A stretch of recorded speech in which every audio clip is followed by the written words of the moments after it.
Chapter 21, Devil Council and the Evening. Underworld, Devil Capital, Lilith. The council was in session. Unlike usual though, this time, a portion of the devils attending it were terrified for their lives. This was the first time in their long lives that they were exposed to the pissed-off aura of the Satan Leviathan. The woman had her fingers crossed deep in thought, her mind was far away from the meeting everyone was having. Even the Crimson Lucifer himself had some sweat on his forehead. He is far too experienced to ask certain questions. The man values his life far too much. Especially now that he gets to spend quite a bit of time with his family. It has come to our attention that Sana Satrai and her peerage have gained sacred gears from this mysterious inventor. One of the high-class devils asked. The man was from the Great King faction. Sertsk groaned internally. Was this one clueless? Why must he ask this question now? Why is he digging his own grave? One look later and the Crimson Satan realized that this guy is just a scapegoat for the Great King faction. Marcus Field Agents. I was able to rope Sana into being a field agent for Marcus in his research. She was only able to gain her gear after over a year of observations. Sarafal explained without even looking at them. She was far too into her world to care. You mean to say that he can make sacred gears now? Ajulka Beelzebub stopped reading from his tablet and looked at Sarafal with wide eyes. He can build those properly for over a year now. The black-haired devil lady explained with a casual shrug. She was beyond the point of caring. Oh, she does care what kind of information she can reveal. Ars Goetia is working properly on her. What she doesn't care though, is what the devils think or care. And you are telling us this now? One of the council members said with a shell-shocked look. You want to call me a failure of a devil for not revealing my client's information? I will be a laughingstock in the supernatural world. The guy nearly passed out from being exposed to the blunt aura of Sarafal. This moron was reminded that he was talking with an ultimate class being. Sarafal, relax. Since you can talk, that means you can reveal some things to us. Sertsk said with a slightly sweaty forehead. He was taking one for his race. The black-haired woman snapped her gaze at him for a second before calming down for a bit. The majority of the council were just wondering if the inventor had decided to change their relationship from intimate to just employer and contractor, and now they were suffering for it. Yes. I can. Since you brought this up, it means that you are thinking along the lines of kidnapping him so that he could make sacred gears for all the pillar houses and clans. Sarafal said this with a very dull tone. Why yes. Have you never wondered how in our great ancestor's name did he summon me? I mean, the point is, I would have brought him back from an early age. But, I didn't, you didn't wonder why. Sarafal said with a sigh. This, well, it did cross our minds. It's just that we thought, the honor of a Satan. Some of the high-class devils nodded multiple times after one of them said the honor of a Satan. The others were talking about respect for the tradition of a proper summoning and exchange. Sarafal could understand that. But, no, I wanted to bring him to the underworld. Almost immediately after he summoned me to his attic. The black-haired devil said with an eye roll. Then what happened? How did it turn into a contract instead? Curiously Ajulka was the one who asked. Your Kankara uses mathematical formulas and with the usage of demonic energy to spread through the surroundings of an area to affect the laws of the world. Yes. Her question was quite unexpected. In truth, the green-haired devil was a little bit freaked out that Sarafal used such a scientific way to describe his Kankara formula. Yes. You are the first person who described it so simply and, properly. Well. Marcus at the age of 12 reversed engineered the devil summoning circle. Summoned me, negated my magic and formed a contract with me to become his contracted devil. It was as one-sided as one could get. Sarafal explained with a sigh. Impossible. The amount of preparations needed to do that. He needed your magic signature at least to start this process. Not to mention doing it in the heat of things. Ajulka exclaimed with wide eyes as he tried to comprehend the amount of things one would need to do to even start this. My point here is that, if he was 10 or 11 years old we could influence him enough to become a devil, probably. But now he is 16. And he has been active, a lot, in his magical research. Sarafal summoned a pair of folders. This is my report on 2 events which I am allowed to share. She handed over the files to the very curious and distressed Sertsks. He quickly started reading through everything. Everyone was extra silent. Even Ajulka with a sweaty forehead was in deep thought, thinking over how the concept of negating magic on the fly could work. This, is, how dangerous is he to our race? Sertsks asked with a pale look on his face. Now he remembered the look Grafia was giving to him when she reported about the teen inventor. He should have listened to her and tried to rope the teen in as quickly as he could. It never crossed his mind that Sarafal needed help. Why would she? Sarafal is a Satan, one of the strongest beings in the supernatural world. He had confidence in her abilities. But, it was a large mistake. He underestimated this human, and from the looks of it, the teen is far too dangerous to face. The casualties would be immense. True Longinus could end Sertsk quite easily regardless of his true form, especially if the Crimson Satan's magic is negated, that would be just slaughter. More precisely, the question should be how much of a nuisance we are to him. He is like our Ajulka here. Sarafal pointed at the green-haired Satan. Sertsk was immediately relieved, to a certain extent. If Marcus was like Ajulka then they don't need to worry about the whole invasion, subjugation, or extermination thing. Unless of course, the teen has an interest in their race towards that front. Though, from the reports it seems most likely not. I am assuming you are keeping him away from certain thoughts about the devil kind. The Crimson Satan asked seriously. I have been doing that since he summoned me. Thankfully none of his current or upcoming projects involve the underworld in any shape or form. Sarafal explained. Sigh. I do apologize that you had to bear this heavy burden yourself. I had no idea that he was this dangerous. Lord Lucifer. We would like to know just how dangerous Marcus Goldman is. Finally, the pillars could not take it anymore and wanted to know. These two events give us a glimpse of what he can do. First is his encounter with Artemis in her hunt in Siberia. Marcus collected sword birth from a stray devil. Which means he can remove the gears with relative ease. The encounter with the goddess led to a fight. One human against the goddess of hunt who had her whole hunt with her. Which, mind you, had Hippolyta and Atalanta. The result? Complete and total victory for Marcus, who beat them all up and humiliated the goddess by cutting some of her and her top 2 lieutenants' hair. Ever since then Artemis has been searching for him with no success. Sertx explained to them while waving one of the files, indicating that this was only one event. This is madness. How could one human, even if he can negate magic, deal with seasoned huntresses who have centuries of experience? The devil councilmen were terrified after hearing what Sertx said. Sacred gears. He has a scale mail sacred gear and a rifle sacred gear. Both of which are extremely powerful. Potentially lethal to me. The Crimson Satan said with a no-nonsense tone. Several gasps escaped from the council stands. The second event is what solidifies it. Several weeks later after the encounter with Artemis, Marcus went to Greece to deal with several terrorists and renegades. Acquiring True Longinus, Dimension Lost and Annihilation Maker. As well as several different smaller sacred gears. He also acquired the Joan of Arc Spirit Holder and a member of the Pendragon family, as well as several sets of swords, 2 of them being Holy Swords Excalibur Ruler and Caliban. Now good luck trying to kidnap him. He had years to build up his base. I know people have tried to study Diamond Core Heart in QAH. If you can't understand how the smaller and much weaker version of it works, then you have no chance against the several that he has built in his base. Sarafal said with a sigh. Yes, people have already tried to scan and whatnot with the Diamond Core Heart in QAH.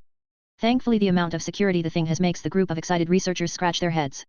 This, what should we do with such a being so close to us? One of them asked with an utterly fearful look. Like hell. This monster has a true Longinus. Nothing.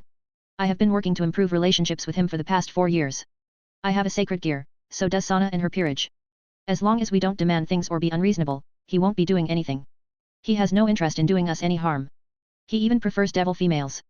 Most likely my influence over the years. Sarafal smoothly explained. Earning many approvals and relieved sighs. I see, makes sense. Several female members of the council got proud looks when they heard Sarafal's speech. The males went into deep thinking mode. One thing for sure is that devils know how to seduce. If this works, then they are more than fine with this, especially if they get something out of it. You said sacred gear. He gave one to you? Ajoka asked with an intrigued look. The rest got interested in this immediately. Not just any gear. As one of his important devils, I received a Longinus class gear. Her words made everyone's eyes widen. An ultimate class devil with Longinus class gear? Sarafal pulled out her pen and without wasting time transformed into her sailor uniform. That moment her power peaked above Sertx's space form effortlessly. Earning multiple gasps and ahs from the devil-kind nobility. This, he truly did this for you? Quite impressive. Ajoka and Sertx nodded. Sarafal's dream of being a magic girl was fulfilled, by a human being no less. Their world is truly becoming weird. Indeed. My hard work paid off. As you can see, he is not hostile. I have an idea. Sarafal showed a peace sign with her gloved hand, before looking at Ajoka. Marcus likes intellectual people and your clan fits that category. Someone like your niece would fit into his circle quite nicely. Lord Beelzebub instantly got a thoughtful look.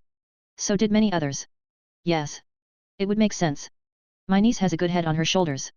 Do you think she will suit him? I thought, well. Marcus wishes to open a company to sell his inventions. Latia will know which companies to absorb and which not to. This way, we would only profit. Sarafal explained to the fellow Satan Beelzebub. I see, very smart positioning. The green-haired Satan nodded without thinking too much on this. Sarafal's ideas are always good. Many of the council men just nodded happily. Free profit, why not? With the devil girl at the helm, Marcus will earn his money, the devil companies will survive and profit, while the rest. Well, that's not their problem. Then we agree with what Sarafal proposed. Sertx asked after the council settled down. We do. Though it would be better to understand what the man is truly capable of. So far, we only know that he could win against our strongest devil. Which is an utterly frightening prospect. One of the oldest known devils, Zekram Bale spoke for the first time. To tell you bluntly, we shouldn't want him to think about the underworld in general. He calls the sacred gears old and outdated. He calls the true Longinus an old spear encased in an old computer. While things like sword birth are like a TV remote to him. Do you truly want him walking through our halls? He told Artemis to bring her whole pantheon so that he could collect the loot. Sarafal said with an eye roll. Do we have anything else on today's agenda? Zekram Bale quickly adapted to the situation, realizing that there was no point to continue this discussion. The rest of the council, as if they forgot Marcus existed, returned to the usual discussion of who is the best rating game player in their eyes. You did withhold a lot of information, Sarafal said to Xerxes as they returned to their throne room where all 4 Satan thrones are. The Crimson Satan didn't tell everything to the Devil's Council, there is a whole lot more info there which he didn't even mention to the council. That Marcus has developed power of destruction through science. It would be a scandal, and knowing the current Lord Baal he wouldn't leave it as it is. The Crimson Lucifer shook his head after saying that. Marcus's power of destruction is fully synthesized. He has been using it for years now. According to him, it's a type of magic which targets the connection between molecules. Sarafal explained. So, those rifles use this version of power of destruction? That's quite dangerous. You have no idea. As the current Leviathan explained, Ajilka just went through the reports. To say that he was odd is an understatement, there aren't many details about the technology or magic used. But Marcus has recreated the energy wings used by Divine Dividing. He even uses his negation magic through them. So it's simply useless to use any sort of magic in his presence. Thus the weaponry. Another thing is that it's completely computerized. It's no longer just an artifact, or a gear, it's a completely different branch of things. It's like technology mixed with magic. A complete blend of something new. Technomancy? It is a wise choice to befriend him. From these 2 reports, which are quite sparse in details mind you, I can tell that he is a genius inventor, alchemist, designer, programmer, hacker, scientist, technician. Honestly, he simply terrifies me. Ajilka said with a sigh. It was hard to admit. But this human was a fellow researcher and scientist. He gets the honor where it's due. Both Sarafal and Xerxes looked at the current Beelzebub with a shell-shocked look. Someone terrified Ajilka? If my wild guess is right, then he could erase any pantheon regardless of their background and what kind of monster they would hide. The best way to deal with this is to wait for him to die a natural death, but that's just stupid. I doubt that natural aging is even a problem for him. No, more like a morning exercise before he returns to real tinkering. Ajilka gave his opinion for the first time since. Well, neither Xerxes nor Sarafal can remember the date. But, it was a long time ago. I am impressed by how much you deducted from these 2 reports. Your guess was quite similar to what Marcus has decided he wants to share. Sarafal said with wide eyes. She was once again impressed by Ajilka's genius. It would seem I have passed his test, Ajilka said with a smile as he realized something. You did. Long ago. He wanted to summon you long ago, you know. The same way he did with me once he learned the Astaroth clan symbol. Pity he summoned Latia. Sarafal said with a bitter tone as she didn't mind revealing this. Both Xerxes and Ajilka looked at each other for a moment. They realized what was going on with her. Latia got Marcus' attention instead of Sarafal. Thus, Leviathan's anger. Sorry, dear niece.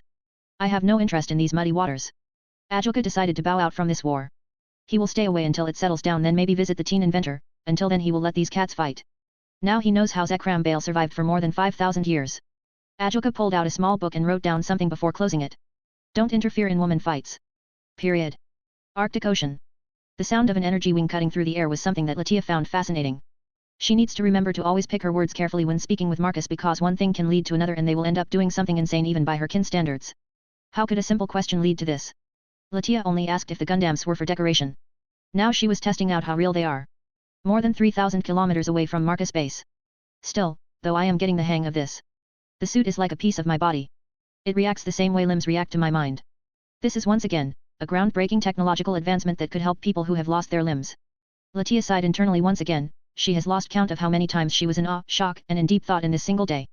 Well, what do you think? Fast, right? I was thinking of multiple ways to make the person inside the suit handle the force generated by the speed. The most obvious solution was to have more magic in the body. But, that is just boring. I did go through several test flights with different configurations. Marcus said to her through the communicator. His armored form arrived next to her. The blonde devil beauty is quite odd. By the sheer abilities of the armors. They might be based on boosted gear, Divine Dividing and the Gundam franchise, but the scale male she is inside of is far above those mentioned things. I don't think you need more speed. They are already the fastest thing I have ever seen. Latia said honestly. She doubts anyone can fly as fast as this. Well, she is not counting the teleportations. But teleportation can be intercepted, tracked, or negated altogether. Devils and other supernatural species have been using them for centuries, and by this point, many countermeasures are already introduced. He did tell her about how the armor evolved from Mark I to Mark III. The last third-scale male model is quite the upgrade from the last. Most of the previous systems went through an upgrade. With Aurora's new processing capacities, the systems went through a redesign to make them smaller, which allowed the suit to carry more for a small price of a few extra kilos. On the big scale of things, this meant nothing. The servo motors in the limbs and joints negate those extra kilos anyway. It doesn't mean I should stop upgrading them, Latia. Nonetheless, I think we spend too much time playing and the day is getting short. Marcus said that to her as he looked at the position of the sun in the sky. Indeed. I can't believe I nearly spent a whole day just exploring a house. The blonde said with some disbelief after she realized that. There's an around 4 hours difference since we are in Asia at the moment. The teen inventor said as he looked around. Latia nodded casually at his words. Latia looked around her new room. It was spacious and modernized. But in her eyes, the room was turned up to the level of sci-fi. The ceiling could be anything she wants, even a television. She could watch things just by looking at the ceiling. Even the walls can switch to whatever she wants, the pattern could be adjusted, it could be stars, sun, clouds, whatever she wants, and it could emit light illumination. Followed by the floor. It can be a carpet, tiles, wood. While devils can do those to a certain extent, they are limited by their demonic magic and most things are not permanent. Unlike the room she is in. Walking around for a bit, checking out the furniture, she ended up at the wardrobe. After looking at it, she realized it was like nothing she ever saw. There was a tablet incorporated into the furniture. She had already seen these tablets in the kitchen, corridors, bathroom, Marcus' workshop. They were the so-called transmutation center. Meaning that instead of having to go to a shop she can have a full wardrobe made for her right here at this moment. And, yes, it is this moment. She remembered how Marcus prepared the Mark III Freedom in a short span of 10 minutes, and that is a super devil level sacred gear. She still has not properly wrapped her head around it. Her mind was still trying to process everything. That's why she ended up just sitting on the bed, elegantly of course, and just tried to process everything she had just experienced. By this point, the whole Solomon pillar thing was just a small tip of the iceberg, it's insignificant. The inventions, the technology, the magical systems, the seamless transitions from magic to technology and then back to magic once again is awe-inspiring. It started as an introduction to his house and it ended up as some date/fun time thing. Latia, of course, tried to seduce him as much as possible and it worked to some extent, but, in the end, she wasn't able to make him push her down and have his way with her. This has quite annoyed her, and at same time made her excited. She was his slave, and he could do anything he wants with her. But, nothing of that sort. It only inflates her fascination with his gentlemanlike behavior. That's why, after laying in bed for some time, she finally decided to put her plan in motion. It's time to establish her position in his growing harem. Aurora. Yes. Our master, he is alone now, yes? Lady Sarafal has her duties. Latia asked her. Trying to dig up some information about other pillars. He is alone. Lady Sarafal has her duties, so does the head maid. No one is sharing his bed at the moment. Are you planning to move in? Aurora got suspicious at the end. The artificial intelligence quickly realized that this blonde devil woman was already gunning to get into his bed. Don't be surprised. How much do you know about the original Solomon? The blonde asked curiously. My understanding of the supernatural history is extremely limited, which is quite annoying.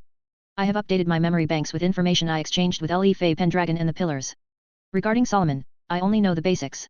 He was artificer, pervert, magician, king, apprentice to the biblical god, nothing substantial.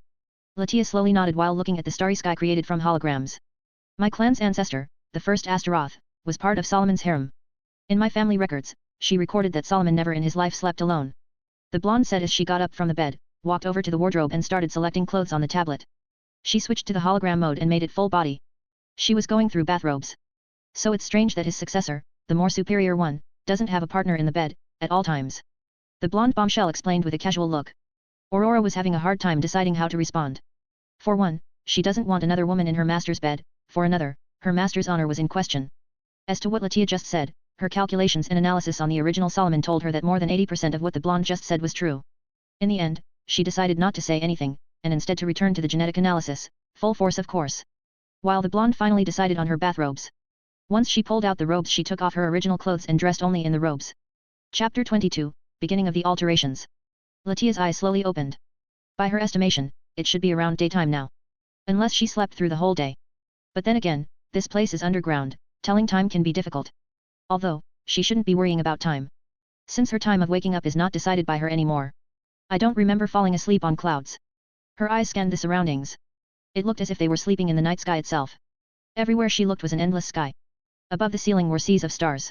Even the bedrooms are packed full of holograms. Marcus is not holding back with anything. This kind of technology would completely and utterly change the current world. Most likely the underworld as well. Our society is closely related to the current human one.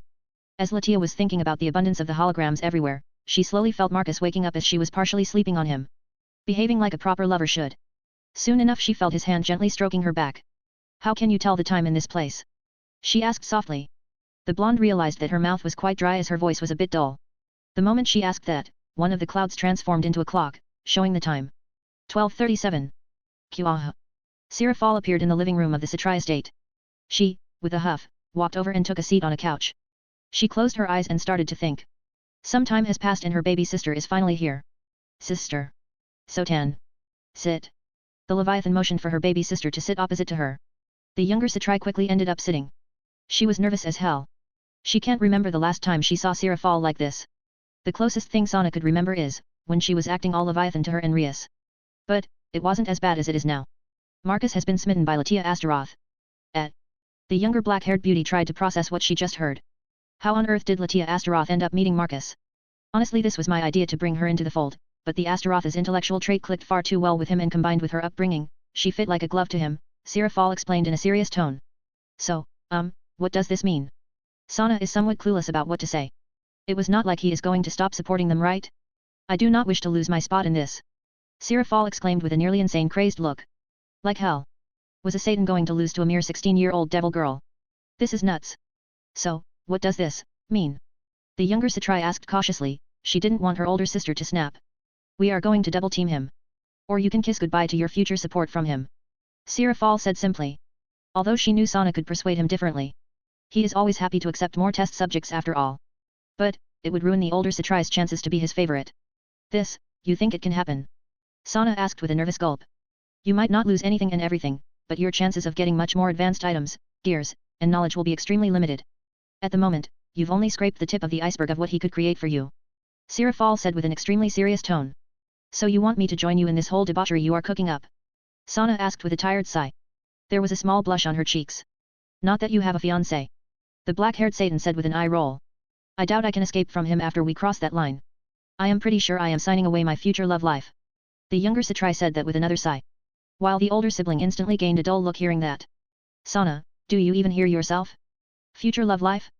You do realize that you are the heiress of the Satrai family? Holding the rank of prince in the underworld? You are not some human high school girl who thinks all day and night about boys, shoes, and purses. The only reason you are not engaged to anyone is because you hide behind your ability in chess and me. Eventually, the council will get tired of one of the highest-ranking pillar houses not doing what it is supposed to be doing. Sarafal said with a tired sigh. Are you telling me that they're going to force me to marry either way? Sana asked with a slightly panicked look. She thought she got this covered with her chess skills. Sana, only if you have an exceptionally high power and an incredible record in raiding games, only then can you do whatever you want to do. The council only cares that the devil race continues to survive and produces powerful pure-blood devils. They are not able to do anything if an exceptionally powerful devil opens a raiding game school for everyone. Sarafal explained with a casual shrug. The younger Satrai eyes widened when she realized what this meant. If she was very powerful, then she can do whatever she wants. Her dream of opening a school can be easily achieved. She will be able to open schools like that all over the underworld. You are right. I forgot the most fundamental part about our society. Very well, I accept this. I will be part of your schemes. Though, it's going to be difficult. Latia Astaroth is the perfect model of a high-class devil. This means that she is ambitious, cunning, and from the looks of it, she has already seduced him. Sana said with a thoughtful look. The younger Satrai, for a second, blushed imagining that Latia was most likely already sharing a bed with Marcus. Yes. All of it is true. The key point is that Latia is an intelligent person. Meaning that he is coming to her himself. Sana nodded hearing that. Yes, the Astaroth clan is known for their intellectuals. Even that idiot Diodora has slightly above average acting ability and can pass off as an intellectual. Not that it escaped her, she easily saw through it all. This only leaves the possibility of when Latia is not around him. Don't worry. All you need to do is be ready. I will do the rest. Sarafal got up from the couch, and moments later she disappeared and returned to her office. Does the Satan Leviathan have any sort of feeling of guilt for manipulating her younger sister? Not at all. Especially when she manipulates her towards something which will make her more influential, and hopefully, away from the regular mundane human mindset. Those are only making her baby sister duller. Marcus Base. I looked at the beauty sitting opposite to me, enjoying our breakfast. Well, calling it breakfast is quite silly as it was already past 4 in the afternoon. It could be easily called dinner by this point. Latia is quite the beauty, of which I tried to recall most of yesterday. Sadly I remembered nothing about her from whatever things I could recall from the books. All I can say is that I am very much satisfied with her and that like rating is going up in my books the more I talk with her, and of course, enjoy her silly seductions. Silly for the simple reason that she will most likely end up getting fucked into sleepiness, which happened already. I haven't seen any of your maids around. I thought that those two should be serving you as maids, no? Latia asked me as she noticed my gaze. They don't work weekends. They choose that themselves. I said with a shrug. And you allow it? The blonde asked with disbelief. It works the same everywhere else. If they work less they earn less. If there is a mess created somewhere over the weekend, they will need to work extra for the same amount of points. I explained to her how it worked. I see. You indulge them in their desire to be lazy for those 2 days. But, they have to pay it back later. She explained how she saw it. It's so fascinating listening to how she comes up with her correct answers. The blonde beauty of mine only missed her mark a few times. Which was at the start, when I summoned her. In a way. Yes, I am making them work hard because they will be rewarded at the end of it. I explained to her as I took a sip of my morning tea. Right, you did tell me that they are getting paid by some sort of points and they are part of a system of sorts. She said, gaining a thoughtful look. I was impressed, I only mentioned it offhandedly and she remembered it. Indeed. Honestly. It is difficult working here. The amount of distractions, like the entertainment dome. It's no wonder they take 2 days off. She said in an amused tone. For a second I thought about it. And yes, it would seem that the girls became quite addicted to my stuff. It kind of annoys me. But, a larger part of me is satisfied that my stuff made them so addicted so quickly. It shows that my things are doing what they are supposed to be doing. I suppose you are right. You can take them with you if you wish for assistance when you run the companies. One of her eyebrows went up for a second before she gained a thoughtful look. She took a sip from her morning coffee, it was extra strong. Because of the extra hard morning she'd just experienced. Speaking of companies, you will allow me to open one for cheap energy, food, and medicine, yes? She asked while fluttering her eyebrows at me. We agreed on energy and food. Nothing on medicine. My medical research is not complete yet. I answered with an amused smile. This vixen is amusing. I will have fun with her. I see. So, you do study medicine then? She asked curiously while continuing to eat her extra protein-full breakfast. The beauty wants to recover from her morning exercises. Not medicine. Life and genetics in general. I casually explained as I finished off my sandwich. And how much did you uncover? It's quite the broad spectrum of studies. Latia asked with an intrigued look. I have already fully decoded the DNA, found patterns on how to decode the genome even faster in new samples. For example, I already know how to solve a lot of the human issues that come from inborn diseases and aging problems. Like organ failures and other things. Tracing from that, I have also found how to heal other things like cancer, and other stuff. It's quite boring after you discover what makes things click. I left the majority of the calculation to Aurora, I stopped bothering with it. Now however I am working on people's souls and life force. Isn't that just what medicine does? She asked after processing what I said. Nope. This is working directly with one's body. It can potentially hurt a lot. DNA alterations could kill a person if proper application is not introduced. While medicine is pellets, capsules, or whatever else they use nowadays. If you want me to open a company for this, we're gonna need to build facilities and whatever else there is. It's far more difficult than energy or food. I explained to her how big of a pain in the ass that is. I see. I am sorry for asking this. She properly apologized. Nonetheless, she had a look that says she won't be forgetting this. Well, all she needs to do is properly persuade me and I might just waste some time on this issue. Don't mention it. For now, you have other things to do. Yes, how do you wish for me to proceed? She asked seriously. Aurora will deal with the electronic side of things. You only need for the paperwork and manpower to be done. I explained simply. I can assume you will be dealing with the products and the rest for me? The shops and its management? She asked with raised eyebrows. I can see she has been thinking about this. Indeed I will give you the products and you will be selling them. About energy and food. We will discuss that separately. Her eyes widened for a bit as she blushed hard. I gave her a knowing smile. We will discuss it properly. Yes, of course. She said while her fingers played with her blue hair tips. I know that she does this whenever she is nervous. On manpower and shops, I don't care how you run it, Latia. Just know that my nation and its takeover is a priority. I know that companies from overseas and other nations will want to take over or buy our companies off. The profits don't matter, only the influence. By the end of this all, I want to be able to do whatever I want in the open without any worries. Latia patiently listened to me. She had a satisfying look. It looks like the freedom she received is to her satisfaction. I see, so you don't mind who I will hire? She asked after hearing all that. Nope. You can employ your whole extended family. It doesn't matter to me as long as they do what they are hired to do. I understand. This task, I won't fail you. Your trust in me won't be wasted. She said in a very serious tone. Honestly, she looks hot with that serious tone. Once again I have the urge to snog her. After breakfast we spend the rest of the day in each other's company. Honestly, it was very hard to keep my hands off her. Sadly Sunday was off and we had to return to a boring weekday schedule. Sarafal took Latia away to start training in her office. If not for Ars Goetia I would be quite afraid for my dear blonde beauty. Since Sarafal is quite annoyed and even pissed off with the blonde. Thankfully, her jealousy is severely dulled off. After that, I went to school, which gave me some time to think. Once the classes were done I returned to my mundane home and took a 10-minute ride on my new train to my workshop. Each time I use it, it only reinforces my idea to build tracks outside for the stretch from the space center to the docks. Anyways. Show me the genome upgrade progress, I told Aurora after getting comfortable in my posh chair. Certainly Quinella appeared next to me as she took her position by my side. She lifted her hand and above her hand, the DNA manifested. The hologram next to it showed 97.64%. Approximately 45 million simulations have been run. I used it in many, different scenarios. And even more exposure to your genome. By this point I have solved all the issues of the human part, hidden diseases which could manifest. And currently, I am simulating what could happen with those upgrades, possible positive side effects. I nodded at her, and with a hand swap, I made the image of the upgraded me appear next to my regular image. The outside changes are minimal.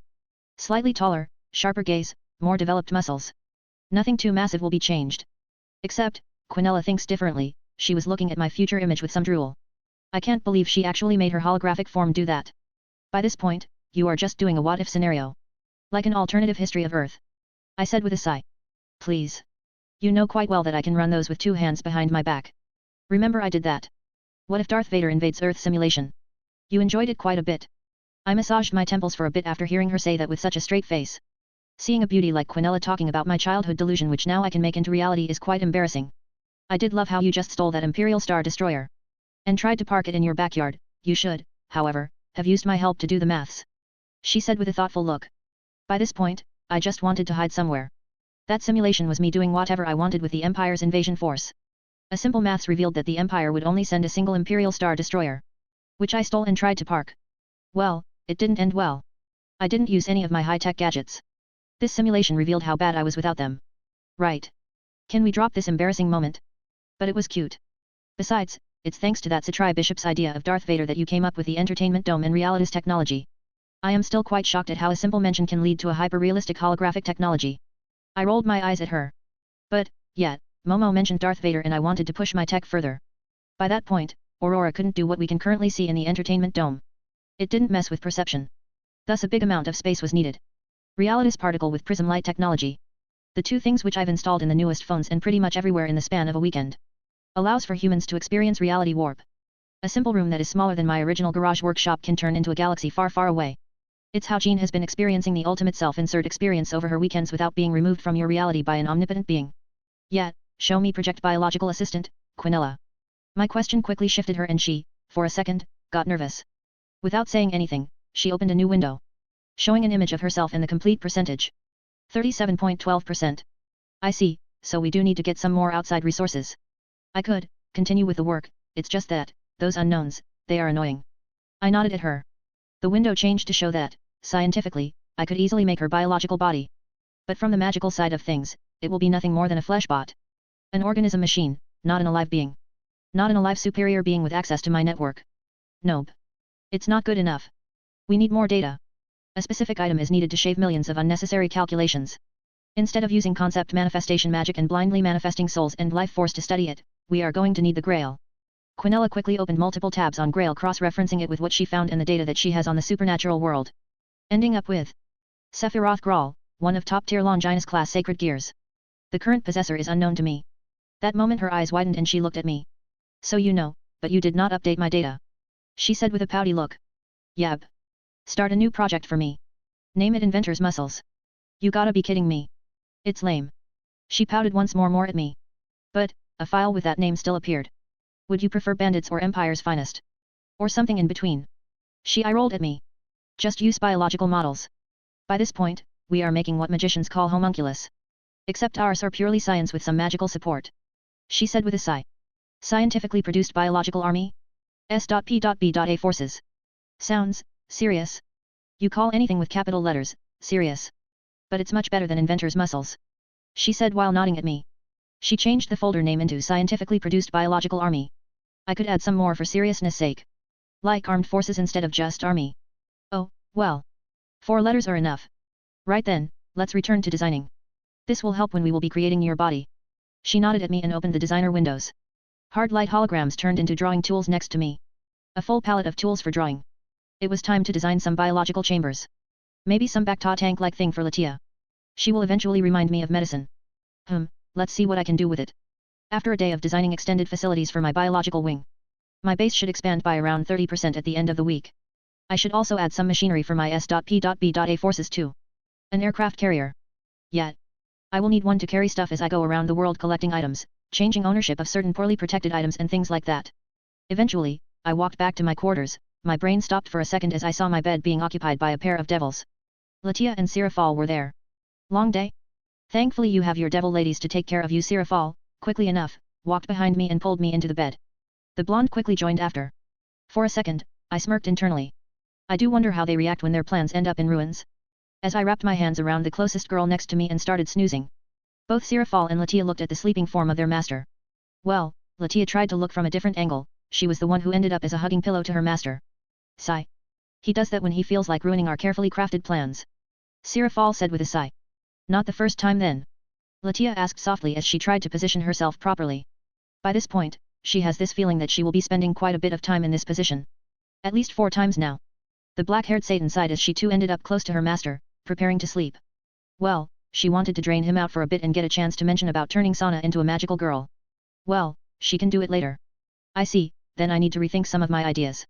Latia said with a thoughtful look before snuggling herself into her master's hair. Here she was wanting to enjoy his attention. Turns out he likes messing with their plans. Later. It was the beginning of summer and it was time for the genetic upgrades which Marcus was waiting for nearly half a year. The first session out of at least 5. The pillars and the maids were finally able to see the rumored biological wing of the workshop. None of them knew where it was. Or, how to get there. So they were quite shocked to realize that Marcus used one of the classic tricks, hiding 30% of the base behind a holographic wall. One moment there was a wall, the next, it turned into a corridor. It was especially embarrassing for the devil ladies who forgot about such a commonly used trick. Still, after arriving at this wing they were slightly freaked out by how different it was. Marcus went the whole lab play for this. Meaning white lab coat. Press sunrised rooms, cleaning points. And by cleaning points, they were going through a barrier-like field where magic will completely clean them off. So that no bacteria or any other things could get into. It was over the top. But, their master is an over-the-top person. While everyone was looking at the lab, the blonde bombshell devil girl, and the newest girlfriend of Marcus, was looking at the mysterious head maid which turns out to be the current Lucifer's queen. No wonder she is barely around. I have been here for close to 2 months and this is the first time I am seeing her. But, how in Satan's name did Marcus bind an extra devil? They are not related. That moment the blonde realized that, he most likely used the concept of Lucifer himself. Thus binding the servant houses of the Satan. Then of course, the Baal pillar. The current Lucifer's mother. Latia was quite a bit shaken seeing this woman here. Alongside Graphia, Marcus had the means to cripple her whole race without even invading the underworld. He could cripple Surtsk quite a bit with just these 2 pieces. Not that he needs much to end us in the first place. After taking a deep breath the blonde beauty looked at nervous-looking Quinella. It is quite impressive how nervous the artificial intelligence was, even though said AI was the one who did all the work, so it should actually be the most confident of them all.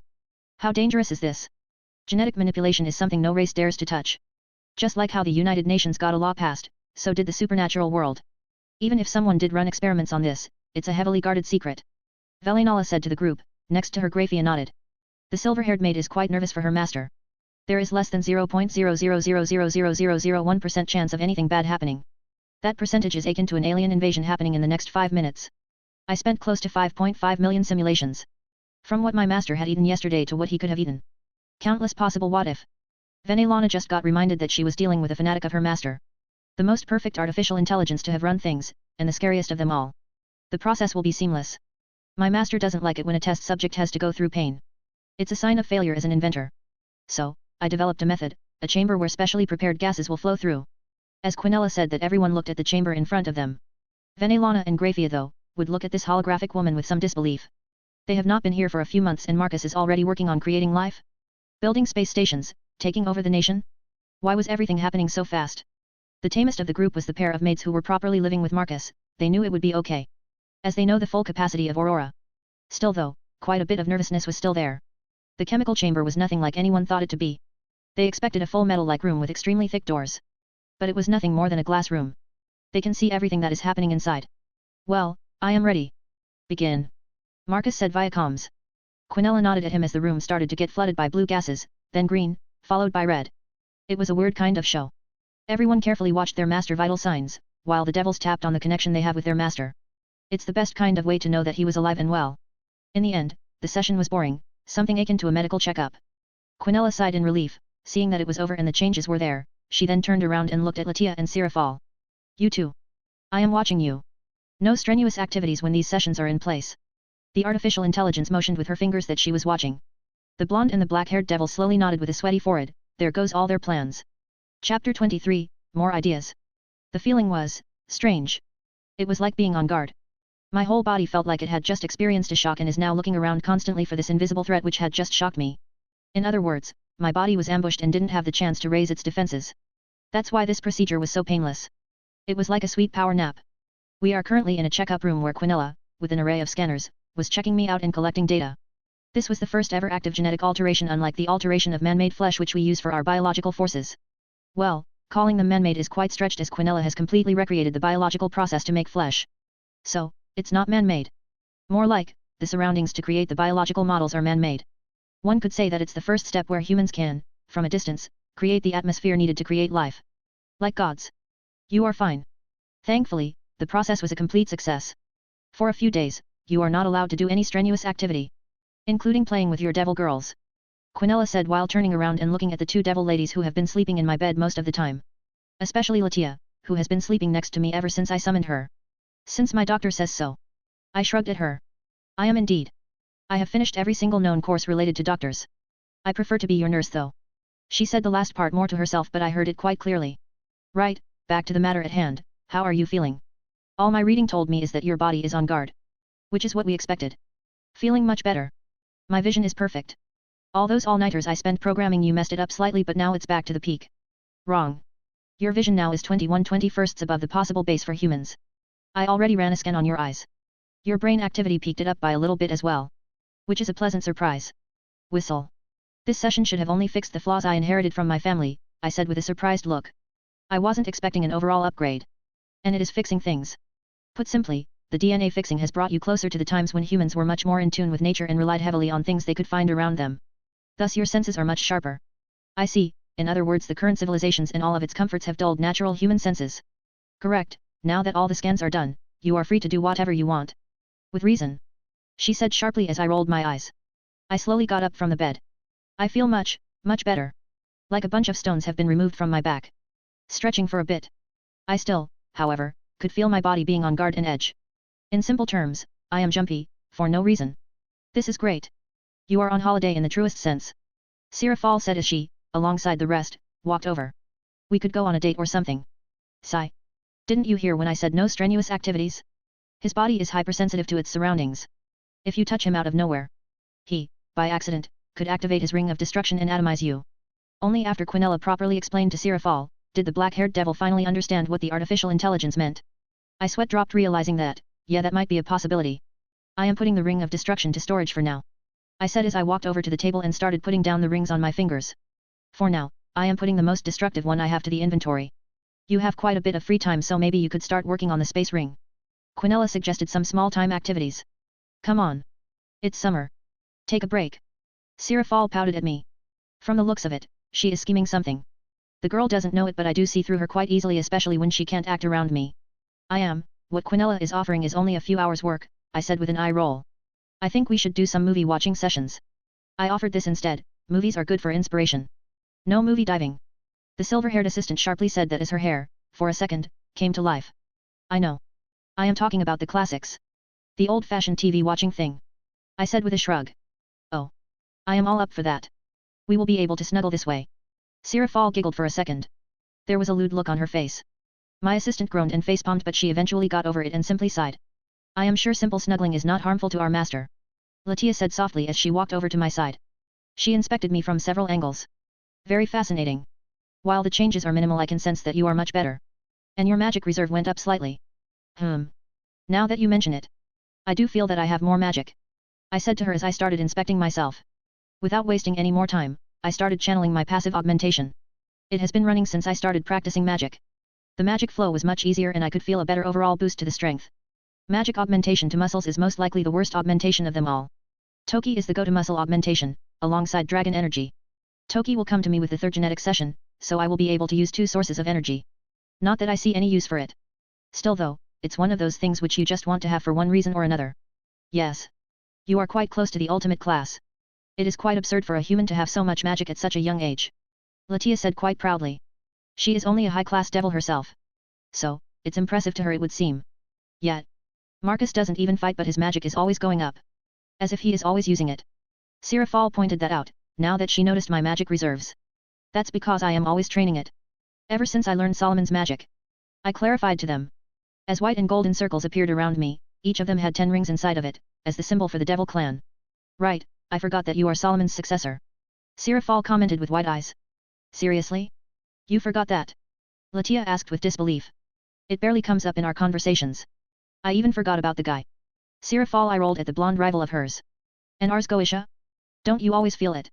Latia asked with even more disbelief. You speak as if it's impressive. Marcus recreated Ars Goetia within 10 minutes in his old workshop. Altered it and bound Graphia to himself. Sarafal said with a proud tone. It is true, Graphia said with a sigh. She is somewhat disappointed that I caught her so easily. She would have preferred to show off some of her capacity. I see. I should have known. Latia sighed. From the looks of it, she thought that Ars Goetia was great. In a sense it is great. The idea is great. But once you get the hang of it, it's not that difficult. The difficulty is tying it all up together and making it work. The concept behind it and the chant. Solomon and Big G used the concept that Big G is at the top of the pyramid in his pantheon to bind the devils which are opposite to him, but are still part of his pantheon. The key to that is what people around the world believe. And let's be honest, Big G's pantheon is the most well known in the whole world. There are many known versions of his religion making it the biggest one in the world. Thus the binding power is off the charts. I am sure my other things distracted you from it. So, it doesn't matter. I said to her as my hand went onto the blonde's cheek. She was in front of me after all. I gently stroked it. The devil girl in question put her hand on top of mine. Silently enjoying this, especially when Sarafal is giving us that annoyed look. Yes. It did. After the checkup, Marcus and the group of ladies went to the living room to enjoy the movie night they decided to have. While Graphia could not attend it for the simple reason that she has her work. And Venelana decided to return home. The devil woman realized that she has a chance to make Marcus and Rias a thing after seeing Latia becoming his second girlfriend alongside Sarafal. It was quite something else. She was reminded that Marcus, after all, was a teen who wants a pretty girl around his age to be his girl. Nonetheless, now she needs to think of something else. Thankfully Rias got a powerful pawn in the form of the Red Dragon Emperor, so her daughter might just have a chance to win against Riser as it is. There is still some time left, so there might be a possibility of this working out without her needing to become her master's toy. While Venelana and Graphia are out, Marcus turned on his massive TV and started going through a massive list of movies that he could watch. It kind of feels weird having to use a regular TV instead of the Entertainment Dome or the 3D Max settings. The teen inventor said to his girls as he was surrounded by the pair of devil beauties. On his right was Latia and on his left was Sarafal, both of them were snuggling into him. While also making sure there were not any sudden movements. It is to be expected as you are a creator and thinking to improve anything you see is what you do. For once just relax and don't think about anything. Latia said that softly as she gently squeezed his hand with hers. The beauty wants to show him that it's good to have a girl next to him. And that she can take care of him and help him relax. In the truest sense and not just a lust-fueled thing. For this, Sarafal decided to join Latia's camp as this was not the right moment to fight over his attention. Instead, making sure he understands that they can be good girlfriend material was the priority. You're right, let's just watch something. For a second, Marcus thought about something, anything which came to his mind. His alteration sessions. So, genetics. First movie with genetics that comes to mind? Jurassic Park. Aurora, put on Jurassic Park. I want 8K experience. Certainly. I wasn't going to allow anything below 8K, her words only made him roll his eyes. He then properly leaned into the couch pulling his girls closer to himself. They ended up using his shoulders as pillows. Watching the movie that brought the world's attention to dinosaurs. Right. I should get my hands on these bad boys, the chicken genome should hold the codes of their ancestors. After making a mental note on this, Marcus immersed himself in the movie. You know, after watching this for the second time and knowing that you can make them like this. It's kind of scary and exciting. Sarafal spoke after the credits started to roll. With all due respect. You are the Leviathan. You can't just give such terrifying ideas to our boyfriend. Latia said from the side as she heard the black-haired devil woman's words. That's the point. I am a devil woman who is whispering ideas to her human contractor. Sarafal had a fake evil-looking look as she said that. You just want one of those ankylosaurus. Marcus remarked with an eye roll. He noticed how she was excited to see the dinosaur, with a mace for a tail, swinging around. Sigh. Maybe I am, they are good for swatting annoying people away. The current Leviathan shrugged, saying that. And for that, you need, a dinosaur. Latia asked with disbelief. Not quite. Our boyfriend can make it happen, so why not? Sarafal said with another shrug. He is already working with the whole genetic thing and dinosaurs could be fun, Sarafal added. As the pair were talking amongst themselves, Marcus was just thinking about some things. The whole egg thing was quite fascinating. But very unpredictable. He prefers the much longer part of starting the DNA from scratch. It's an even harder process. But, much safer, one basically just builds everything from the ground up. Then again, only he can do such a thing because of Aurora and the supercomputer that he has. One of the main reasons why everything he does advances so rapidly was because of his artificial intelligence doing all the calculations, and simulations. His genome alone went through centuries worth of simulations. So what Sarafal said is very much possible. Just using some old bones, he could create some dinos and raptors. The problem was, they were not going to be authentic. Which just rubs him the wrong way. That's why time travel is a lucrative alternative to getting the DNA of the dinosaurs, then upgrading the genome to fit with the world. And a wonderful and dangerous grunt force is born. Next, Back to the Future or Jurassic Park 2. Marcus' question got the pair to stop the argument they had about dinosaurs coming back to life. Let's watch more dinosaurs. More ideas. Not like you are going to do anything with those ideas, Latia said with an eye roll. I am helping Marcus get more ideas. He's already got some. Sarafal retorted with a smug look. And how do you know that? Latia asked with a very curious look. I've been around him since he was 12. He still has the same thoughtful look and I can easily see it. Sarafal explained smugly, making the blonde frown as she realized that the amount of time she has spent with the inventor is quite limited. To make her feel better, his hand went onto her waist and stroked it gently. That had a positive effect as she soon calmed down and glanced at him with a grateful look. Sarafal, on other hand, frowned more before deciding that showing off was not the brightest idea she had. After watching some more movies, the trio decided to call it a day. Marcus only kissed and snuggled with the pair of girls a little bit, before going to sleep. Now this is where a slight problem occurred. And that is, waking up in the middle of the night for no reason. Thankfully no panic attacks. Once morning was here, Marcus decided to do some light designing since he was mostly alone. His pair of devil girls were busy. Latia was overwatching the building of the shops, and recruiting people. According to her, quite a bit of Astaroth clan members decided to move into this country instead of other devil-controlled areas. For the simple reason that they want to see what the human inventor is going to do. Marcus was a little bit baffled at how they were not fearing being found out by the angels. Well, thinking over it for a bit, he found out that it's not important. None of the angels even appeared in this area over the past 4 years. The angels most likely don't care about a small piece of land somewhere in Europe. The true border with the Norse should be around Denmark and Germany, so there was nothing that important over here. Apart from managing the building construction, which reminded Marcus that people still needed to build the buildings themselves, Latia was hiring regular people for grunt labor. While the devils will be the management. This too, reminded Marcus that, in the end, his lovely blonde girlfriend is still a devil. And she is not such a good person that she will allow just anyone to rise through the ranks. Since she was doing all that hard work, the teen inventor decided to spend several hours tinkering, making phones for sale. Now, this was probably the hardest work of his life, to date. Making a phone which had a limited amount of battery life, a primitive processor, a HD screen, a slot for memory cards like the SD cards, it was one hell of a nerve-wrecker. In the end, his girls were impressed by it either way, which seriously made Marcus question their sanity. After that episode, he decided to leave video games to Aurora. It was just too much for him. Instead, he focused on doing some light casual designing. He started with some power armor for his S.P.B.A, not making it over the top and also not making it weak. Marcus went with a Mandalorian look for them. The armor will have basic functions and basic Aurora support. The HUD support, air filtering, servo motor support for the limb joints, etc. And just like that, another day has passed. In truth, Marcus wanted to forget about it. The casual designing day turned into a horror story with the whole primitive phone nonsense. The day after that, he started working on the weapon the S.P.B.A are going to use. For that, he pulled out the Deimos and Phobos design and downgraded it severely, turning a super-class Slayer into a casual assault rifle. This was extremely easy work. So, for the rest of the day, he worked on something interesting in his eyes. He took the Deimos and Phobos design and reworked it into a sniper rifle, working the whole hexagon barrel into a much thinner and longer barrel, adding a specifically prepared scope that is connected to the HUD of the helmet. Extra recoil absorption, reworking the system to a sniper rifle specification. In the end, Marcus was quite excited and decided to add some variation to the S.P.B.A and created a Ranger class. On top of that, he also decided to add to the sniper the space manipulation he got from Caliban. Quinella commented that the sniper rifle's shot cannot be dodged by any regular means. As the moment one presses the trigger, the bullet leaves the barrel, it then warps space and slams into the person, instantly delivering the load. Marcus' reaction to that was just a simple thumbs up. His idea, it would seem, has worked quite well. After this, the teen inventor focused on something he likes more than weaponry, and that is machinery. The airship. Thankfully, with Rivalry's technology, he could simply design it anywhere he wanted. While his big workshop was created for that, he could still design his stuff even in the living room or the leisure room. And for this, he has indeed decided to design it in the living room, close to the kitchen. The main body will have 3 floors. The ship's operating floor, the living quarters and the catapult deck with the hangars.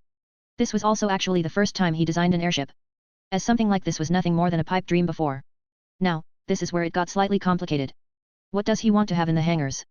The first thing that came to mind is Gundams, but that's just silly because the mechs are around 30 to 50 meters tall and the ship itself is going to be around 250 meters in length. So no, Gundams are too big. So instead, he decided to go for jet fighters which can transform into mechs. The inspiration for this was Starscream from Transformers. And just to shake people off more, he decided to put the Decepticon symbols on the jet fighters. By the end of the work week, the jet fighter designs were done and it was ready for testing and simulations. So Marcus took some time lazing around while Quinella did her things. His jumpy condition was nearly gone, just like his assistant had predicted. That's why he decided to chill out in his leisure room.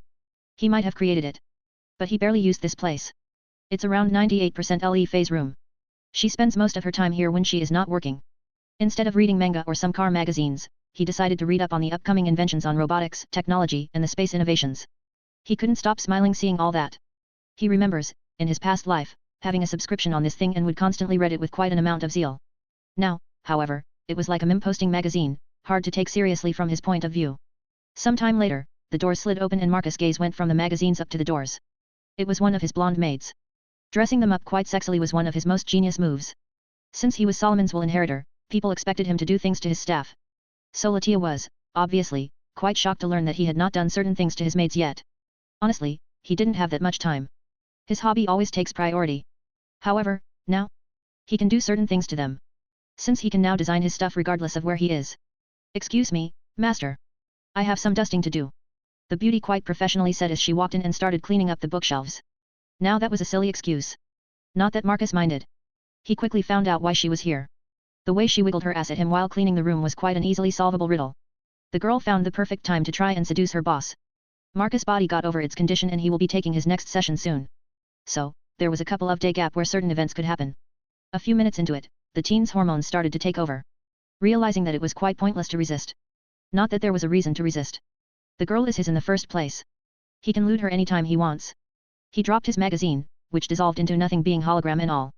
The room easily read his intentions with the drop. Moments later he approached the blonde and wrapped his hands around her, pulling her into a hug from behind.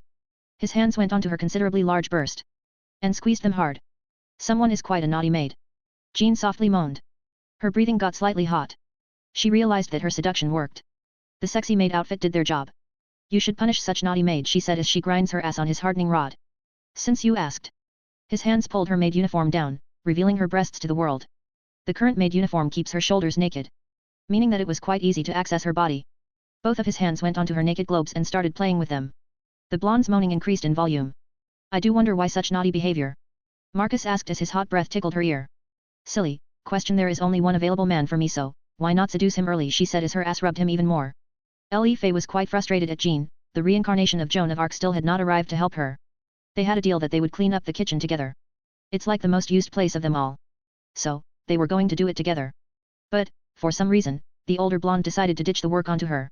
So, the younger maid started to look for this work-dodging woman. First, she checked the entertainment dome. It was empty. That place is an obvious choice as Jean spends most of her time there. She then checked the living room, the gadget room, their rooms, and in the end, she decided to check a room that Jean regularly would not go to. The leisure room is just somewhere Faye can't imagine Jean spending her time. However, maybe she was in the workshop. But then again, the fellow maid would never go there. For the simple reason that Quinella is scary and that floor is fully automated and cleans itself. So, it just leaves the leisure room where their master was. That moment her eyes widened. She started blushing like crazy. Nonetheless, Faye needed to find out if this was a possibility. The younger blonde sneaked around the corridor, slowly walking towards the room. Eventually ending up in front of it. She tried to hear something from this. Shit. The room is fitted with noise-cancelling technology. The young witch slammed the back of her head into the wall. Ignoring the pain completely. Instead, she was annoyed that she can't find out what is going on inside the room. In the end, she had to give up and walk back to the living room. And started waiting and waiting. Quite a bit of time passed, and there was still no sign of her master or Jean. Around 5 hours later did Faye finally see Jean. By that point the younger witch was already bored out of her mind and was watching TV. Not that she could ask anything of the older blonde, as she looked like she went through a ringer, her hair was a mess, and her maid uniform was ruined, she was gonna need a replacement. But, that is not a problem with the technology this place has. Jean didn't even say anything to Faye as she walked back to her room. Just like that. Damn. Master has fucked her into a mess, or was it Jean who baited him to fuck her more until she can barely move? For a second the witch thought to herself. Well, she won't be able to learn unless she asks personally, which is quite embarrassing. Chapter 24, Armies and Stations. Marcus stared at his image reflected by the mirror. The second session was done and his body has gained some permanent muscles. The whole jumpy thing was back. But, according to Quinella, it will only be for a short time compared to last. As the adaptability of his body has increased. And unlike the previous season, this one improved his overall performance. Yet, his assistant had a frown on her beautiful face. What's on your mind? You look distressed. Marcus asked her as he looked at his image, turning slightly aside, he noticed he was just a little bit taller. Nothing. It's just that, there was a 3.1% chance of miscalculation that happened on my part. She said with a sigh. You mean, the fact that I, again, gained too much? Marcus asked with an amused look as he turned towards her. Yes. I thought with the latest patch I will have a below 1% chance of miscalculation. But, once again genetics eludes me. She massaged her temples with a frustrated look. While we know more about genetics than any other nation in the world, life is still the most complex thing we've researched so far. In truth, just studying this alone results in our other technologies advancing rapidly, solely because we spend so many resources on this.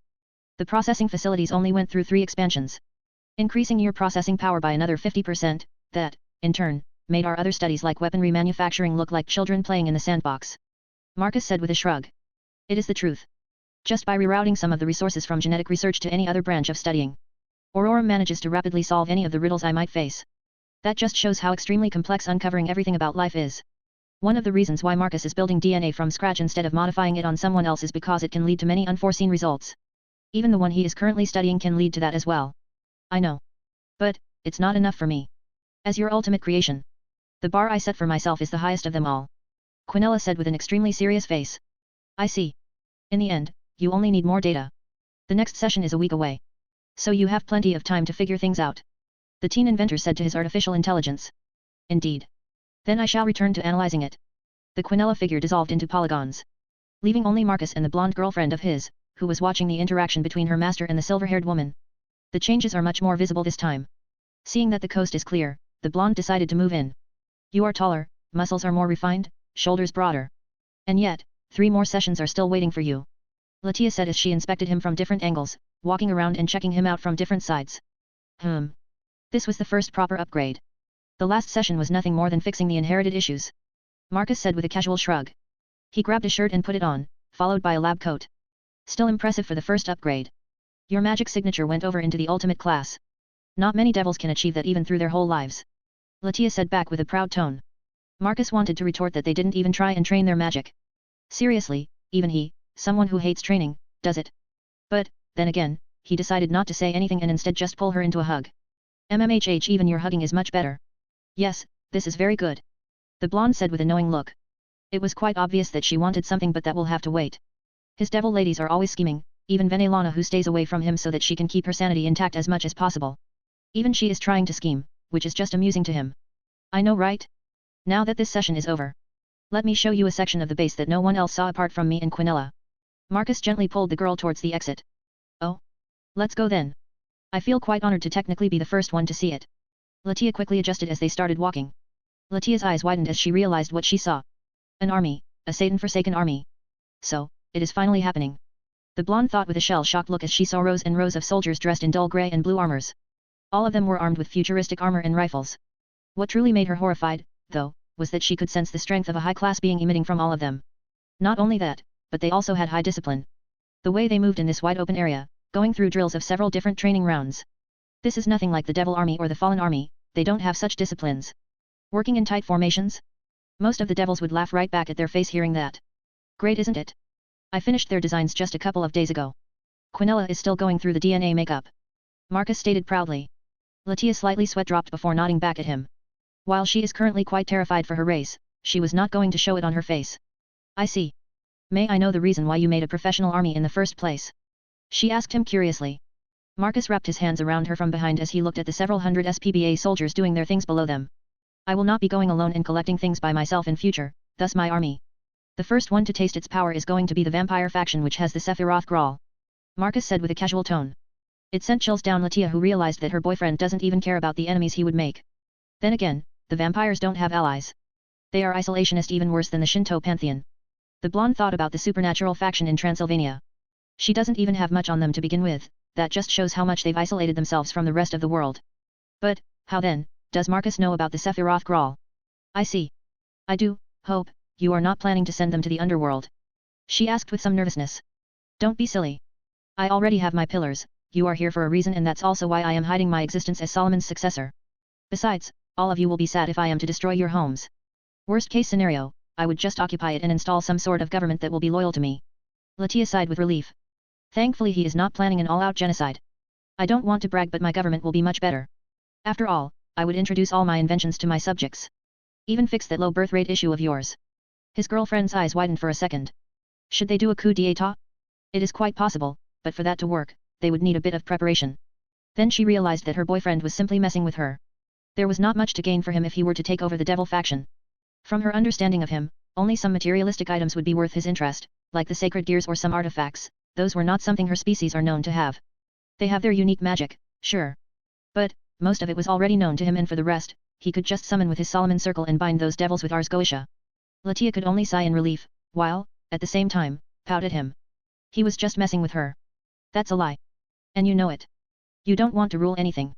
I saw how you checked through all the reports I'd brought, you schemed through them all while only properly checking the people's education. Latia said with an angry pout.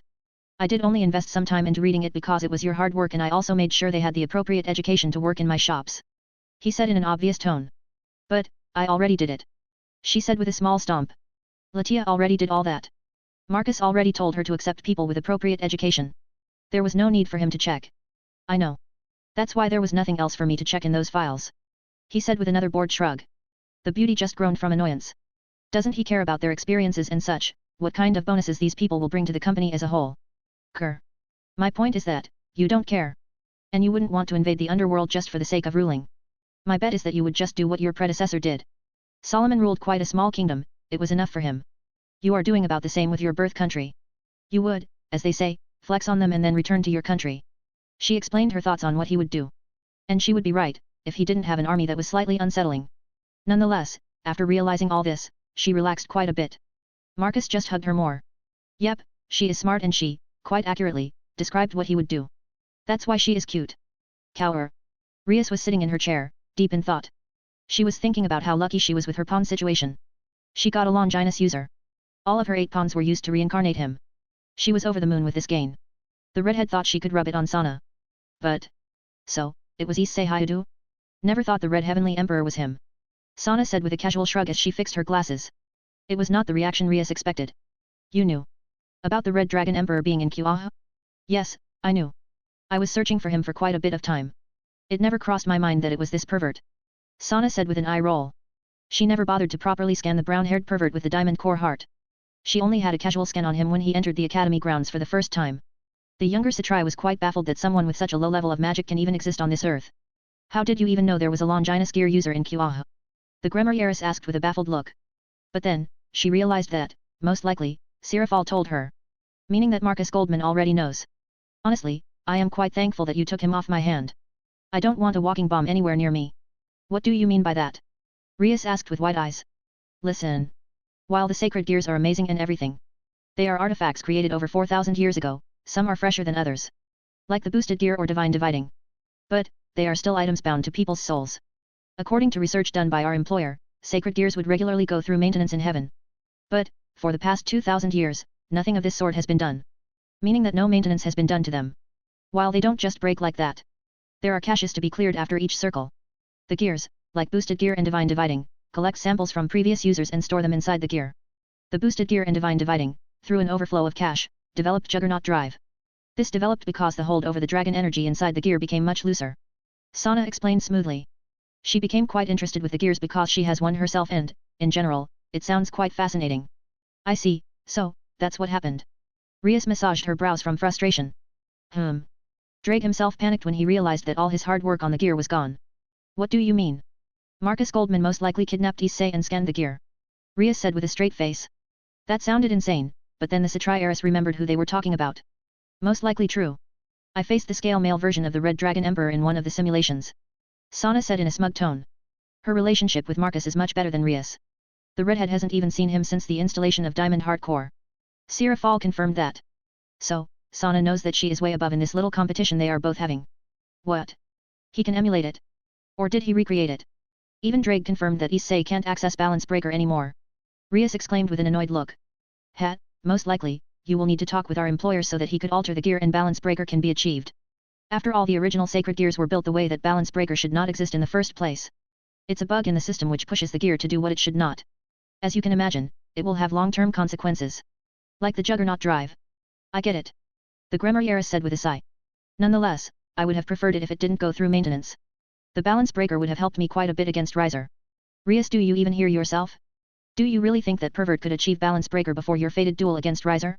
It takes years to even train to react to the threshold needed to achieve Balance Breaker. The gear needs to reach a critical point to evolve. I have read files on that. Rias pouted angrily hearing how Sana has access to stuff she does not. This is not fair, Sana. I have been working my butt off for the past several months. And I still have not gotten any help from our employer. The Satrai heiress deadpanned for a moment. That's because it took me over a year and a half to even get noticed by him. The black-haired devil girl rolled her eyes while saying that. Rias instantly looked downtrodden. She had only been trying seriously for the past couple of months. Waking up early, training magic, training the power of destruction, running mock fights, even physical training. For someone who never tried training this hard before, it was quite difficult. Especially since she is a devil and devils grow stronger with age. She doesn't even need to train to be strong in the first place. But then, her father decided to saddle her with a marriage on her 18th birthday. True. Anyways, thanks for your help. Now I know what happened to Issei's gear.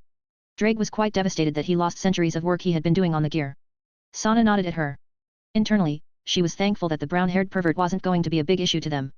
She experienced herself how dangerous scale males can be in the right hands. Eastern Baltic coast. Mistress, the magic saturation in that direction, it's off the charts. Atalanta said to her goddess after returning from one of her scouting missions. Towards Lithuania, he is Eastern European, wise choice to hide in such a small country. The goddess of Hunt crossed her arms. Thinking for a moment.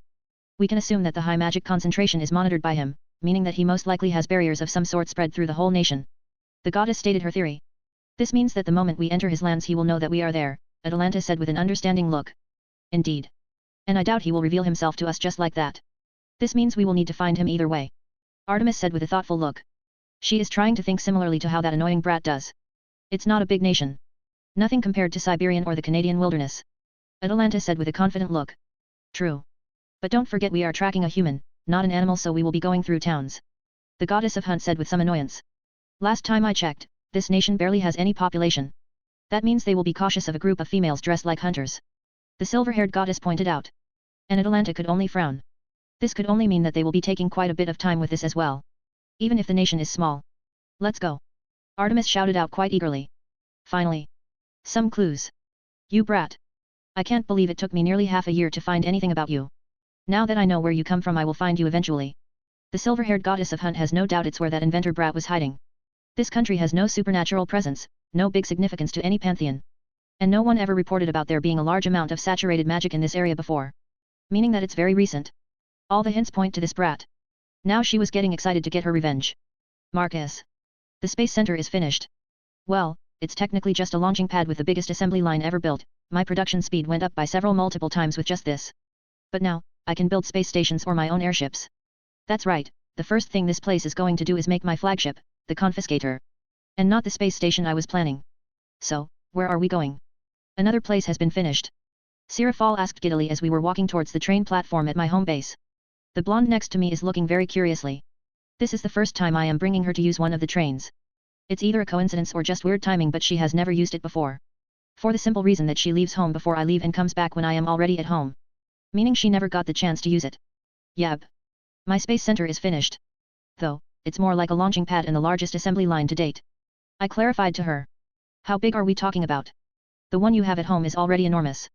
Sarafal asked with a gulp. My total production speed went up by 300% after it was done. Latia, how is land acquisition coming along? I asked the blonde next to my left.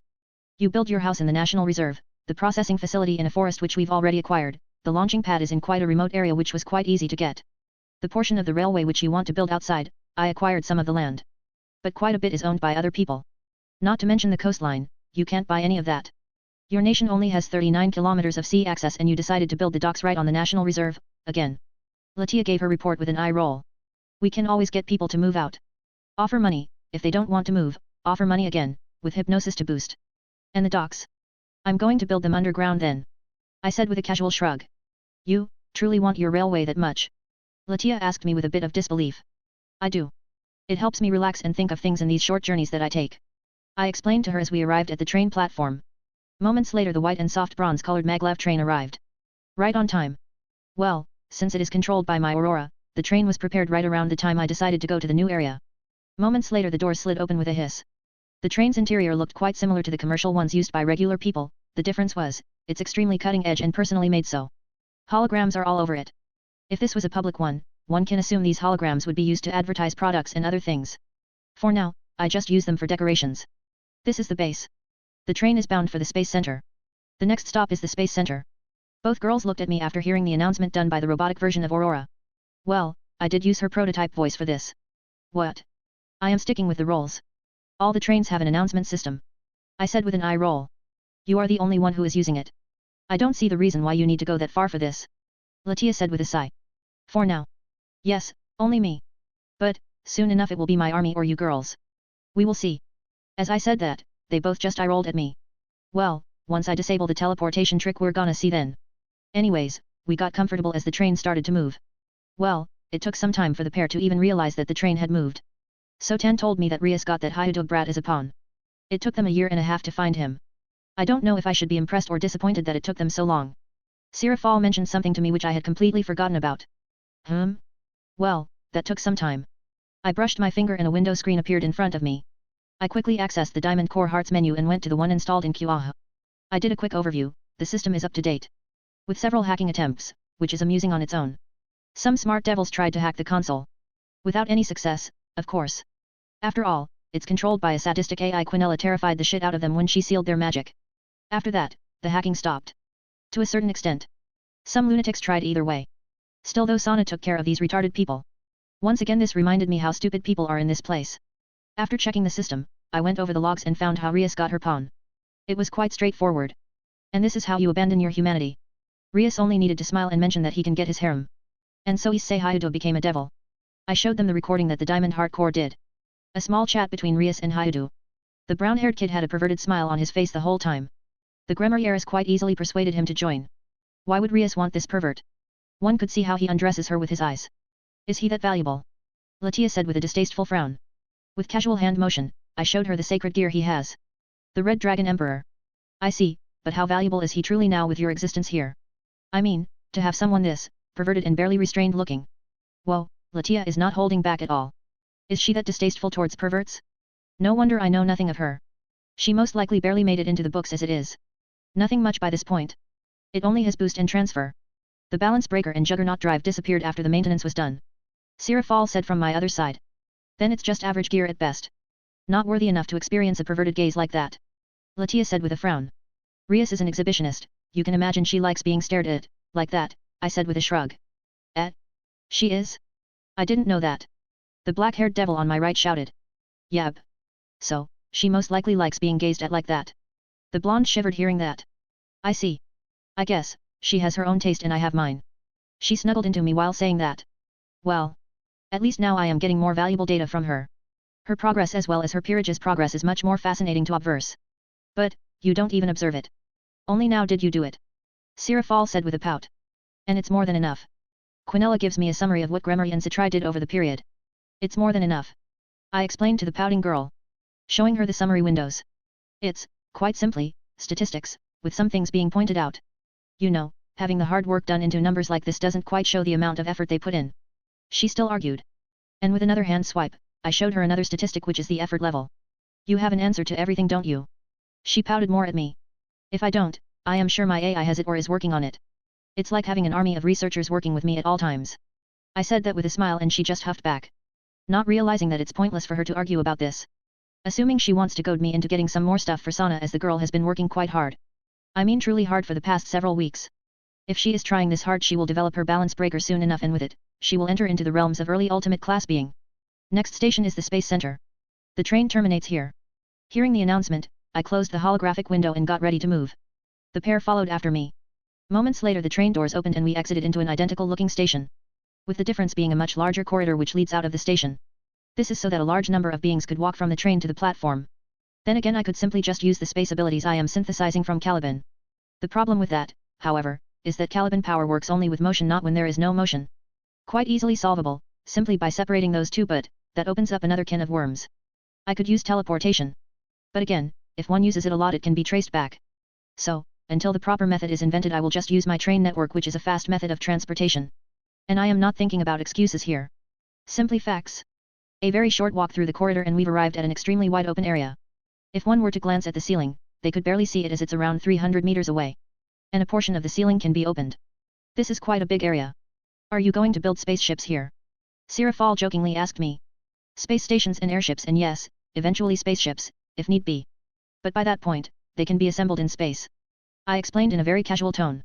Sierra's blue eyes widened to a comical level. You. I was only joking. I thought you were joking back when you showed your plan. I thought it was going to take you years to reach this point. She said while shaking her head. Joking? Don't be silly. Why would I joke about something I can build? Her words were quite amusing to me. Why would I be joking? Space is quite the fascinating place to explore. The possibilities are endless to explore and build from it. Anyways, some work has already started. Quinella already is working on Ars al-Madal Salomonis. I motioned for them to follow me. This place, one can imagine, is like a very empty hangar with lots of lights on the walls. Those are Reality's holographic projectors. The walls can move and be arranged depending on the project this place is working on. At the moment, the labor bots are currently working at the heart of my space station. That sounds quite ominous. Sarafal said with a gulp. You don't name things after Solomon, unless it's something big, I can imagine. Latia said with a slightly sweaty forehead. You are right. Because it is going to be a around 370 meters long space station. Half of it will be the rail system.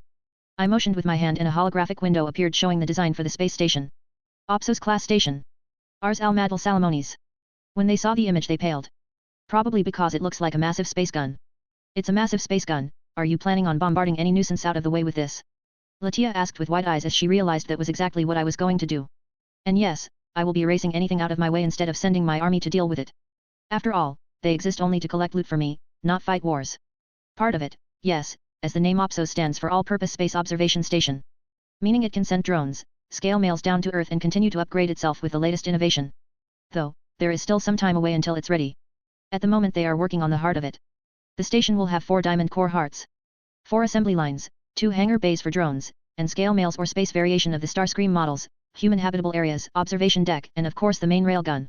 The main gun itself will have a revolver function which allows it to shoot different variations of load from P.O.D to healing abilities, and of course, if people piss me off, the ICBM version of it. Bringing a country to the Stone Age. With mere words, maybe even with a mere thought in the future. Anyways, in future, it will also have docking capabilities for the spaceships. It will most likely be much bigger in future. The new airship, which is still in the planning stages, is going to be around 250 meters. So the station needs to be around a kilometer long. I said with a thoughtful look, thinking about the models for space exploration. Well, I have not thought about it, yet. By the way girls. Did you know that there is no magic in space? I asked the pair who are looking extra pale after seeing Ars al-Madal Salomonis. Well, it was supposed to be awe-inspiring. So, I will let this one slide. Chapter 25, Perfect Human. Quinella had finally done it. The Aurora artificial intelligence has massively accelerated the analysis of the data after that 3% disaster. She has expanded her processing abilities again with another expansion. After her master's 3rd session there was a 4.5% chance of miscalculation. Which drives her even more nuts. Thankfully by the 4th session, the expansion of the processing facility was done. And she only encountered a 2.5% chance of miscalculation this time around. Satisfying her somewhat. But, now. The last session was up and his whole group had gathered to see the final form of their master. Did you ladies feel it? Sarafal asked with wide eyes. Yes, master's magic just eclipsed ours. Graphia said with wide eyes, before smiling in satisfaction. Now she is serving a more powerful being, in raw power. And that just fills her with more satisfaction in her gut. Soon enough the chemicals were drained out from the chemical room and the doors opened themselves. Slowly their master walked out from the room. All the females who saw him just gulped down. Quinella could not take it anymore and started walking forward towards him. Her steps were still elegant as she quickly arrived in front of him. Her hand quickly went up and towards his hair. She swiftly brushed it back. Yes, now this is more to my liking. Master, you now officially look super hot. She announced with a silly grin. Damn. Whoa. He totally looks similar to him. Sarafal said with wide eyes. Her cheeks got slightly red. Who? Latia asked, her eyes, however, stayed on her boyfriend. Aizen Sosuke from Bleach. Our master has a similar physique now and his facial expression has similar sharpness, even his gaze is similar. As Sarafal was describing her master, she got slightly hot. Okay. I have no idea who he is, but from the looks of it, he is quite something. He is a supervillain, an evil scientist, and a genius. Does that ring any bells? Sarafal asked with an eye roll. She can't believe this girl doesn't know Bleach. Oh. I see. You see similarities between our master and him. Latia said with a knowing look. The black-haired devil quickly called a holographic window, went to Google and showed the image of the supervillain. Yes. Similar, but our master is more handsome. The blonde said with a dreamy look. I know. He could easily cosplay as the Aizen Sosuke if he wanted to. Sarafal said in a dreamy tone. By this point, Latia had already ignored her and instead went to approach her boyfriend. Back to Marcus, who heard all that, he called forth a holographic window and turned it into a mirror as he inspected himself in it. HOH. I see what you mean. The teen said softly, but, for some reason, the whole group, except for Quinella, turned slightly weird hearing his voice. His voice was not loud, it was soft, but it commanded some sort of power to it. Quinella grinned from ear to ear. She was thinking that this would happen. This time it was a victory to her and not the genetics. A human's DNA is extremely complex as it went through evolution for thousands if not millions of years, unlike the supernatural which is created from beliefs or other machinations of powerful beings. Like, for example, angels and devils. They were the creations of powerful beings. So, it's not that complex that they are already in the apex of their given form. Not much improvement is possible for them. Quinella went through Artemis's DNA countless times. Trying to understand Greek gods. Trying to find something more. And in the end, she always comes up with the same conclusion. They are beings shaped by humanity, and ultimately, there was no supernatural before humanity. Nothing specific was uncovered. The earliest known pantheons were the Mesopotamian, the Hindus, and the Egyptians with their records going quite far. There are exceptions though. Like the heavenly dragons, the true dragons or the dragon gods. Even the so-called primordials gods are not older than these living draconic energies. In other words, their god bodies have already reached their apex and there was nothing more for them to evolve. Unlike the humans who are shaped and affected by the nature around them. What the silver-haired assistant did was quite simple. She dug deep into her master's DNA. Went to the earliest possible record. Once located, she unleashes it, redoing that for every single piece. The artificial intelligence overrode all the downsides that human comforts did to her master's body. All the weaknesses were eliminated. Once that was done, his body was at the level of a human. The most primal in the sense of evolution. The senses at its peak, the mind at its sharpest. The muscles are at the most ready. Once that was achieved, she then released all the limiters. Once the limiters were gone, it was the time when his DNA was at its most active. The evolution has begun. This is where Quinella truly showed her mastery over genetics. She has put her master's adaptability to the maximum possible. Pushing the gene to borderline breaking point. With max adaptability, she was able to then add things from other beings' genes. Like the enormous magic reserves of the gods, the sharp senses of a predator, not too much though as she still wanted him to be human. So, balance was still needed. So, while he had the senses of a predator, it was not to the point where he would start stalking people like a predator.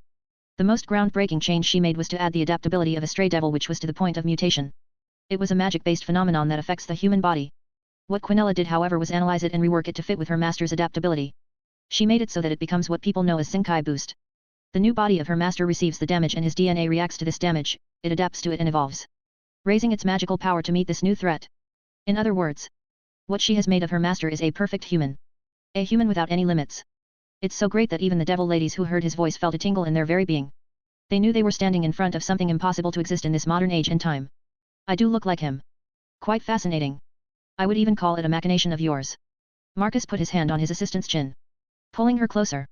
Was it one of your machinations? My beautiful little vixen. Quinella stupidly nodded multiple times to his questions. Her human processors tried to understand what she just experienced. The only result she got was that she needs a human body to properly comprehend this. The rest of the group also tried to understand what they were feeling. Even Venelana was biting her lower lip.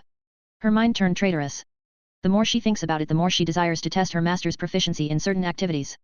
However, she doesn't just want it to be a simple session, no. After all, she is a devil of the Baal family. For now, she will just observe him closely. While the other devil ladies who saw the changed master of theirs could only lick their lips. This was, the artificial intelligence truly delivered on that promise to make their master better. I see, you did quite nicely. Nonetheless, you are not allowed to hide things from me. Assuming you also altered some of my looks. I didn't. The only machination I could think about, is, wait. I didn't even do anything. I followed the protocol to the letter. Quinella huffed as she rapidly went through everything with her enormous processing capacity. So, you are telling me this is my natural look? Marcus raised his eyebrow as he inspected himself. He clenched his hand and swiftly channeled his magic. A bright white aura surrounded him at that moment as he called for his enormous amount of magic. Both Sarafal and Graphia gulped down with disbelief. Their top power was insignificant to this. Sarafal could only fight her master in this case with her Eternity Drive Balance Breaker. This means Marcus was at least a super devil class being just from raw magic power. So, this is it. Quite impressive. I just clocked you at 85% of that of the Red Dragon Emperor at his prime. From the readings we got from the boosted gear. And the strength of the soul reading. Quinella said with a thoughtful look. Still though, she can't believe her master made her go through that embarrassing moment. I see, we will go through extensive tests later on. Marcus softly said that. He looked at the mirror for a second. His facial expression slowly morphed into that of a smile. A smile of someone who knows things. A very familiar smile which was always on the face of a certain genius villain from Bleach. Marcus. Once again I looked at myself in the mirror. I just went through a whole bunch of scans. All my vitals were perfect. The blood samples were scanned and analyzed by Quinella. The beauty had 0% miscalculation this time, which she was extremely smug about. I already tried out some basic things. Like, for example, how long it takes for a simple finger cut to heal. There was no improvement in my first session. As it was just fixing inherited things. The second one showed me a 30% increase in rapid healing. In the third it was 50% from base humans. In the fourth it was 150%. And in the last one, it was around 1000%. Well, the speed was near instantaneous. Another funny thing happened, I was almost immune to cuts from sharp things right after I'd cut myself in the finger. Meaning my body adapted to sharp things. Well, you are in perfect health. The genetic alterations are. Well, they are not there anymore, it's like your body was always like this, the natural adaptability assimilated those changes and accepted them as it is. Strange. I will most likely figure this one out and add it to the S.P.B.A. Quite interesting. I nodded at her. It seems that my body adapted to the modification and accepted them as better alternatives. Thinking for a bit, I called forth Toki. A familiar golden whitish aura surrounded me, the life force energy was even denser than before. The power which comes directly from the life force, quite a strange concept. The more perfect my body was, the more I could channel it. I unlocked it after the third session. It got denser followed by the fourth. And now it was like a fire surrounding me. How this is connected to body and life is still something I need to do some research on. It most likely reacted to my non-existing lifespan. Well, we will see what it does later on. Now, I have magic and Toki. And I could feel that there was something more which I could access. It was like a paper-thin layer that was there keeping me away from whatever this was. Well, I will figure this one out soon enough. Once the checks were done I dressed up again and Quinella brought me the tray with my rings. I noticed there was an extra one. This is. I picked up the golden ring that was the same looking as the rest. But, my senses were telling me there was something else. I know my rings from looks alone, and my magic sense tells me their true nature as well. For example, the ring of destruction felt like an endless abyss and the end of things. While my ring of focus felt like my maths classroom back from school, it has a sort of vibe to it. The ring of storage felt like the basement where you keep your fruits over the winter. And this felt like distorted space. I have finished this ring when you were going through your last session. I thought it would be a good gift to you. She said with a small visible blush on her cheeks. Oh, now that is a nice gift. I said with quite a giddy tone. I could not remember the last time I got such a good gift. The ring of space, as you've probably guessed. This ring holds the principle of space magic, control and manipulation. The problem however, as you can guess, is the control. But, with your enchanted capacities, alongside the ring of focus, you should be able to manipulate it however you want. She explained to me while I looked at the ring between my fingers. I was inspecting the runesmith. The Lord of Rings holds nothing on what my Quinella could do. Which finger does it goes on? I asked her after finishing my inspection. Left hand, middle finger. After hearing which finger it goes on, I immediately put it on. That moment, I felt like another filter just went through me. I could see things brighter. Don't try to rip space here, master, you can't do it here. Quinella said simply with a knowing and deadpan look. I see, so, this is how locked space looks like. I can see it now. Indeed. I suggest practicing space magic where space is not locked and it's nowhere in our backyard I am afraid. She said with a sad tone. Quite the sadist, giving such a toy to me and not letting me use it. I don't know how I should feel about that. I said while shaking my head in fake disappointment. Gah. Don't you dare. I was not the one who decided to lock space so that no creepy space monsters could enter into our home country. And you know it. She pointed her finger at me with a blushing look. Right. I forgot that. I suppose you are not so sadistic towards me after all. I shook my head with an amused smile, remembering that part quite perfectly. Why you are messing with me. So, this is what it is. She said that with a realized look. Just you wait. I will have my revenge. She told me with a cute pout. A regular human should be terrified. But, I was the one who programmed her basic functions. This means her revenge will be that of either seduction which leads to teasing. Or, a similar type of teasing. Well, it will be fascinating to see her do such things. After the check UPS, I went to the testing room. I wanted to test some of my basic strengths. The leap in fundamental strength was enormous. Right. Sarafal, we are going to do some basic fighting. Are you planning to kill me? Your power is off the charts. Sarafal shook her head. Sigh. I said the basics, try using your water powers on me, I said with a shrug. I am not planning some battle of fates like Dragon Ball Z has or something like that. Fine. You should get used to some physical activity. Sarafal raised her hand and a leviathan circle appeared. Moments later, a large amount of water manifested, like a torrent, it rushed towards me. Honestly. I've never fought properly in my life before, but in this situation? Something just clicked for me. The moment the water torrent was in front of me, I grabbed it with magic pouring from me. And just like that, with a simple spin, I sent that torrent of water back, flying towards Sarafal who was looking at me with disbelief. She only had a few moments to dodge it. Very embarrassingly she jumped out of the way. What was that? It's like you just used Kankara on me just now. The black-haired devil exclaimed with a pouty tone. She slowly got up on her feet moments later. Kankara? Not quite, or was it? I don't know how Ajilka's magic works, but I calculated the amount of magic you sent me and used the same amount to capture it. Then I calculated the best way to redirect it. I explained to her. That does sound quite similar to my uncle's Kankara. But, it's not. Master was able to do it because his magic nature is neutral. And he was able to, quite easily, adapt to the water. Latia said from a distance. I could see some sweat on her forehead. Assuming she felt quite out of place with the amount of power being thrown around. Doesn't change the fact that his fighting style is similar. Sarafal huffed and created several balls of ice and started shooting at me. This girl, she needs some spanking. Less than a second later I started slapping the ice balls away like some paper planes. And started walking forward towards the slightly panicking looking beauty. Before long she started taking steps back while still trying to do something with her water and ice powers. By this point, she was going overboard and I could use Ars Goetia to calm her down. But, this situation requires some direct intervention. After all of her attacks got slapped away, I was now in front of her, and behind her was a wall. In simpler words, she was cornered. My left hand moved quickly and grabbed both of her hands and lifted them above her, pinning her in place. While with my right hand I grabbed her chin and made her look directly at me. Nervous gulp. Did I permit you to use anything else apart from water? I asked her while my gaze was directly on her blue eyes. So, hot. What was that? Did I just hear her voice in my head? I looked at her more. I could feel, something more, another energy flowing in me. Master, your eyes, they just went through something. Sarafal said with wide eyes. I, for a moment, kept staring at her. Those look like innovator eyes. Is that for real? That stuff can happen in real life. Did I just read her mind? Shinic powers? Is this Shinic energy I am feeling? Without wasting much time I released her from my hold and I could hear her inner pouting. My eyes went towards Latia and I could hear her intellectual inner self talking. Marcus is truly powerful now. I should start my training soon so I won't be left behind like this. Even inner monologues are like that. Then I called for a holographic window and turned it into a mirror. Moments later, I looked at myself. My eyes widened seeing electricity flowing through my irises. The pupil was the same, only that the iris got duller and now electricity was flowing through them, the eyes even had some sort of glow to them, assuming they could now glow in the dark. What was more fascinating was that, the moment this new energy, which I believe is Shinic, calmed down, my original eyes returned to how they were before. What was that? Did you just turn into an innovator? Sarafal asked with disbelief. In a way. I can feel another type of energy now. And I can access it too. I explained to her as I started channeling this energy. I feel that I could quite easily mold it with Toki. No. Way, isn't it like your third energy now? Sarafal exclaimed with disbelief. I don't even know if there even existed someone who could have this many energies inside a single body. The black-haired Satan said to herself and I could hear it quite easily now. My mind reading is rapidly progressing. Which is quite the convenient power. Yes, it would seem it's Shinic of some sort. I think I will be able to do things with my mind now. Like mind reading?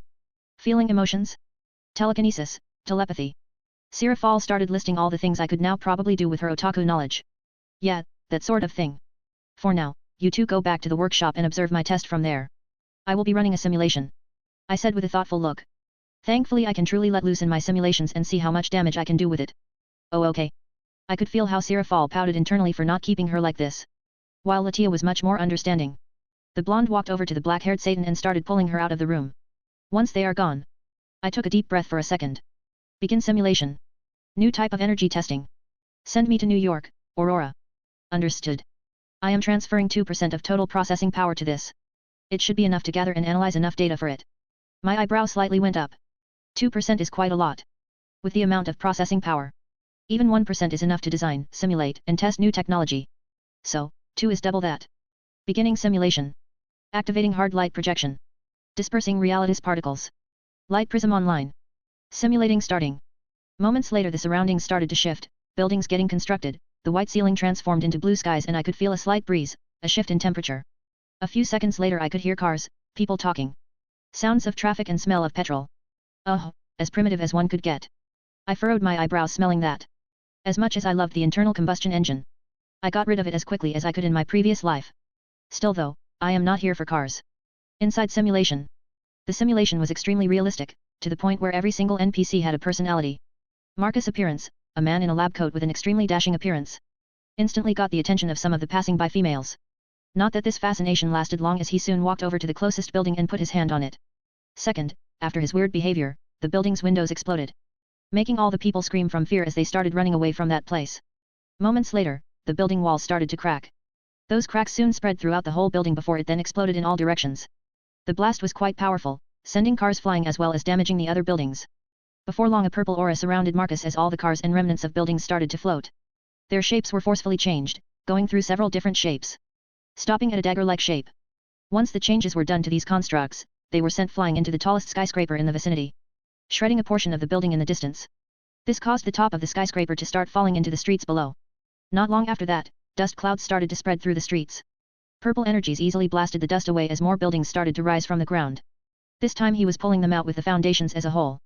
Buildings with multiple floors and sizes were pulled out like they were built from paper instead of concrete and bricks. Then they started to squeeze into themselves, forcefully breaking down and shrinking into perfect balls of concrete, steel, bricks. I am getting a hang of this. Aurora, send an opponent for me. Any preference? None. Impress me. Sure thing. Around 30 seconds later, Marcus heard a loud whistling sound, before a fist rammed into his face. The teen's eyes widened as he felt his body being sent flying, like a rag doll going through several rows of buildings, eventually going through the Liberty statue like a hot knife going through butter. Marcus snapped from his shock as pain soon washed through his body. He flipped over, creating a platform on which he grabbed himself, stopping in the middle of New York Bay. His eyes scanned the area, finding the one who punched him. Seriously? Aurora? You're sending Superman after me? Marcus asked with wide eyes. Not just any Superman. According to my calculations, he could easily fight in the top 3 of the world's strongest beings. If you can beat him, then you are on that list. The AI smugly said to him, goading him to fight against this augmented Superman. I see. I guess let's aim for that position. For once, let's do things the old-fashioned way. As the teen inventor said that, he slowly stood up, his spine and neck already fixed itself, and he stretched out. That one. I quite felt it. He said to the famous comic book hero who just arrived in front of him. I punched you as hard as I could. I am quite impressed that you are that durable.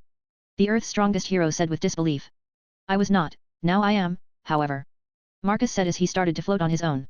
Purple aura surrounded him as it slowly started to form into a flaming one. A second later, particles of all sorts of things started to float around him as well. At the moment, he had just successfully combined all 3 energies. And he soon started powering himself up with this new power, a new type of energy. And the world around them started to shake. The hero in front of Marcus, by this point, was tired of waiting and rushed forward, preparing to punch again. This time, Teen himself met the punch with his own. The collision sent shockwaves throughout the whole area. Marcus grimaced as he felt his right hand just break. He quickly swept with his left, sending a space rent. A distorted slash of space. The blue spandex-wearing hero quickly dodged this with his inhuman speed. Pity that he forgot that behind him was one of the world's biggest cities. The space rent easily cut through almost all the skyscrapers in Manhattan, flying somewhere into New Jersey, cutting through more buildings in its path. "No! You bastard!" Superman exclaimed with wide eyes as he realized what just happened. Fury manifested in his eyes as the superhero rushed forward. Marcus quickly meets him midair as the battle of super speed and super strength send more shockwaves through the whole area.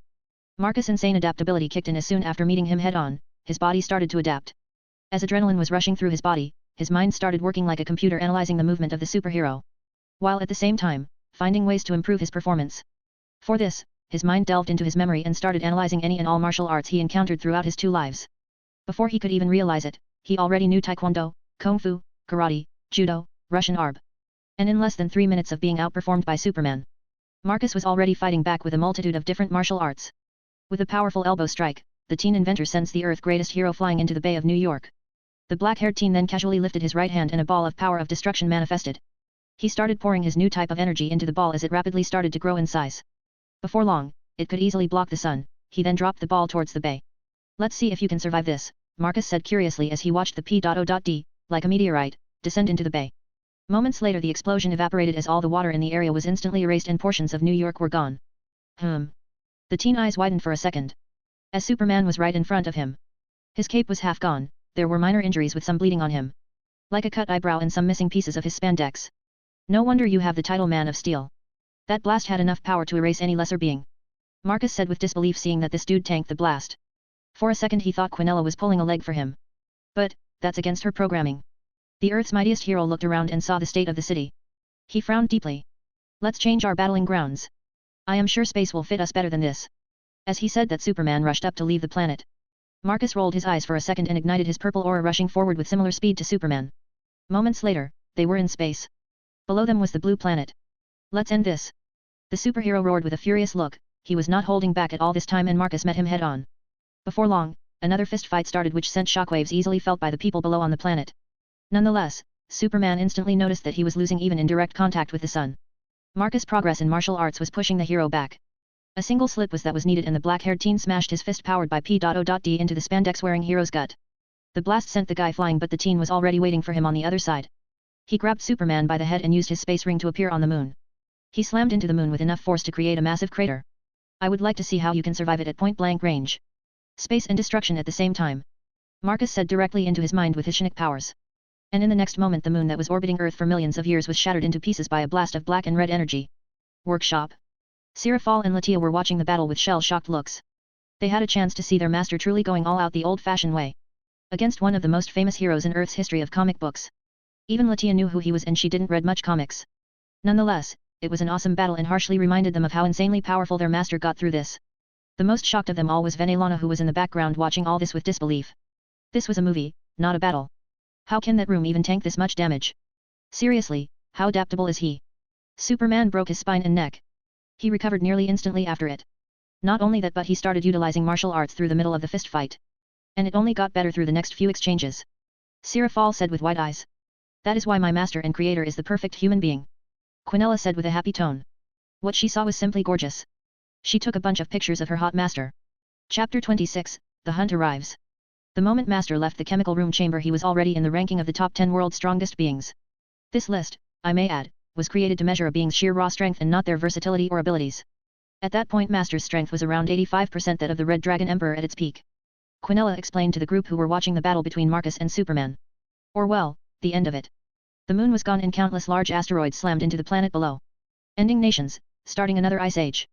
The consequences of such sparing are immeasurable. That's why they should only be done inside a simulation like this. At his spar with Satan Leviathan, Master started showing his adaptability by unlocking Shinic powers. Thus unlocking his third energy. I was measuring his power at that moment, which went up. The artificial intelligence explained as she showed the statistics of Marcus' progress. His power went up to 95% of the Red Dragon Emperor. What kind of progress is this? Sarafal asked Quinella. The Leviathan could not comprehend the rate of progress. His body adapted and became a perfect vessel for Shinic power. That moment, mastering this new energy and the abilities it gives became child's play for him. Quinella pulled up another statistic, showing the rate of how quickly he mastered the flow of this power. All of them just gulped down seeing this. After the short spar with Sarafal, Master entered the simulation and started to get a hang of this new power. Telekinesis, levitation, Shinic blasts, all in less than 10 minutes of acquiring this power. The silver-haired assistant showed images of what he can do and what kind of damage he could do to a city. Now the part where he got even more powerful. Quinella showed the part where Superman was manifested and Marcus got punched by the spandex-wearing hero. This is where Master got punched and nearly lethally wounded. How could you allow that? Latia asked with quite an annoyed look as she saw her boyfriend with a broken neck and spine. My protocol doesn't allow me to hurt him in any sense of the word, but, if there is a profit to my master and creator with 0% chance of death possibility, I can allow him to get hurt. There was 0% chance of Superman winning. Sarafal asked with some disbelief in her voice. The guy is so powerful yet there was 0 chance for him to win? While death percentage and victory percentage are two different things. Yes, he had no chance of winning. Because he was Superman. A physical brawler. Our master needed to face one of these so that his physical parameters could increase. Everyone instantly got a realizing look. They realized that if some sort of range fighter, like Sarafal, were to appear before Marcus, then this individual energy would most likely be sealed off, and their master would just get the bare minimum of benefits. That's why, what Marcus faced could be considered his weakness. That's why Quinella goaded him to face Superman in the most direct possible battle. A fist fight. Their master normally would never face anyone in such barbaric things. That's why it was Superman. An icon, someone he quite dislikes as well. Those pure hero types can be quite annoying. The artificial intelligence made sure their master is facing someone he would get his hands dirty on. So this specific opponent met several criteria. After the hit, his body started to adapt. When his spine and neck healed, his power went up to 200% that of Drake's prime. Then he fused the 3 types of energies on the fly. Magic, Shinic and Toki. That power-up which shook the whole world, raised his overall power by 400% that of the Heavenly Dragon. Everyone just stared at the statistic with utter bafflement. The gap in between them was less than a few minutes. It was like 2 minutes or something. How can someone grow so strong in such a simple period? The fight itself slowly raised his overall parameters, not just raw power. By the time he went to space, his body adapted to the space environment, meaning, he can now go to space as it is. His resistance went up against the space laws and he is borderline immune to the concept of the power of destruction. Venelana gulped down hearing that. What kind of nonsense is this? She can accept that he can make insane stuff. But now he is even more durable than most of the gods? Quinella continued explaining as everyone looked at the screen. Showing the dust somewhat spread out around the place where the moon was. Marcus was floating there. With a missing arm and leg. There was no Superman left at all. He was turned into space dust from that pinpoint blast. What was quite shocking for these ladies, except Quinella, was how rapidly Marcus is regaining his missing limbs. Right in front of their eyes. The bones and the flesh recovered at a rapid near instantaneous pace. And before they knew it, he already had his limbs back. Now he was collecting his missing rings, which was also quite insane. It is crazy how they managed to survive the explosion of the moon. Later. Marcus was sitting on his chair, looking at the holographic windows of what his Diamond Core Heart network all over his country has recorded for him. And of course, directly streaming back to him. Artemis was here. He knew that she was looking for him. The teen inventor didn't need to listen to any sort of news or anything like that to know that she would come after him. She is a Greek goddess with an ego the size of the moon which he blew up, after all. Still, it was kind of hard to get over the fact that he now has this much power. He even beat Superman. Anyway, he knew she would come. It was just a matter of time. And it appears it took her nearly half a year to do that. According to the Huntress's chatter, which was picked up by his surveillance system. They were all over the place, like, checking out the whole Volga River Basin. The whole of the Dnieper River Basin. The Ural mountain range, in a nutshell, most of Eastern Europe. What truly brought a smile to his face was, he knew they were all going to check the biggest places on the map first. Leaving the smaller ones for the last. Marcus checked the images he got of the trio main huntresses. His eyes stayed on them for a bit. You know, I've always wanted to have a lion.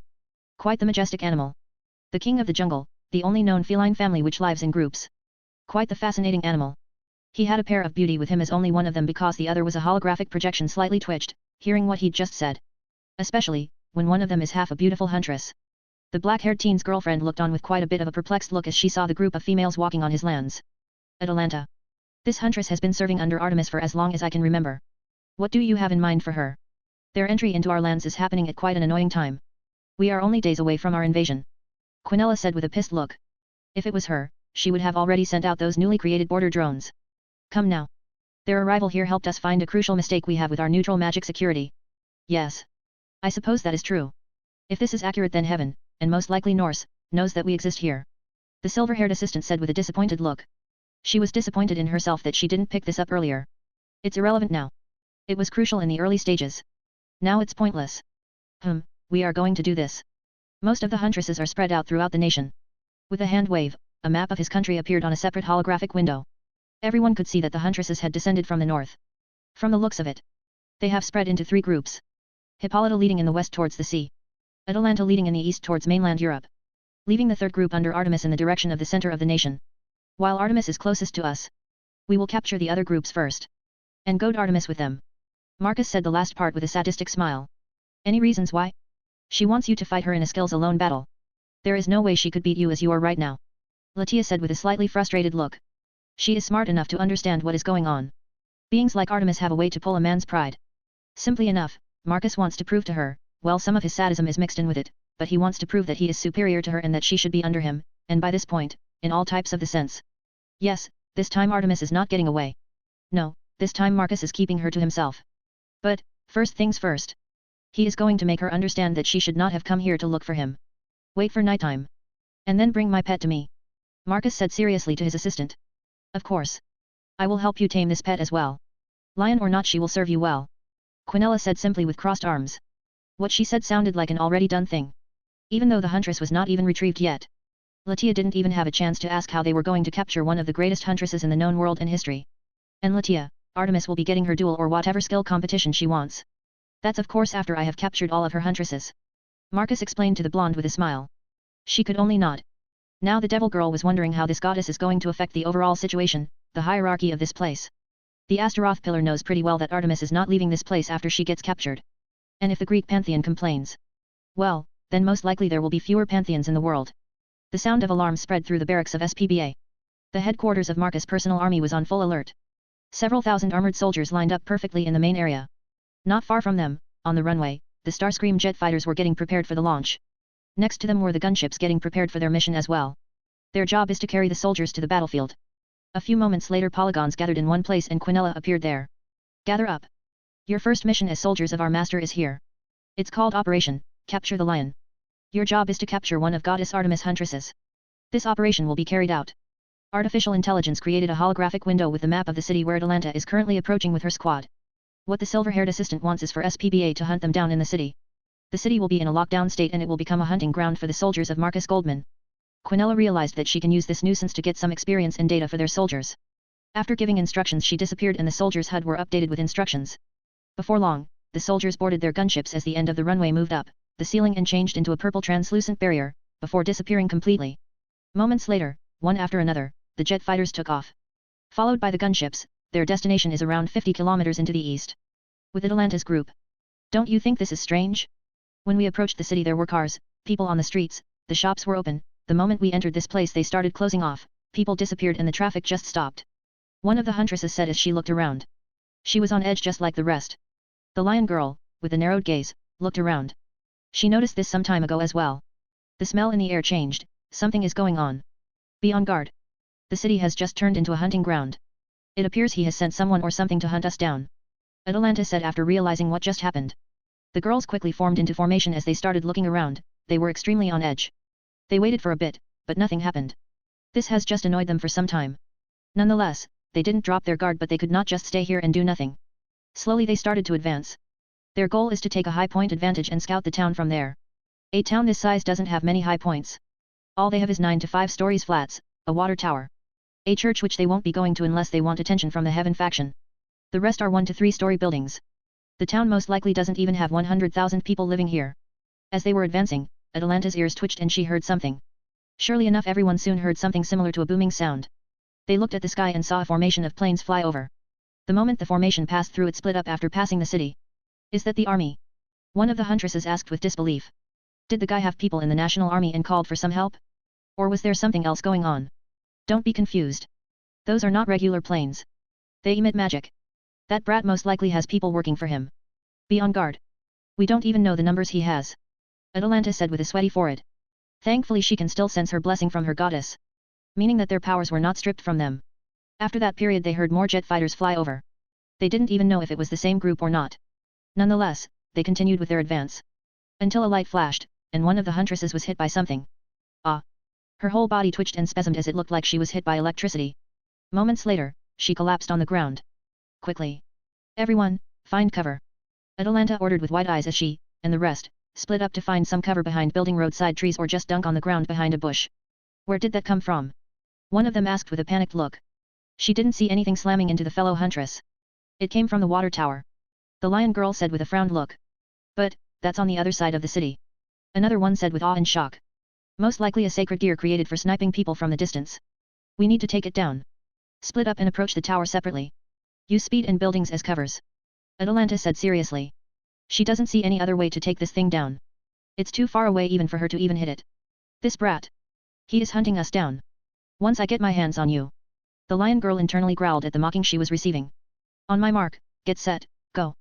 As the blonde/green-haired huntress shouted, she started dashing forward towards the tower. But, her eyes widened when she saw multiple flashes of light and screams of pain from her huntresses. They were all sniped down with ease. What kind of accuracy is this? Before long she jumped over a single store building and tried to take a turn to hide behind a 5-story flat. Atalanta had the idea to use this building to try and snipe the persons who were snipping her butt. With the sounds of jet engines, a robot, around 7 meters tall intercepted her. It was massive compared to her size. It looked like it was the transformed form of the jet fighter which flew over the city. The huntress's eyes widened as she quickly turned around to make some distance. She pulled out her bow and wanted to shoot at this thing but the thing pointed its rifle at her. No good. Atalanta quickly hid behind the fences of the 1-story building she just jumped over. It was a private house with quite a bit of garden and driveway. But then, volleys of electrical balls slammed into the fences. Atalanta quickly started to run as the blasts destroyed the fences. The huntress realized that this brat, or the brat's people, don't care about collateral damage. Which is fine for her. Her bow glowed silver as she pulled the string and an arrow manifested from pure divine energy. She then releases it towards the robot in midair.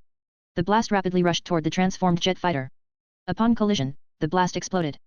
And pushed the robot back a little bit, there was not even a scratch on it. No way. I put everything I could into Toro Polos at that moment. Sweat started to pour down from her forehead, she realized how bad this situation was even when she had her full power. That moment she saw 3 red laser dots on her body. Her eyes widened. And in the next moment, something slammed into her from all 3 directions. A large amount of electricity entered her body. She quickly realized that she got shot from 3 different directions, meaning that most if not all the high places had snipers. Damn, you. Atalanta cursed internally as she collapsed on the ground. Slowly her consciousness started to leave her. Nonetheless, her senses told her that someone was approaching her. Then more and more sounds of footsteps, heavy steps, meaning heavily armored. Military type gear, mostly likely some sort of metal boots. The huntress thought to herself. She realized that the city already had soldiers deployed. When? How? How many? This is Alpha 3, the lion is secured. Requesting transportation. Atalanta heard one of the soldiers speak through the radio, she assumed. She could not believe she was treated like some sort of hunting prey. Before long her consciousness was consumed by the darkness. Atalanta's eyes snapped open. She quickly looked around. It was a small room with no windows, only one side has bars and nothing else. It took her a few moments to realize it. But she was in a cell. A prison. Next thing she realized was that her blessing was gone. Which means her powers were sealed off as well. We meet again. When she heard this, not so familiar, male voice, the lion girl felt her whole being just tingle. Her instincts were telling something. Strong, very strong. You are that man. Atalanta said with an angry snare. You have to be more specific. She saw this figure just walk into her cell. It was utterly weird because he walked through bars and walls, it's like they don't exist for him. This however didn't mean anything to the huntress. She could not sense any power from him. And her fury was higher than her reason at the moment. Atalanta didn't say anything, instead she lunged forward and tried to spin kick him. Only for him to capture her leg extremely casually with his left hand and send her back flying a little bit. That moment, she felt something coiling up around her, her hands went behind her back. She quickly realized that she is getting tied up.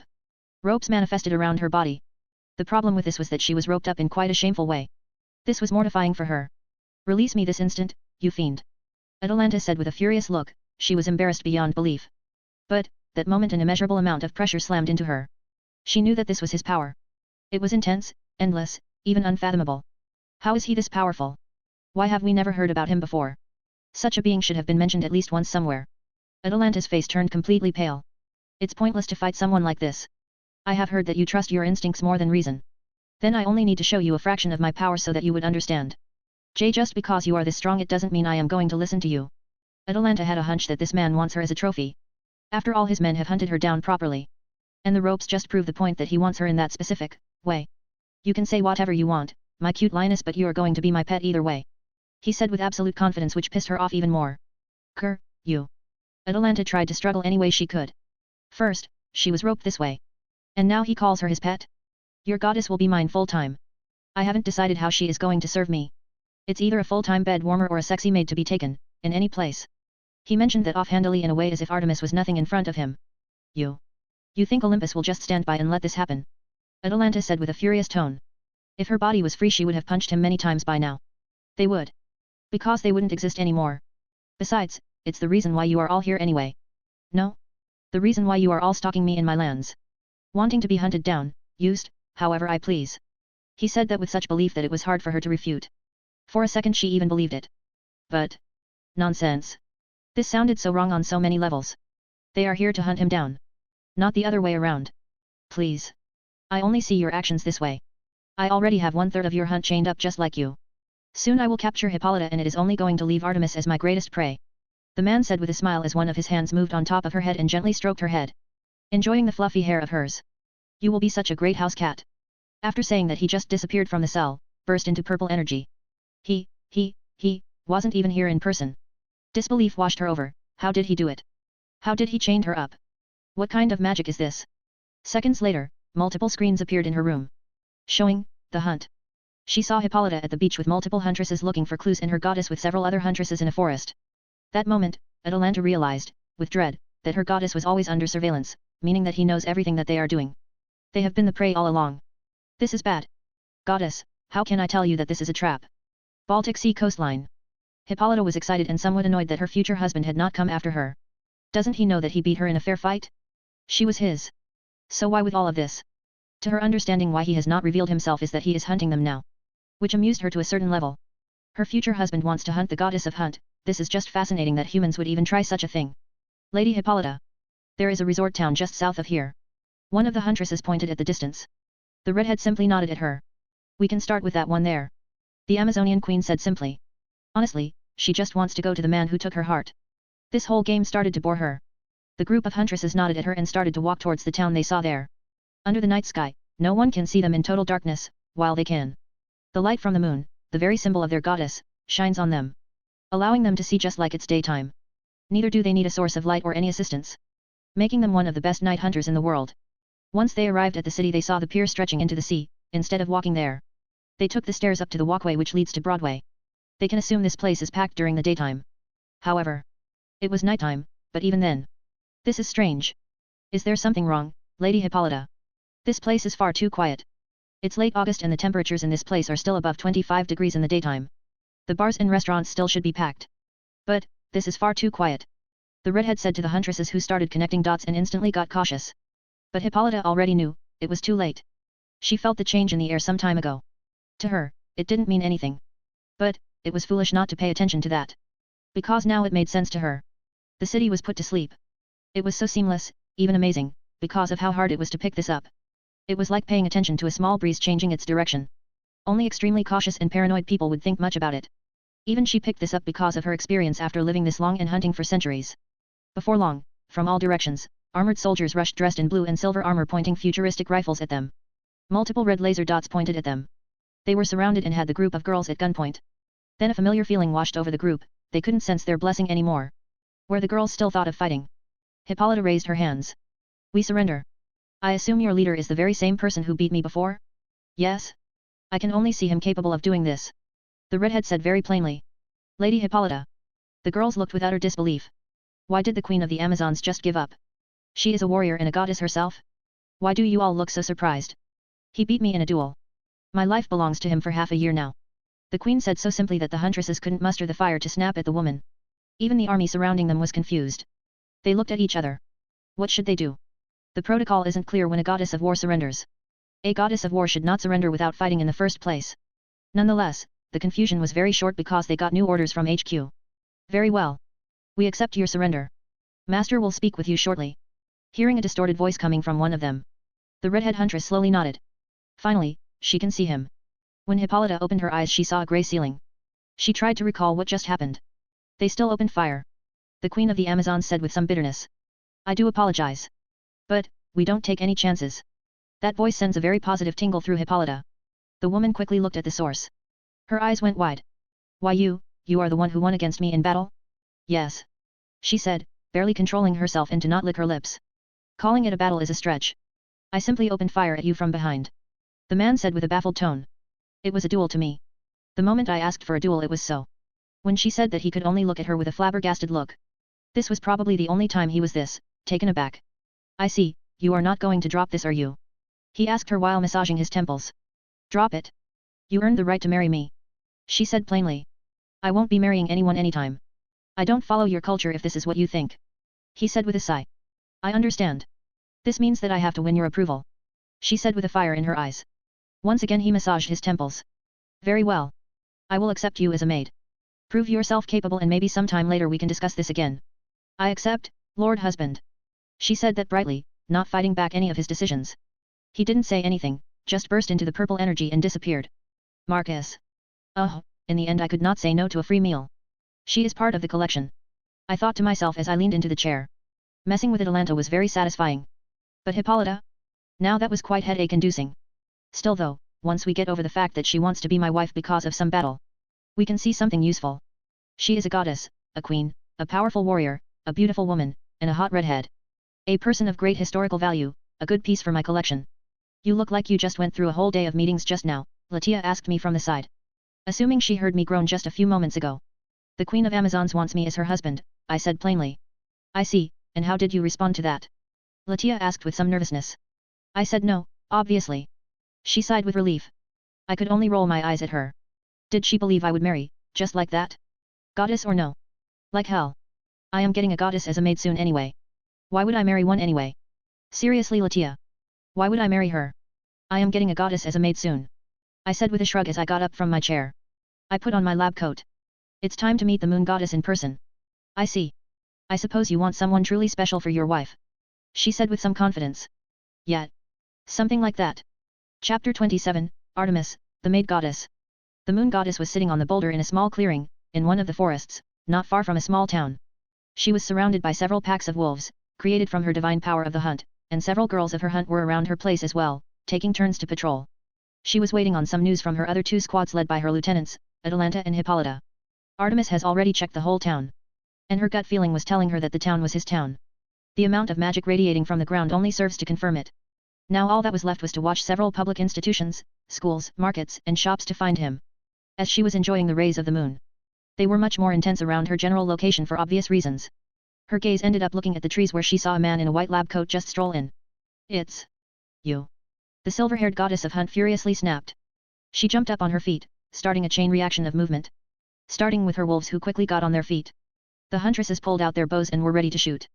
It has been quite a bit of time. You look as dashing as ever. He said with a confident smile. Artemis snarled but quickly took a deep breath controlling her emotions. You have quite some gall to come here without any of your toys. she said with narrowed eyes as she looked at him. She can't sense any magic or energy from him. This is nuts. What kind of things does he have stashed in his pockets? Ah yes. I have heard from Atalanta and Hippolyta that you want to fight me in some sort of duel without any tricks or sacred gears.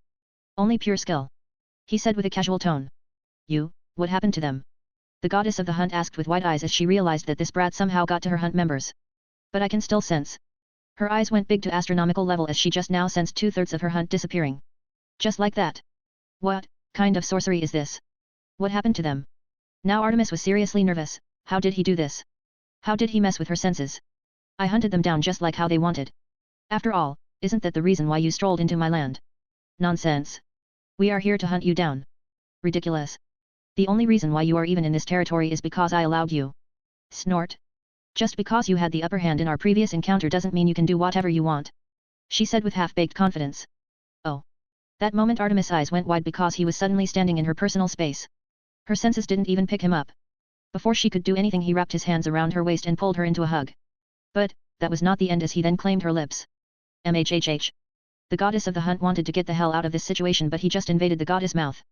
Exploring the insides like he owns them. She tried to push him back even calling forth her divinity, which didn't respond to her at all.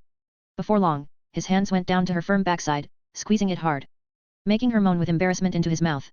Now she was struggling even harder. Trying to bite his tongue even. But, it was useless. Just how is he doing this? She thought furiously, her eyes narrowed from anger. All her struggling was for nothing. As he continued to do whatever he wanted with her. His hands explored her back and her bum all the time. Which just infuriated her. Nonetheless, he finally stopped with his kiss and pulled back. There was a string of saliva connecting them.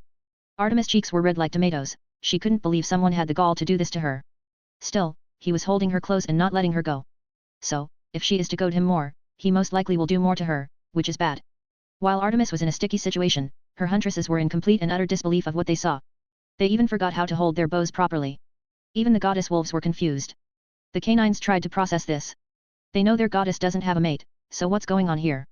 Has she finally found someone? Well? Do you still question if I can do whatever I want? He asked her while leaning forward and whispering into her ear. Why let's make a deal then, let's fight, one-on-one, no tricks, no magic, no powers, no sacred gears. If you win then I am yours in any way you want. If I win, however, you will release my hunt and will let us go.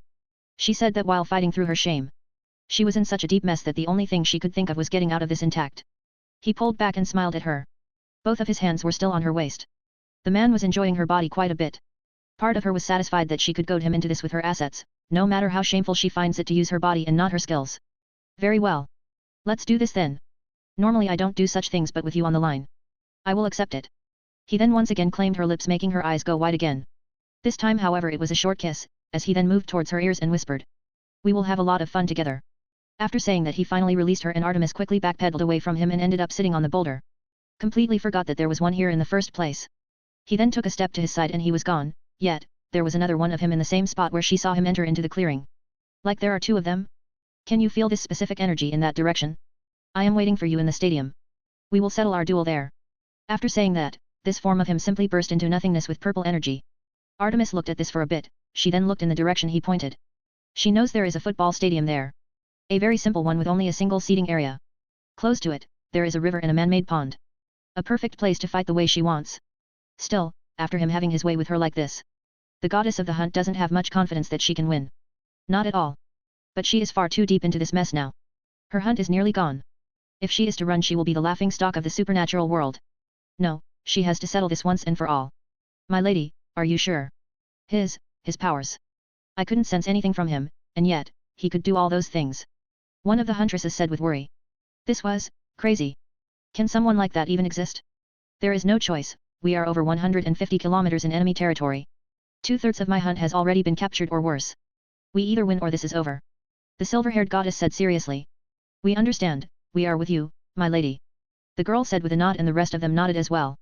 Soon enough the group started walking towards the place where this is all going to get settled. When Artemis arrived there she saw him standing there with two human girls. These girls were dressed as maids with quite revealing uniforms. And she could sense their powers. They were around mid-class to high-class beings. Something not bad considering how young they looked. Well, you are here. He said that as he showed his hands there were 4 golden rings on his hands. He then removed them and handed them over to one of the blonde girls next to him. He then rolled up his sleeves showing that there was nothing there. Now that she could look at him properly, she realized that something has changed, a lot about him. She might not have seen him for over half a year, still, it was far too much, he is far too perfect looking. A certain feeling started to rise in her gut, telling her that fighting him is a very bad idea. But she has no choice at this point. I am. As discussed before, no tricks, no powers, no sacred gears. One-on-one. We can only use our skills. She said as she took several steps forwards. She can feel her powers are not sealed here. She scanned him many times. Artemis could not feel anything amiss from him. Well, it was more like she could not pick up anything from him at all. Yes. That means no magic, no divine powers either, yes. He took a few steps forward while asking that. Yes. Only hand to hand. Good, for safety's sake and legitimacy of this, do ask me if I have any tricks up my sleeve. I do know that humans can't lie to you. He asked her with a confident smirk which only made her more uneasy. Very well. Do you plan to use any sacred gears, magic or tricks in this duel? Artemis asked while her divinity was radiating from her. No. The goddess narrowed her eyes hearing that. Her powers were telling her that he was not lying. Yet, he is way too confident. Does he have enough power to face her like this? I see. Then let's begin. Artemis took her martial arts stance. While the guy in front of her simply stood there. One of his hands was in a pocket while the other one was loose, hanging there. Once more, the silver-haired goddess narrowed her eyes and simply charged in trying to punch his face. Only for her fist to be caught easily. He then pushed her back and waited for her to move again. The goddess of the hunt tried again and every single try of hers were deflected and blocked with his single hand. Try again. I know you can do better than this. He said quite casually. Soon enough Artemis started to utilize all of her limbs and her speed increased several times. She was now moving in speed beyond what any normal being could. Yet, Marcus still didn't move from his spot, he continued to only use his one hand to block all of her attempts. Eventually, he moved and this time Artemis tried to comprehend his movement. All she saw was a fist coming into her face. It was coming and all she could do was watch it. That moment cold sweat erupted through her whole body. She could feel death approaching. It was the first time in her life that she felt the fear of death. And all she could do is just wait for it, because she knew she was not going to be fast enough to block it. Then the fist stopped right in front of her face, inches away. Her body naturally reacted to this and she started to backpedal several steps before she dropped on her ass as she missed a step. Her breathing turned haggard as sweat started rolling down her forehead. She almost died. That fist nearly ended her. How are you this strong? How can a human be this strong? Not even in front of primordials, I felt this powerless. Tell me. She asked with an utterly frantic look. Her world is turning completely upside down by this point. She was manhandled, taken advantage of, forcefully kissed, humiliated multiple times. By a human. And she is a goddess. Less than 2,000 years ago the only thing they could do was beg for her blessing. Now one of them is treating her like she is a weak little being. Isn't it obvious? I build stuff, I build and build until it can help me to become strong. That moment a purple aura surrounded him and Artemis finally felt his energy, it was a mix of Toki, magic, and something she never felt before. It was a complete and perfect mix. And his power was something she never sensed before. It was so vast that she could not even comprehend the amount she was sensing. How can someone be this strong? Well? Do you wish for a hunting or a bow shooting competition before you become mine? He asked simply. She bit her lower lip hard hearing that. This was a trap all along. Artemis bit her lower lip so hard it started bleeding ichor, golden blood started flowing from her lip. The goddess slowly got herself together before getting back on her feet. Of course, this was a trap. This brat is smart. We played into his hands like some naive children. Even my sister has nothing on him when it comes to scheming and tactics. Resigned sigh. Very well. Since we had a deal. As a goddess, I will keep my end of the deal. After saying that, she did a small and very awkward bow. Good. I didn't want to go with plan B. He said while taking a few steps and getting close to her. The silver-haired beauty had an ominous feeling when he said plan B. Going to Olympus in person and demanding you from the council, of course I would ask them when they are destroyed and broken, most if not all stuff looted. Since I don't go home without souvenirs. Artemis had a chill going down her spine when she heard that. Faye. Rings. The teen inventor turned around and asked the blonde maid of his. See coming. The girl rushed to his side and gave the rings back to him. One by one they were back on his fingers. Call a shuttle, we are going back. Are right on it. She pulled out a futuristic-looking phone. The girl only did a few presses on the screen then she pocketed her device back. Artemis. This is Faye Pendragon and the one coming over is Jean. Both are mates under me. I suppose I should introduce myself. Since you are going to be my beautiful maid. He said with a smile. Which made Artemis slightly frown. My name is Marcus Goldman and I just turned 17 last month. The goddess of Hunt sighed again hearing his age. Then again it doesn't matter. With the amount of power he has, it makes her feel even more pathetic when they compare ages and such. Thankfully she is a woman and a goddess. It is common sense not to ask their age. I assume I can raise my position in this hierarchy? I would like to be your wife. She said, getting straight to the point. making Jean and Le Fei start having certain ideas when they heard that. Damn, Goddess Artemis just joined us and she already aims this high. Artemis' eyes widened for a second as she heard a familiar voice. She turned to the side and saw an approaching group of females. It was quite a familiar group. Well, one of them she knows to a certain extent, the other she knows from pictures. Sarafal Leviathan? Graphia Lucifuge? And Venelana Gremory. She didn't say the last name because she had no idea who this devil blonde woman is. Yes, and our master didn't tell you his other title. Which is the second coming of Solomon. And I am his Satri pillar, Venelana is his Baal pillar and the blonde girl is Latia Astaroth his Astaroth pillar. It all started to make sense to her. His ability to negate magic most likely comes from the research he got from that Solomon brat. But still, the time gap, and the sacred gears? Did he get some information from the biblical god? Some things made some sense to her, others, not so much. I see, no wonder you can make all those sacred gears, the rings, still a lot doesn't make sense. Artemis said with some confusion.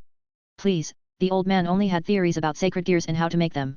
He only was able to decipher the transmutation and the metal formula which were the basis for his rings. The Ars Goetia was their work together which gave him some glimpses of how the heaven system works and the sacred gear's internal structure. While he had theories, I was the one who recreated and improved on them from his loose ideas. Marcus said with an eye roll as he crossed his arms. The goddess of moon quickly realized that she should not credit much on the biblical god and Solomon since it makes her new master annoyed. Thankfully she has a lot of experience in this regard to keep her mouth shut when it's needed. Especially when one comes from a family as wild as hers. And Artemis, if you want to be my wife, you need to fit like two gears fit together. Personality is most important to me, I realized that not long ago. The rest doesn't really matter that much. He explained to her, making the silver-haired goddess have a thoughtful look. Funnily enough, most women around him had that. Truly? So, my body doesn't matter to you? She asked with raised eyebrows. That's you goading me to turn you into a sex slave. You want that? Marcus asked her with his raised eyebrow.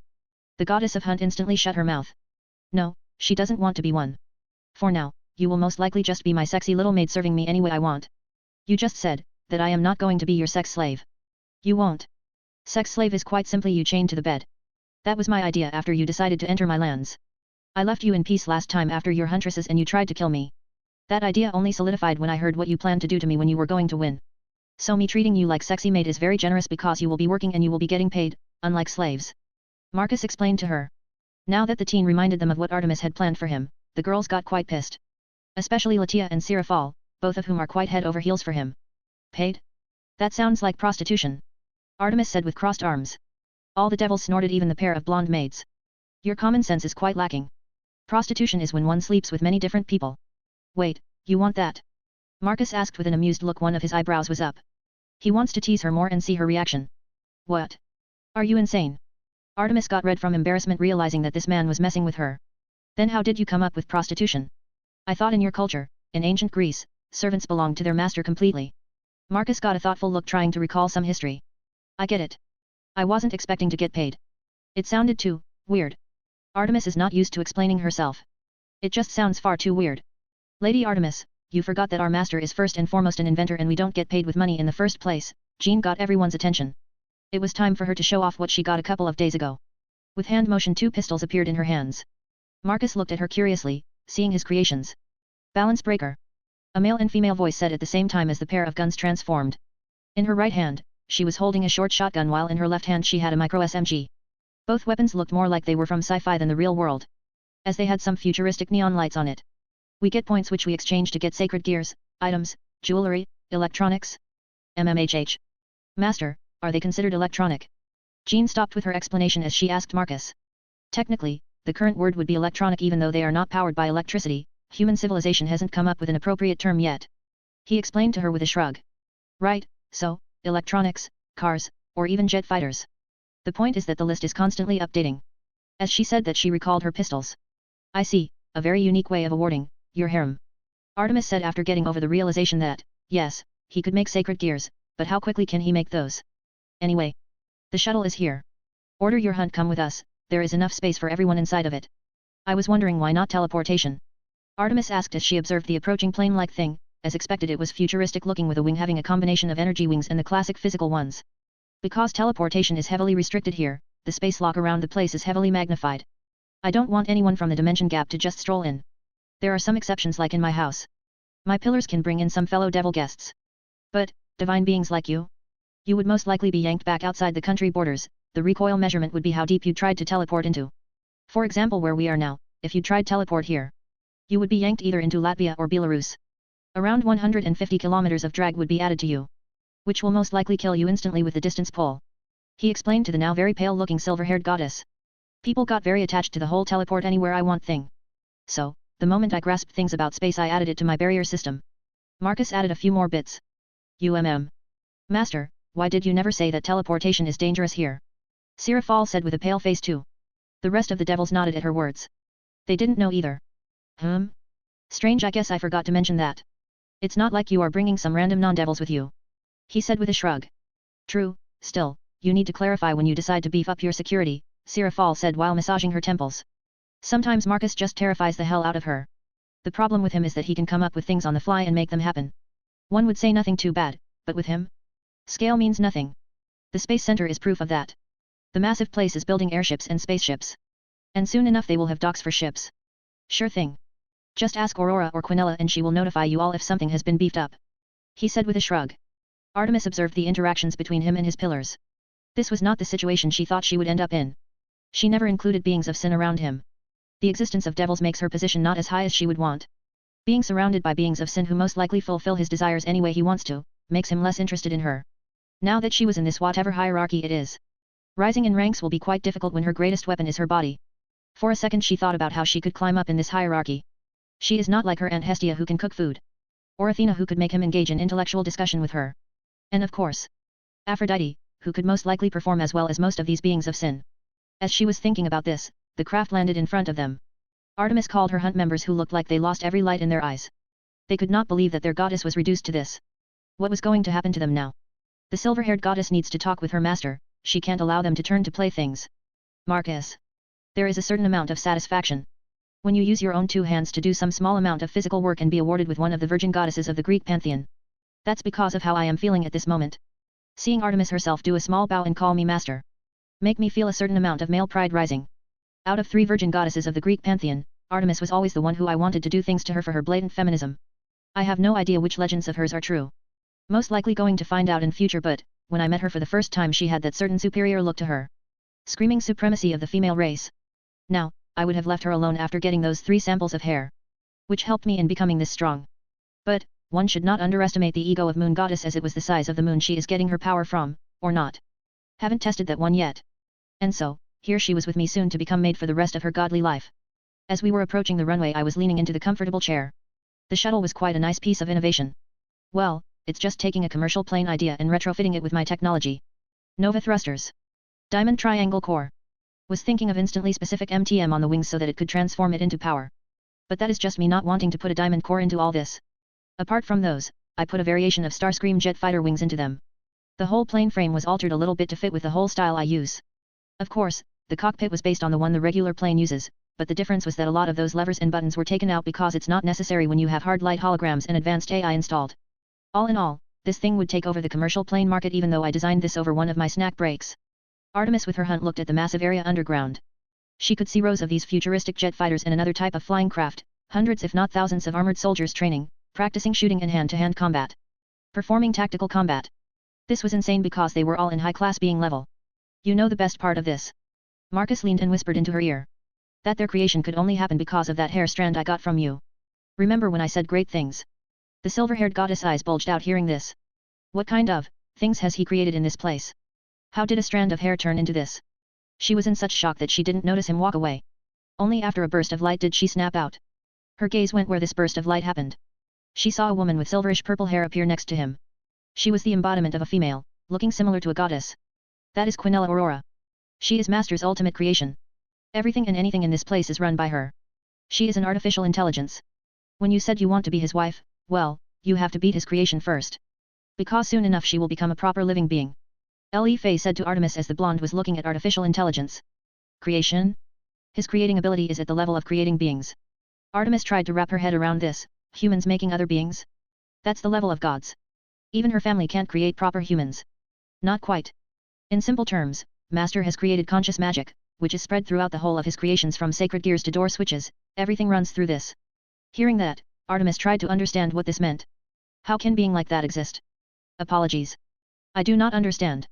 How is that possible in the first place? Hearing the moon goddess apologize, well, it slightly freaked Li Fei out. Well, Imagine a magic circle so complex it became self-aware. The blonde witch tried to explain as simply as possible. The silver-haired goddess finally understood what the blonde maid meant. If Marcus can truly do that, well, it's amazingly horrifying as such a level of talent that she has not seen in her life. Nonetheless, she quickly caught up with him. Her eyes ended up on this new woman. Her hair was unique, it was platinum glass-like in its color. It reflects the surroundings, allowing the hair to gain a coloring of its surroundings. That's why the clothes she is wearing affects mostly her hair color. This woman gave Artemis a look. A look which screamed superior. Pissing the goddess off quite a bit. Follow us, Artemis. We are going to collect your remaining hunt and our master will decide their fate. It was quite sad that the whole hunt for you only lasted a few hours. I was having fun coming up with ways to get you all captured. Artemis' eyes widened. So she was the one who sent these soldiers after her hunt? Yes. It was me. By my master's request. I hunted down those little girls of yours. The woman said with a smug tone. The silver-haired goddess quickly realized that she wasn't going to like this woman one bit. Now Quinella. You can't bully my staff. Marcus' words stopped whatever argument was about to happen. Of course, master. I apologize. The woman easily flipped with her character and now was a cute little pet. This is going to be difficult. The silver-haired goddess, now Maid, thought with a frown. Chapter 28, Taming Maids? Artemis looked at Atalanta, who was tied up with ropes all over her body. The way it squeezed her body, it highlighted her assets in curves. She could see how embarrassing it was for the chaste huntress. Atalanta. My lady. I am sorry, we have failed you. It was a trap all along. He tracked us from the very beginning. All that heightened magic was his barrier system, which works like surveillance. The silver-haired goddess raised her hand to stop the girl. I know. It doesn't matter anymore. We have lost. I have lost. There is no way for us to leave. And there is no meaning in trying to escape. Our new master will deal with us if we are to escape. It seems, my goading methods have only made him more obsessed in getting me. Artemis said with a sigh. Making the rest of the hunt. Well, everyone except the silly grinning Hippolyta, realize and dread what this meant. Goddess, does this mean we are to be his toys? Atalanta didn't want to believe this, not one bit. This was worse than her life before death. She was married off because of a cheat and then turned into a lion because Artemis didn't want one of her huntresses to go through humiliation. Now this was worse, now she was going to a pet and a sex toy. With a sigh, Artemis started to explain, not in a direct sense, he has his devil pillars, and the other maids. I doubt he will just be doing that. The man is obsessed with his technological progress. You saw it yourself, didn't you? Do you think he only spends all of his time doing that to his women? The lion girl instantly calmed down. This made sense to her. The man created absurd things. Someone like him most likely spends days if not weeks tinkering. It's most likely that those devil women made him interested in turning other women into pets and sex maids. Yes. It makes sense. It's hard to say this, but look at the bright side. According to the other maids, you can get a lot of free time. The technological things here are on a level nowhere else in the world. And you can even get sacred gears yourself as long as you do your work. Atalanta's frown switched into a thoughtful look. Now she was less reluctant, but still on guard. Before long, the doors opened and 3 women entered the large area in which the hunt was currently residing. After all, there were close to 40 females. So a large area was needed to temporarily house them. Artemis and the rest looked at these new arrivals. A large screen appeared above the trio of new arrivals. This was quite simply showing off the technology, at least that's what the hunt was thinking. A silver-haired woman's face appeared on the screen. She started explaining their fate. My name is Quinella. And I am our master's assistant and the one who runs day-to-day things in this place. Our master has come with a decision about what is going to happen to you. The leaders goddess Artemis, Huntress Atalanta, and the Queen of Amazons will be working as full-time maids and will be under the head maid, Graphia. Thankfully for you, she doesn't have much time here. So, I will be stepping in most of the time. Nonetheless, she will teach the 3 of you the basics. The silver-haired assistant pointed at the devil maid. Artemis frowned for a moment. She will be serving under a devil. Well, it's good motivation to raise and take that rank for herself. The rest of the huntresses will be serving under Latia Astaroth and will be working as field operators in the human world. As master is about to open his mundane company, the huntresses will be working as agents. I am sure you all have watched at least 1 or 2 James Bond movies or some anime or cartoons related to spies and agents. If you have, then you will know what to do. If not, there will be training done. Your jobs will be quite easy. Keep the mundane trash away from our companies. Since we will be selling slightly more advanced technologies, there will be people who will want to steal it. And so, you will be the one who will be monitoring and making sure that nothing is stolen. Don't our master have the means to prevent that? The things he has here are far too advanced to be stolen easily. One of the huntresses asked. Of course. Why are you even asking? But we are talking about the mundane side of things. The barrier system was built with the pretext of monitoring the supernatural. There is a certain threshold that needs to be reached to be picked up by the system. Until then, the mundane can do whatever they want. Master has little to no interest in the mundane world. It's only thanks to some quick thinking by the devil ladies here that he didn't start showing off more of his advanced technology, which would have started World War III. Her words made the whole group turn quiet. World War III would be a very big thing, even to the supernatural. Humans build their weapons far too recklessly, especially in a war. This means that your job is to make sure that the technology is distributed by us, and not some backwater country who got lucky enough to steal some of our technology. Because, our master won't be holding back and will simply either reveal even more advanced technology or decides to do something even more drastic. Now they seriously gulped down. The trio new maids had a thoughtful look. They would prefer to stick with these girls. But, as this assistant had just said, their position is much more different. Now, you three follow me. And the rest will be handed over to Latia. As she ended her explanation, the screen disappeared and Latia walked forward towards the huntresses while Atalanta and Artemis looked back for a bit. They sighed in disappointment and relief at the same time. Disappointment that it ended up like this, and relief that they weren't going to be toys or maids to the man. They will even get some action unlike them. Now that they had time to think about it, they might get an even better side of the deal. Not that they have much time to think as they soon had to follow the pair of silver heads. Walking through several corridors they arrived at. Is this, a railway station? Artemis asked with a confused look. Just how deep is this underground network? It is. We are going to where Master currently is. Hearing this, Atalanta and Artemis looked at each other. Understanding that, yes. Their new master is indeed quite obsessed with his creations. It's a good and bad thing. Good because they are not going to be used daily and bad because it will be harder to raise in the ranks. Well, the second one is mainly for Artemis as she is the one with ambitions. Before long, the train arrived and the group boarded it. The trio felt quite out of place as they were surrounded by holograms and very futuristic decorations. They had a feeling that they were not even on Earth anymore. How does this whole system work? I mean the points, and how does one rise in ranks in this place? The moon goddess asked. Getting straight to the point. Most points you get is from being useful to our master. From taking care of him to cleaning the base.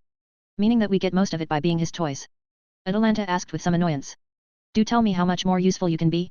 He doesn't need wealth, he makes it himself. He doesn't need one to get food because he creates it himself. He doesn't need fighters because he has an army. It only leaves you with your personality and your body. Because let's face it, if you were good you wouldn't be here right now. Her words were like hot knives which shredded the lion girl's pride, as well as Artemis. It was like they entered a new territory where their old powers and abilities are nothing much. This. Are you telling me that I am useless apart from my body? Atalanta said with a pissed off tone. I am sure we can find some use for your hunting abilities when our master decides to hunt. That's if you can pull him away from his inventions? I am pretty sure he would take Artemis for that though, since she is goddess of hunt. But, you can be a good house cat. Quinella said with a straight face. As if they were discussing actual job possibilities for her. Why you, are not serious, are you? Very, if you make him happy I am sure he would even make you a realm just to hunt beasts you could only dream of. He can do that. Now, Atalanta's curiosity was perked up. Have you ever heard of Superman? Graphia asked from the side. He is a very famous comic hero from the American states. I suggest showing them our master's true capacity in battle and the simulator abilities. The silver-haired devil maid offered a solution to the silver-haired assistant. Truly. A perfect suggestion. No wonder you are the head maid. Quinella happily clapped her hands, and quickly, a screen appeared in the middle. Since they were sitting facing each other, the area in the middle was empty, but now there was a TV-like hologram. It was designed that way so that they could watch TV while they were traveling on the maglev. Watch this so that you would know how powerful our master truly is and what one could do in a simulation. As she said that, they started to watch the video. Marcus asking for a simulation. The White Room turning into New York was already an impressive sight to see. Then of course the people and their reaction to him. Then watching him blow up a building, causing chaos. Destroying more of the city scale before asking for an opponent. Before long, they saw him getting punched through buildings and the Liberty statue. Recovering nearly instantly which made Artemis utterly baffled. Powering up to the point that the whole planet started to shake. Then he started to engage Superman in combat in which he got dominated early on but then rapidly started to learn which made the trio of the girls gulp down nervously. Such an insane progress. Eventually, the superhero was overtaken and thrown into the ocean. At that moment they saw Marcus use the power of destruction. Erasing the whole bay and a portion of the city. Even then, however, the battle was not over as they went into space to continue the fight. Though it wasn't long as the teen inventor pulled the hero into the moon which was blown up with a single blast. Artemis and Atalanta gulped down with cold sweat pouring down from their forehead. This was no longer a battle between two simple powerful beings but some freaks of nature, not even the gods could compare. While Hippolyta only had starry eyes. She just saw her beloved show that he can fight properly when needed to. That just solidified her interest in him. Yes, he was indeed the perfect specimen for her. As you can see, the simulation's realism is at the peak and is as realistic as possible. All three of you can use them to hunt or participate in any battles of your desires. It is available at any time. Truly? We can use it anytime. Atalanta asked with wide eyes. Correct, this is one of the reasons why the pair of maids take weekends off. They enjoy the entertainment dome, in my opinion, too much. They should spend more time serving our master. Graphia said with a small frown on her perfect face. The head maid doesn't give a crap about days off. Indeed. Nonetheless, as I was saying. As long as our master is happy and satisfied, he will most likely spoil you with technology and his inventions. Sarafal Leviathan did quite an outstanding job in this. She got a powerful sacred gear and assistance in her work as the Satan Leviathan. Quinella said with a smirk. She can see that her persuasion was doing wonders to them. The clip helped quite a bit in this. She even lowered the speed of the train just so that they could talk properly. Sarafal Leviathan has a sacred gear. Indeed she has. Master was able to fulfill her dream of making her a magic girl. In quite the literal sense. Grafia explained with a neutral tone. She still finds it ridiculous, but it works, so she can't say anything. For better or worse, Sarafal can't equip her outfit at all times as super devil class magic signatures can make weaker people pass out. Making her as strong as someone from the top 10 strongest rating. So yes, play nice, be good girls and you might get stronger. Quinella chipped in, mentioning this. Making both Artemis and Atalanta look on with massive shock, such power is off the charts. What especially attracted the moon goddess about this is the power boost. Her getting a power boost is quite a difficult chore. As a goddess, she gets her power from beliefs. And as of now, her powers were barely above the base power she got from birth. The amount of people who believed in her was very few. She only gets some power from her huntresses. However, with a sacred gear which gives a similar boost to the one Sarafal got, she will most likely be the most powerful Greek god. That is too good to pass up. While Atalanta was more interested in getting into the simulator. She could hunt dinosaurs, ice age beasts, or even some alien creatures. The possibilities are endless. Internally she had a massive tug battle with her pride. Is this all truly worth it? Only Hippolyta didn't care much. After all, her goal was and still is, to be his wife. Both of the huntresses can debate and converse as much as they want. But the redhead warrior queen had set a goal in mind. And nothing else matters. While the pair were having internal conflict, Quinella could only smirk as she looked at the fellow silver-haired woman. Grafia gave her a small smile too. The assistant was not gonna lie. She likes this devil maid. Her dedication to their master is almost as high as hers. And well, there is no other being more dedicated than her. Soon enough, the train arrived at the station. Quinella led the girls out of the carriage and onto the platform. She then motioned for them to follow her. And eventually the new girls saw something utterly amazing. It was an enormous ship, or more precisely, an enormous airship. After getting over the awe of the size of this thing, and of course, the futuristic-looking design of this airship and its folded energy wings, their gaze went lower, and they saw something which was quite fear-inducing. There was an army boarding the ship. There was a massive ramp lowered there which was being used by said army to board the ship. Hippolyta was impressed by this. Even if her future husband is a craftsman, he still knows how to build his armies, a very impressive trait in her eyes. More points in her book. This is he preparing to go to war? Artemis asked with disbelief. Here she was, trying to challenge this guy who has all this? War? No. This is him going to confiscate a sacred gear. Quinella explained with a snort. The moon goddess thinks that this was their master's army? The silver-haired assistant didn't even try with this one. This is nothing more than a squad for a raid. There are several thousand of them. How much does he need to get this gear? The goddess of hunt questioned with even more disbelief. The Sephiroth Graal is owned currently by the Teeps faction of the vampires.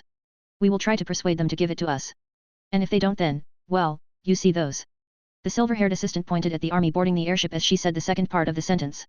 The lion girl and the goddess slightly gulped down. This was big, very big. The current status of the world was about to change. Now, they comprehend, at least partially, the scale of this man's abilities, and they realized it was a stupid thing to do, to try to mess with him. After the awe at the sight, they walked towards where Marcus was at the moment. He was just standing there and looking at several holographic screens. Soon enough he noticed the approaching group. Ah. There you are. My apologies for leaving you like that. I had some things to do. As the teen inventor spoke, his voice sent tingles through Artemis, Atalanta and Hippolyta bodies. Don't worry, Master, there is a reason why servants exist. As your assistant it was my duty to introduce the new ladies into our faction. From an outsider's perspective, it looked as if Quinella glided to his side. Her long hair only helped to make her look like a fairy or a butterfly, though her looks are deceiving as her personality was nothing like a butterfly or a fairy. I suppose that's true. He said while stroking the silver-haired assistant's cheek. The woman nearly purred. Only Grafia knew that this woman was nothing more than a collection of polygons and this cute action of hers was nothing more than a program doing it on purpose. Well, how are you three holding on so far? He asked the trio of new arrivals who were, more or less, subdued. Except for Hippolyta. The redhead was happy to be here. She was happy to be able to see her future husband so often now. You can say that. Artemis said with a nervous tone. Should she just say that she is terrified of his capacities? Nope.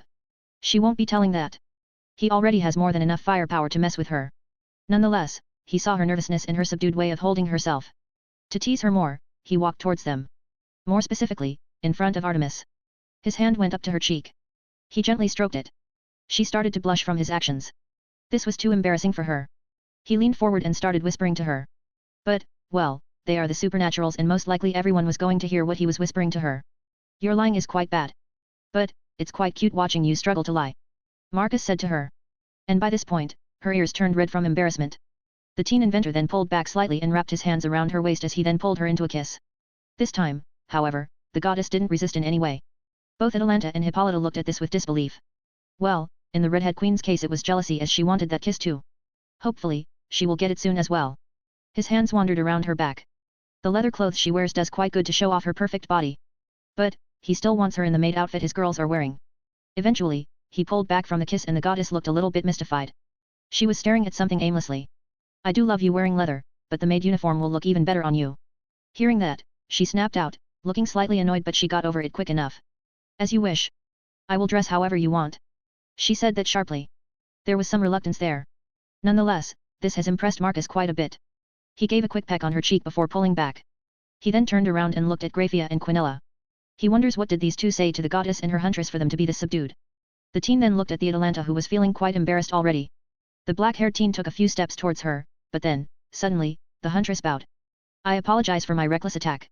Please, can you remove these ropes? She asked with an extremely embarrassed tone. One could say she was dying from the inside out. This was so embarrassing and shameful that she doesn't even know what to do anymore. Are you going to be a good kitty for me? He asked with a curious and amused look. Making her even more embarrassed and ashamed. Yes. I will be a good girl. Just remove them. She said with a borderline begging tone. Several white and gold circles appeared around her, cutting the ropes perfectly. Once the ropes were gone, she sighed in relief. Good. Next time you are going to be naked, with the ropes for your bad behavior. He said that sharply, making her instantly turn pale. The rapid change of her skin color can be said to be quite bad for her health. I understand. I won't be a bad girl. I promise. She quickly said. To hell with her pride. Regular decency is more important than that. Good to hear that my girl can learn things quickly. Don't worry, you will be rewarded for good behavior. Marcus' left hand went onto her cheek and started stroking it. Atalanta got instantly stiff. No one did this to her before, and it felt very strange. Nonetheless, he continued stroking her cheeks as the lion girl had a hard time resisting this. See? Much better. Now that you are mine you won't be a stray cat anymore. Atalanta wanted to counter that. But, that's just a bad idea. She knows that if she is to say something bad, she will most likely end up in those ropes again, and this time naked. It sounds too terrifying for her. And that means I can pamper you as much as I want. He said while lowering his hand and in his left palm some grey goo thing appeared. Moments later, several white and goldish magic circles surrounded this goo. Slowly, it took the shape of an apple and turned red. Seconds later Atalanta's nose picked up the smell of this fruit. This is 100% edible. I used the very same transmutation magic which was used by the biblical god to make his things. Marcus said as he saw the gaze of the lion girl on this apple. He then handed it over to her. The huntress inspected the fruit a couple of times, from different angles as well. Eventually, she decided to taste it because the smell was just that good. Mhhh. The moment she took the bite, the taste exploded in her mouth. Her tail started rapidly wiggling. This was good, scratch that. It was divine. Without wasting much time, she rapidly finished the whole thing, including the seeds. It was all gone in 3 bites. It was good, wasn't it? He asked her. Atalanta slowly nodded in agreement. You know the best thing about this? I was the one who genetically altered it. Adding different apples' tastes into it. Finding the perfect combination of sweetness, juiciness, and even color. Because I knew you like apples. After all, only the best things for my girl. Her eyes widened hearing that. That apple was genetically tailored just for her? And you know what? He leaned forward as if telling a secret. I can easily allow you to have orchids of these, just for you. Her mouth slightly opened hearing that. Now, this, no one has ever offered her anything like this before. She could make as many apple pies as she wanted. Or fruit salads. The possibilities. Grafia and Quinella looked at this with satisfaction, leave it to their master to find ways to worm into their hearts. As Sarafal said multiple times before, their master could easily be a Lucifer if he wanted to. You would? You would get me an orchid of these apples. It is child's play for me. It took me only 2 weeks to build this. He pointed at the massive airship being boarded by his soldiers. How hard do you think it will be for me to raise an orchid farm? Fair point, very well, as shameful as it is, your reasoning makes total sense to me, as my lady said, and as you've said before. I am yours. She said the last part with quite a bit of difficulty. Nonetheless, it was a massive achievement in Marcus' achievement book. The chaste huntress was now his, officially. Once again his hand went to her chin and pulled her slightly in. Atalanta knew what was coming next, so she just waited for the inevitable. Soon enough, he claimed her lips. She tasted like apples of course. Still though, it was his first time kissing this beauty so he wrapped both of his hands around her waist and pulled her in. The huntress had no skill in this, so Marcus led her through it. Before long, their tongues started to wrestle and the lion girl started to feel heat rising in her body. She was slowly getting turned on by this. especially when his hands were fondling her firm backside. Still, they had to end because Atalanta didn't want to embarrass herself anymore as it is. Good first kiss. We are going to have some more practice later on. He said that as he released her from his hold. Before he went over to Hippolyta, he handed over another apple that he'd just created. The lion girl felt embarrassed and even shameful for falling so easily once apples were involved in this. Stupid legend about her. Even now apples are still used against her like this. While Atalanta was feeling quite embarrassed being so easily manhandled by a man. Hippolyta, on the other hand, could not wait for Marcus to come over to her. Unlike those two. I am ready to serve you in any way you want. She said with a purring tone. The queen of the Amazons was behaving nothing like her legend's counterpart. Oh? Good to hear. We are going to see how good you are with your duties. She licked her lips hearing that. She was imagining what kind of duties he will ask of her. After all, he is at the age where the males want a girl to be taken, in many different places. Before long, she was already in front of him, her eyes had hearts in them. A few moments later, Marcus was already kissing the beauty who had wrapped her hands around him. Unlike the previous two, she was giving it her all and trying her best. Mostly to show that she is better than those two. The pair of huntresses felt slightly annoyed by this. They felt that this was aimed towards them. And unlike those two before, Hippolyta's hands were exploring her new master's body just like he was doing the same to her. Still, though, no matter how much she wanted it to continue. The hot make-out session had to end. Well? Was it to your liking? I am trying my very best, the redhead said with glassy eyes. Very. I am sure we will be able to try this more later. Hearing that, she nodded with a very satisfying smile. Yep. It's confirmed. They are going to have some fun later on. Now that we have the introductions out of the way. Artemis and Atalanta slightly rolled their eyes. Not a bad introduction. We can return home. And Graphia will give you your new uniforms. The silver-haired head maid nodded. Yet, she will have a certain amount of satisfaction training a Greek goddess to be a full-time maid. This is certainly an honor to her. How many devils can brag that they trained a goddess to be a human's maid? So, this whole mess with vampires. Artemis started to talk about something else. Like the several hundred-meter-long airships, the constant sounds of synchronized marching continuously served to remind her that there was a massive warship getting prepared in this enormous underground hangar. And after all, just south of the vampires is her birth Pantheon. She wanted to go back home but she won't be going there anytime soon if her master has anything to say about it. Right. Check this out. Marcus got reminded about the ship. The Confiscator. The Daedalus-class airship. With a hand wave, a holographic window appeared in front of them. Showing the airship's schematics. Daedalus-class airship Confiscator. Classification, Mobile Pantheon. You named this after that one human from the Greek stories? Daedalus and Icarus. Artemis asked with a curious look. She remembered the lunatic who made wings and flew to mainland Greece from an island. Indeed. I was thinking of a different trend for the names, but since you decided to come to my place I decided to continue with the Greeks and Roman names. Marcus said with a nod. You have more stuff named after things from my homeland. The silver-haired goddess eagerly asked. The guns Jean showed you are called Castor and Pollux. The rifles I used in the first meeting were named Deimos and Phobos. He told her. The beauty was slightly baffled and somewhat honored but at the same time she was annoyed that nothing was named after things related to her. Who knows, if you are going to be a good girl I will name one of my Opsos-class space stations after you. He said with a smirk. What's that? She was curious and one could say Marcus was feeding whatever he wanted to her by this point. He knows how to use her godly pride. With another hand wave, she saw it. Opsos-class Ars Almadal Salamones. Classification, Orbital Station. The newcomers saw the schematics for the gun-shaped space station. OPSOS stands for All-Purpose Space Observation Station. It's quite large, around a 370 meters long space station. However, since we are talking about something named after Artemis, we can take it a step further. And do this. With several hand waves, he rearranged the gun-shaped station and turned it into a bow. Slightly altering, adding extra functions, more hangars. He quickly altered it. Right in front of them, he designed an entirely new station which looks like a silver bow. Now imagine this in the full moon. When people look at the moon and see a bow with a moon. Seeing your symbol of power every single night. By this point, the moon goddess had a dreamy look. She was already imagining the amount of awe and respect she would get. While the rest, Atalanta and Hippolyta, they realized that he just did the same thing he did to Atalanta, feeding right from his hand. And it's very effective. Of course, you would need to persuade me to do such things first. He said with a shrug. Closing the window casually. Chapter 29, Hippolyta advances. As expected from her future husband, his place was impressive just as the barracks and the airship hangar she saw. Hippolyta walked through the corridors and took in the sights. Even though she went through Graphia Lucifuge's tour of this place, she still wanted to see it all for herself. To know and adjust to every nook and cranny of this place. As a future wife and lady of this place, she must know everything. The technological stuff here has helped her a lot. She finally understood just how deep Quinella runs this place. When that blonde maid said everything, it meant quite literally everything. This silver-haired woman can do everything in this place as she is her future husband's creation. The man quite simply decided to create a perfect woman for himself. which shows the insane amount of capacity he has as a creator and inventor. Nonetheless, Hippolyta decided to show him that he doesn't need to create a woman to be his wife. While it will be a hard task, she is more than excited to meet up with this challenge. She waited for quite a long time to meet her dream husband, and she is not going to let this chance slip away. Eventually, her exploration led her to the main living room. She immediately licked her lips. She saw Marcus, her future husband, lying lazily on the couch with one hand behind his head while the other was swiping through those holographic windows. From the looks, one can use these holograms in any of the facilities, which is an extremely convenient thing. Nonetheless, she is not here to think about these holograms, she now has to seal the deal with her future husband. Walking around, making sure she is not seen, her many years of experience as a huntress makes her quite silent on her feet. However, she doubts she can sneak around the man who can adapt to any situation on the fly. Still though, she ended up next to the couch where he was just laying there. Getting on all four, she crouched right on top of him like a feline.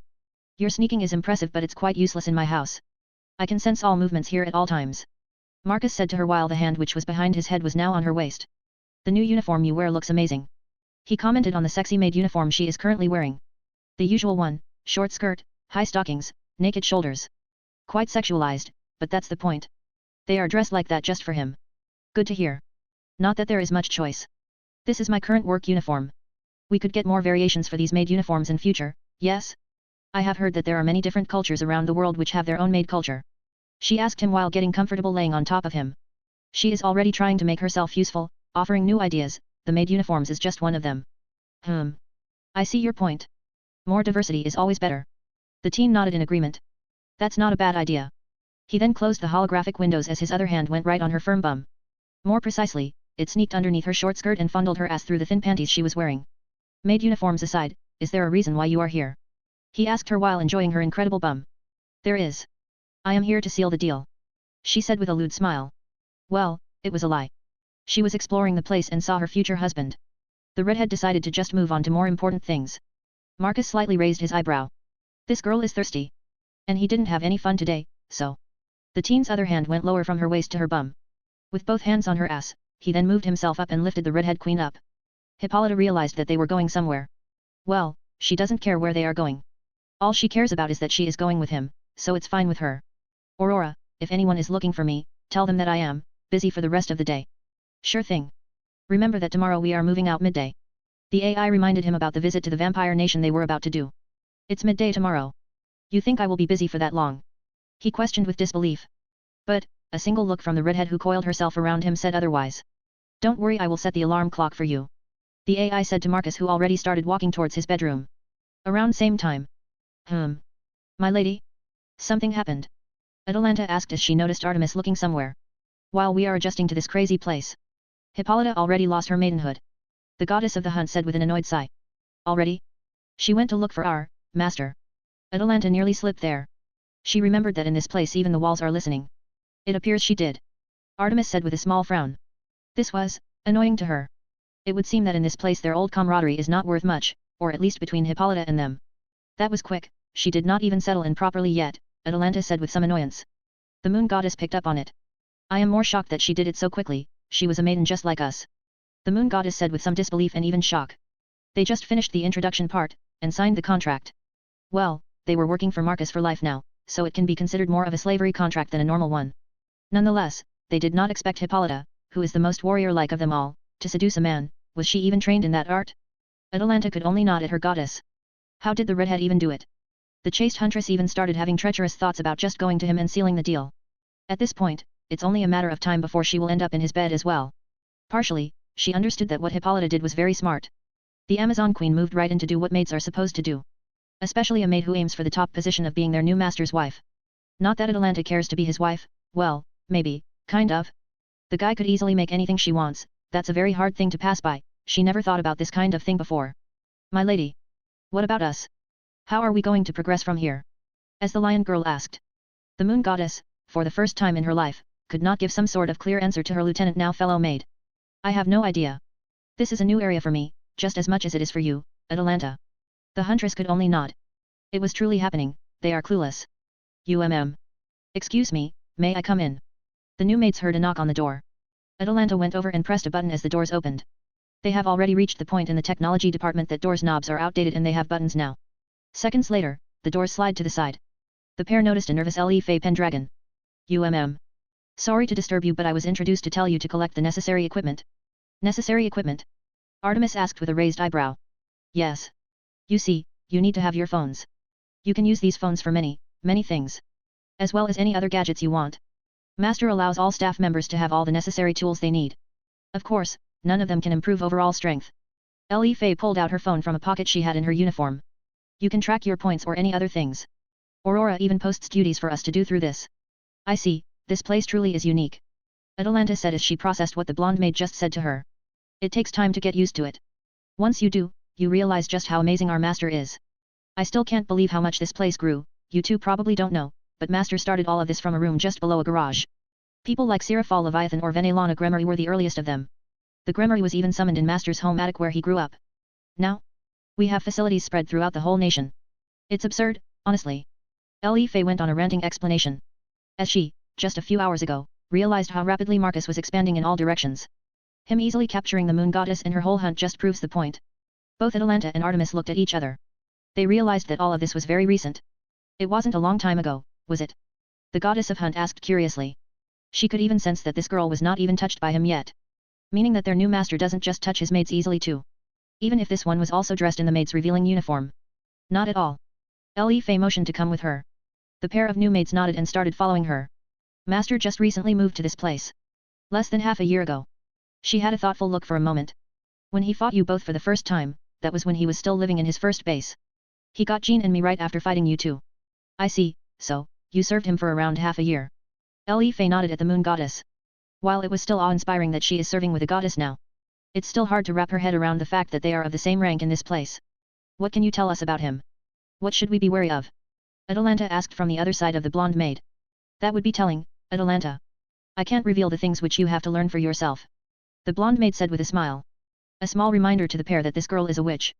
The huntress and the goddess internally clicked their tongues. We are, after all, rivals here in some way. Li Fei said that, remembering how Jean just went and seduced their master without any previous warning or anything like that. After that, she knew that her fellow blonde was now regularly doing it with him. And worst of all, she gets points for it. Aurora rewarded that blonde. It's somewhat embarrassing and annoying that she gets points for sleeping with him. It sort of remind her of prostitution. Well, they are only sleeping with one man, so something similar to the sugar daddy thing that exists in the mundane side of the world? Anyway, that whole thing earned Jean so much more points because she was helping their master directly. No matter how lewd it sounds, it does help him not get completely consumed by his research and inventions. So, Jean gets more points than Li Fei by bulks. I guess, it's true, nonetheless, wouldn't it be better if we have some sort of a treaty? Artemis was using her around 5,000 years of experience here. It would need to be extremely flexible. Because our master can be very random. The whole vampire invasion was so random and so fast that we, Jean and I, were quite shocked at how out of nowhere it came. Even this house's appearance is quite out of the blue. One moment, he was building more processing power for Aurora, the next moment, we moved to this place because, the building speed increases every couple of hours. And there are thousands if not hundreds of thousands of robotic labor working on the railway and the space center. Artemis and Atalanta were quite baffled hearing that, just how rapidly did this evolve? Just from hearing this, they realized it all happened in a matter of weeks. As you can see, you need to be very close to him to know what is going on because neither Sarafal Leviathan or Latia Astaroth were as shocked by this as we were. Which assumes they knew about this. Because they spent time with him and listened to him, Atalanta said with a nod she understood this enough. To someone who has less of his attention, these things can as well be random. But to someone who spends a lot of time with him. Like Hippolyta, she is already with him. I have no doubt she will move up in this whole thing. The lion girl can already imagine that the redhead will get something out of the whole fact that she openly surrendered and didn't need any persuasion. Their new master most likely quickly noticed how openly she showed her submission. Next morning. The sound of an alarm clock spread through the whole Greek-styled room. Please quiet it down. Hippolyta complained as she snuggled into Marcus' nape. She was sleeping on top of him and treating him like some sort of pillow. No can do, sweetheart. It's past midday and we have a field operation to attend to. The teen said while stroking her back, he was enjoying her soft skin. No, you did things to me the whole night, and now you want me to wake up this early. She complained with a cute voice. Not that it's going to work on him. The teen has been living with Sarafal for far too long. So without much thought, he got up from the bed with the redhead in his arms and went to get a shower. No. After the shower was done, Marcus got the queen up and awake. The girl, though, still sort of struggled with her clothes. You know. I am a minor goddess and you did this to me. I don't know if I should be horrified or impressed. She said while trying to dress up. Her legs were a little bit shaky. She was amused and a little bit distressed. She never put the whole fuck to unconsciousness thing as a possibility. As her constitution is on a completely different level. She could fight for days without any break, so something like fuck to silliness didn't even come up in her thought process. You do realize that I am what is considered a perfect human being? My adaptability was engineered to be at the very apex. Combined with my natural talent, I can learn things at near instantaneous pace. So learning your sweat spots was quite easy. He said with a smile as he watched the disbelief slowly appear on her face. You, what kind of freak of nature are you? She asked with a face that tells him that he is cheating the hell out of this. Nature? Silly girl. He patted her head. Nature is nearly completely understood by me. As you said before, I am a crafter and builder. Sigh, I didn't mean it that way. You are far too serious. I meant it as a metaphor. I know. And your description doesn't fit. Because my adaptability is not crafted by nature but by me. He clenched his fist and a purple aura surrounded him for a moment. My body has been, as you said, crafted and built to my specific tastes. As Marcus said that, the aura subsided. Now, on another note. Do you want to fight for me? His question got her slightly off guard. Here he was, talking about something she didn't know. She was sort of baffled to learn that he, in truth, did alter his body in some way. And then, out of nowhere, he asked about fighting for him. And here she thought that she was going to kiss fighting goodbye, but now he is offering to fight? You want me to fight for you? Hippolyta asked with some hope. She needs confirmation. Indeed. You can lead the whole field operation if you want. Marcus said with a shrug. You're going to allow me to lead them? She asked with wide eyes. A lot of disbelief washed over her. Of course. You deserve a reward. Unlike the rest, you surrendered to me. No fighting, no resistance. No lies. You don't know this. But, here, in this house, everything is under my surveillance. Aurora records people's expressions, body language and even vital readings through magic in the air. And I can safely accept the fact that you are on my side. So, you, a goddess of war, leading my SPBA is something which makes a lot of sense, no? Hippolyta was a little bit freaked out that there is this much surveillance here. But, the second part she heard made her more than elated. Then I accept. She tried to stand up but, well, her legs were shaking too much and she would just embarrass herself more. Well, let me massage your legs a bit. Maybe not? You're going to do things to me. The redhead was more than happy that her future husband liked her body this much, but she wants to fight now. Don't be silly, woman. I am in my serious mode now, not the other way around. He rolled his eyes and Hippolyta was surrounded by purple energy. Before long she was laying on the bed on her stomach and Marcus was massaging her. Not long after that, she needed to cover her satisfying moans, as she thought, this was a bad idea, but at the same time she liked this a lot. A few minutes into this and she was a gooey mess. She climaxed a couple of times just from her legs, which is quite embarrassing for her. And hopefully, no one is going to learn that the Queen of the Amazons came a couple of times from her legs alone. Well. It's done. Your leg muscles are in optimal condition. Marcus said with quite a satisfied tone. The Amazon Queen slowly got up from the bed. She was still slightly shaky from all that pleasure. Thankfully, she can stand much better now. Nonetheless, her pride was reduced to rubble, she was manhandled like some little girl. Don't tell anyone. She said with a red face. Trying to get over the embarrassment. Oh? Are you going to keep me silent in some way? Marcus asked with an amused and curious look. Oh, how he liked doing this.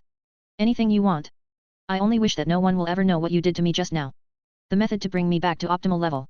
She used a word she picked up from her future husband. I suppose it's easily arrangeable. Not that people will ask me about certain things. He agreed with a casual shrug. Good. I will make sure to reward you extra hard next time. She said with a lustful look. Just remembering last night was enough for her to get hot and bothered. Thankfully, there were not that many people waiting for them outside the room and Hippolyta was reminded that they were underground. The room she was in before was just like a Greek-style manse. Bringing back some nostalgia, most importantly with just how insanely realistic it was. When they left the room, Artemis and Atalanta looked at the redhead with weird emotions in their eyes. From annoyance to fascination. Nonetheless, both of them kept quiet and didn't ask anything. Assuming they were waiting for the right moment to ask, most probably when she is not next to their new master. Right, I assume that you all know I am going to Transylvania to collect some stuff. If you want to come with me, you can come. And if you are not interested, then you can stay here. Marcus said as he took a sip of his morning tea. If I am to appear there, they will assume that the Greek pantheon is attacking them, Artemis said, mentioning the obvious. Possible. That's if you are going to leave the bridge of the airship. That reminds me. Jean, do you want to have some live practice with your new gear? Marcus clarified to Artemis before looking at the maid. The blonde reincarnation of the saint is becoming a better maid every day and she needs to be awarded in some way. Oh. You're going to allow me to fight? The blonde asked with disbelief. Yet. I think you deserve some action. He said with a casual shrug. Earning himself a bright smile from the girl. Oh yes. She was itching to get some action after getting her twin pistols. How many other people around the world have two sacred gears?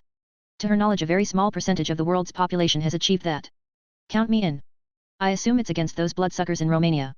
She agreed before asking where she would be fighting. Indeed. I will outfit you too for this though. Showing that you are part of my group, not some random people. 2. Someone else is going with me? Jean asked with wide eyes. Here she was thinking that she was the special one with this. But someone else is going to come with her? Yes. Hippolyta is coming with you. Marcus clarified to the blonde maid. For a second, Jean looked at the redhead. She was a little bit annoyed that this new girl was already getting things like that. But, she can guess that was because of how quickly Hippolyta surrendered to him in multiple different senses. What took her months to get, this one got it in a single day. Well, she can assume it was because she went and seduced him right away. Unlike her who took months of gathering her courage to do. Now that this is out of the way. While Marcus was discussing things with Jean, with Le Fay chipping in from time to time, the pair of Huntresses and the goddess were looking at Hippolyta. They can't believe the redhead was already getting something out of this. They can guess that he will also be giving them some sort of equipment to fight, maybe a sacred gear? Or similar weapons wielded by those soldiers.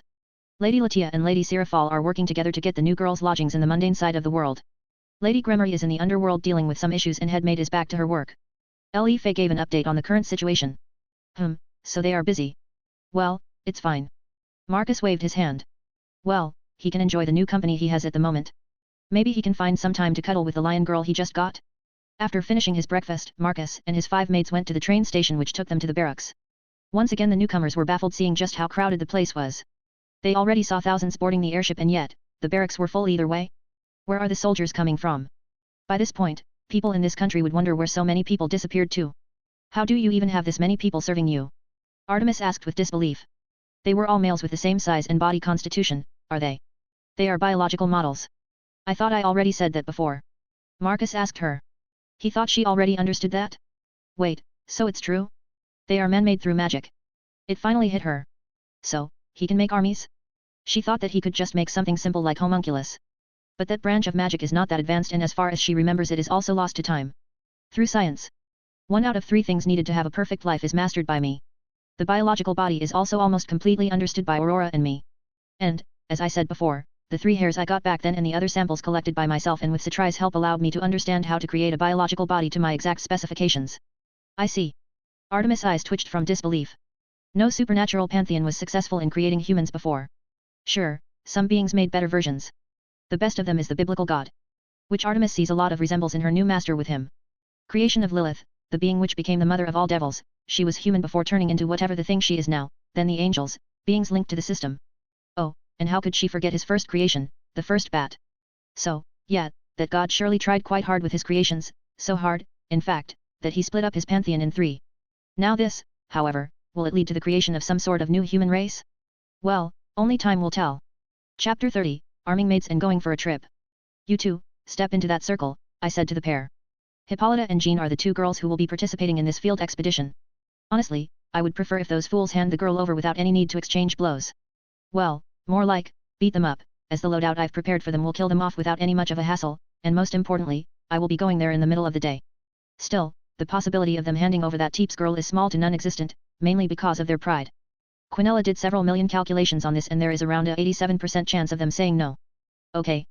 Both Jean and Hippolyta stepped into the circle. Soon enough they started to get scanned. So, what is this light? Jean asked curiously as she looked at the light starting to rise from the circle. I am taking your measurements. After the scan is done you will receive your SPBA army gear, I said to them as I checked the readings on the 2 girls. Quite simply learning their 3 sizes and checking their weight too. I am using any opportunity I can to learn those. A few presses later and I realized that they were going to look like Mandalorian bounty huntresses. Kinda hot on its own. You mentioned this before but what is the S.P.B.A? Hippolyta asked as she looked at her hand, seeing the light washing her over. Going up and down her whole body. Scientifically prepared biological army, S.P.B.A for short, are my soldiers who will be doing the grunt work for me. Their job mainly consists of collecting stuff for me. From sacred gears to samples. Depending on the situation. I clarified what my grunts do for me. Nothing much, just some handymen. Wait, you didn't mention war, you are not planning for them to fight your wars? Artemis asked with some confusion as she heard my explanation. Have you ever heard of something called precise orbital bombardment? I answered her question with another question. Why lose soldiers lives when you can just shoot the enemies from space, as expected of my lord husband? Hippolyta instantly understood what I meant. It took some time for Artemis to process what I meant but she eventually got it nonetheless. The gun-shaped station in space, but, it can't shoot everywhere, can it? She asked with realization. There was some fear underneath that question. It can, even the underworld or heaven, or any smaller dimension linked to Earth. I can shoot anywhere. Even realms connected to other pantheons. I said with a shrug as I looked at the final product of the armor.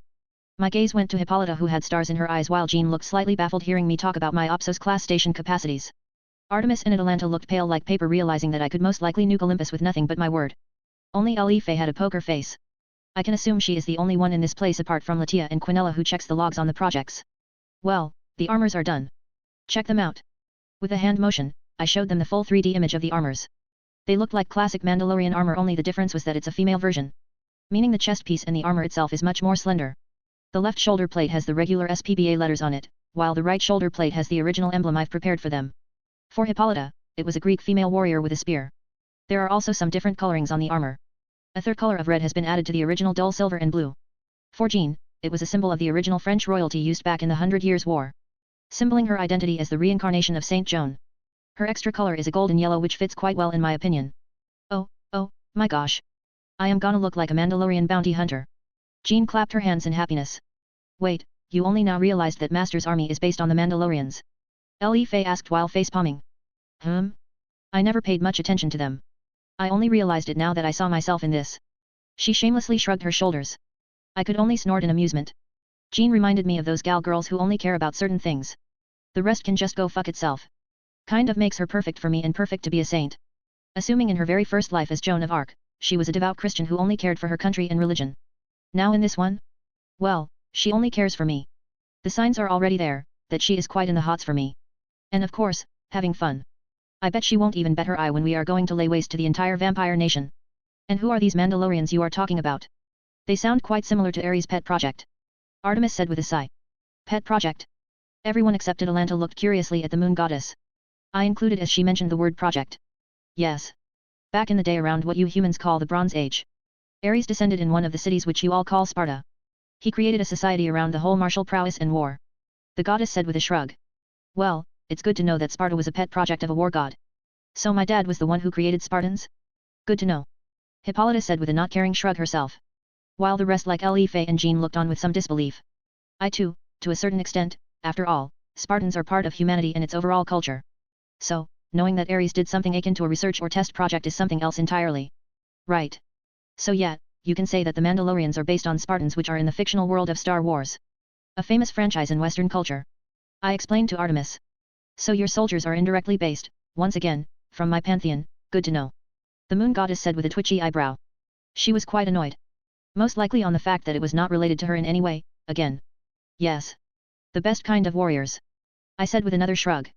Honestly, Mandus are cool, especially the true bounty hunters. With the jetpacks, flamethrowers. Right. I need to note this one down. Since I have the rangers, let's make bounty hunters too. I quickly pulled out my phone and typed it down, saving it in the notes. And with a quick swirl of my hand, it was back in my lab coat pocket. I then pressed on the hologram and the ground slightly opened. The gears came out, placed on a pedestal. Here it is. Your gear has been crafted. I said to them as I walked over. Both of my hands were in my pockets as I looked at the gears placed in front of me. How fast was this created? Hippolyta asked with wide eyes. All of my facilities are automated, sweetheart. Aurora runs everything. I stopped making things with my own hands just around the time I beat you three. I said with a shrug. I don't recall past inventions that much, but it was around the time when I finished Freedom Mark I, that was the last time I did something with my own two hands. I see, this, well. The redhead, from the looks of it, was speechless, so were the other two newcomers. Only Jean quickly approached, almost leaving an afterimage of herself as she appeared in front of the armors. Sweet God, this looks almost exactly like the armor the Mandus are wearing. She lifted the helmet and checked it out.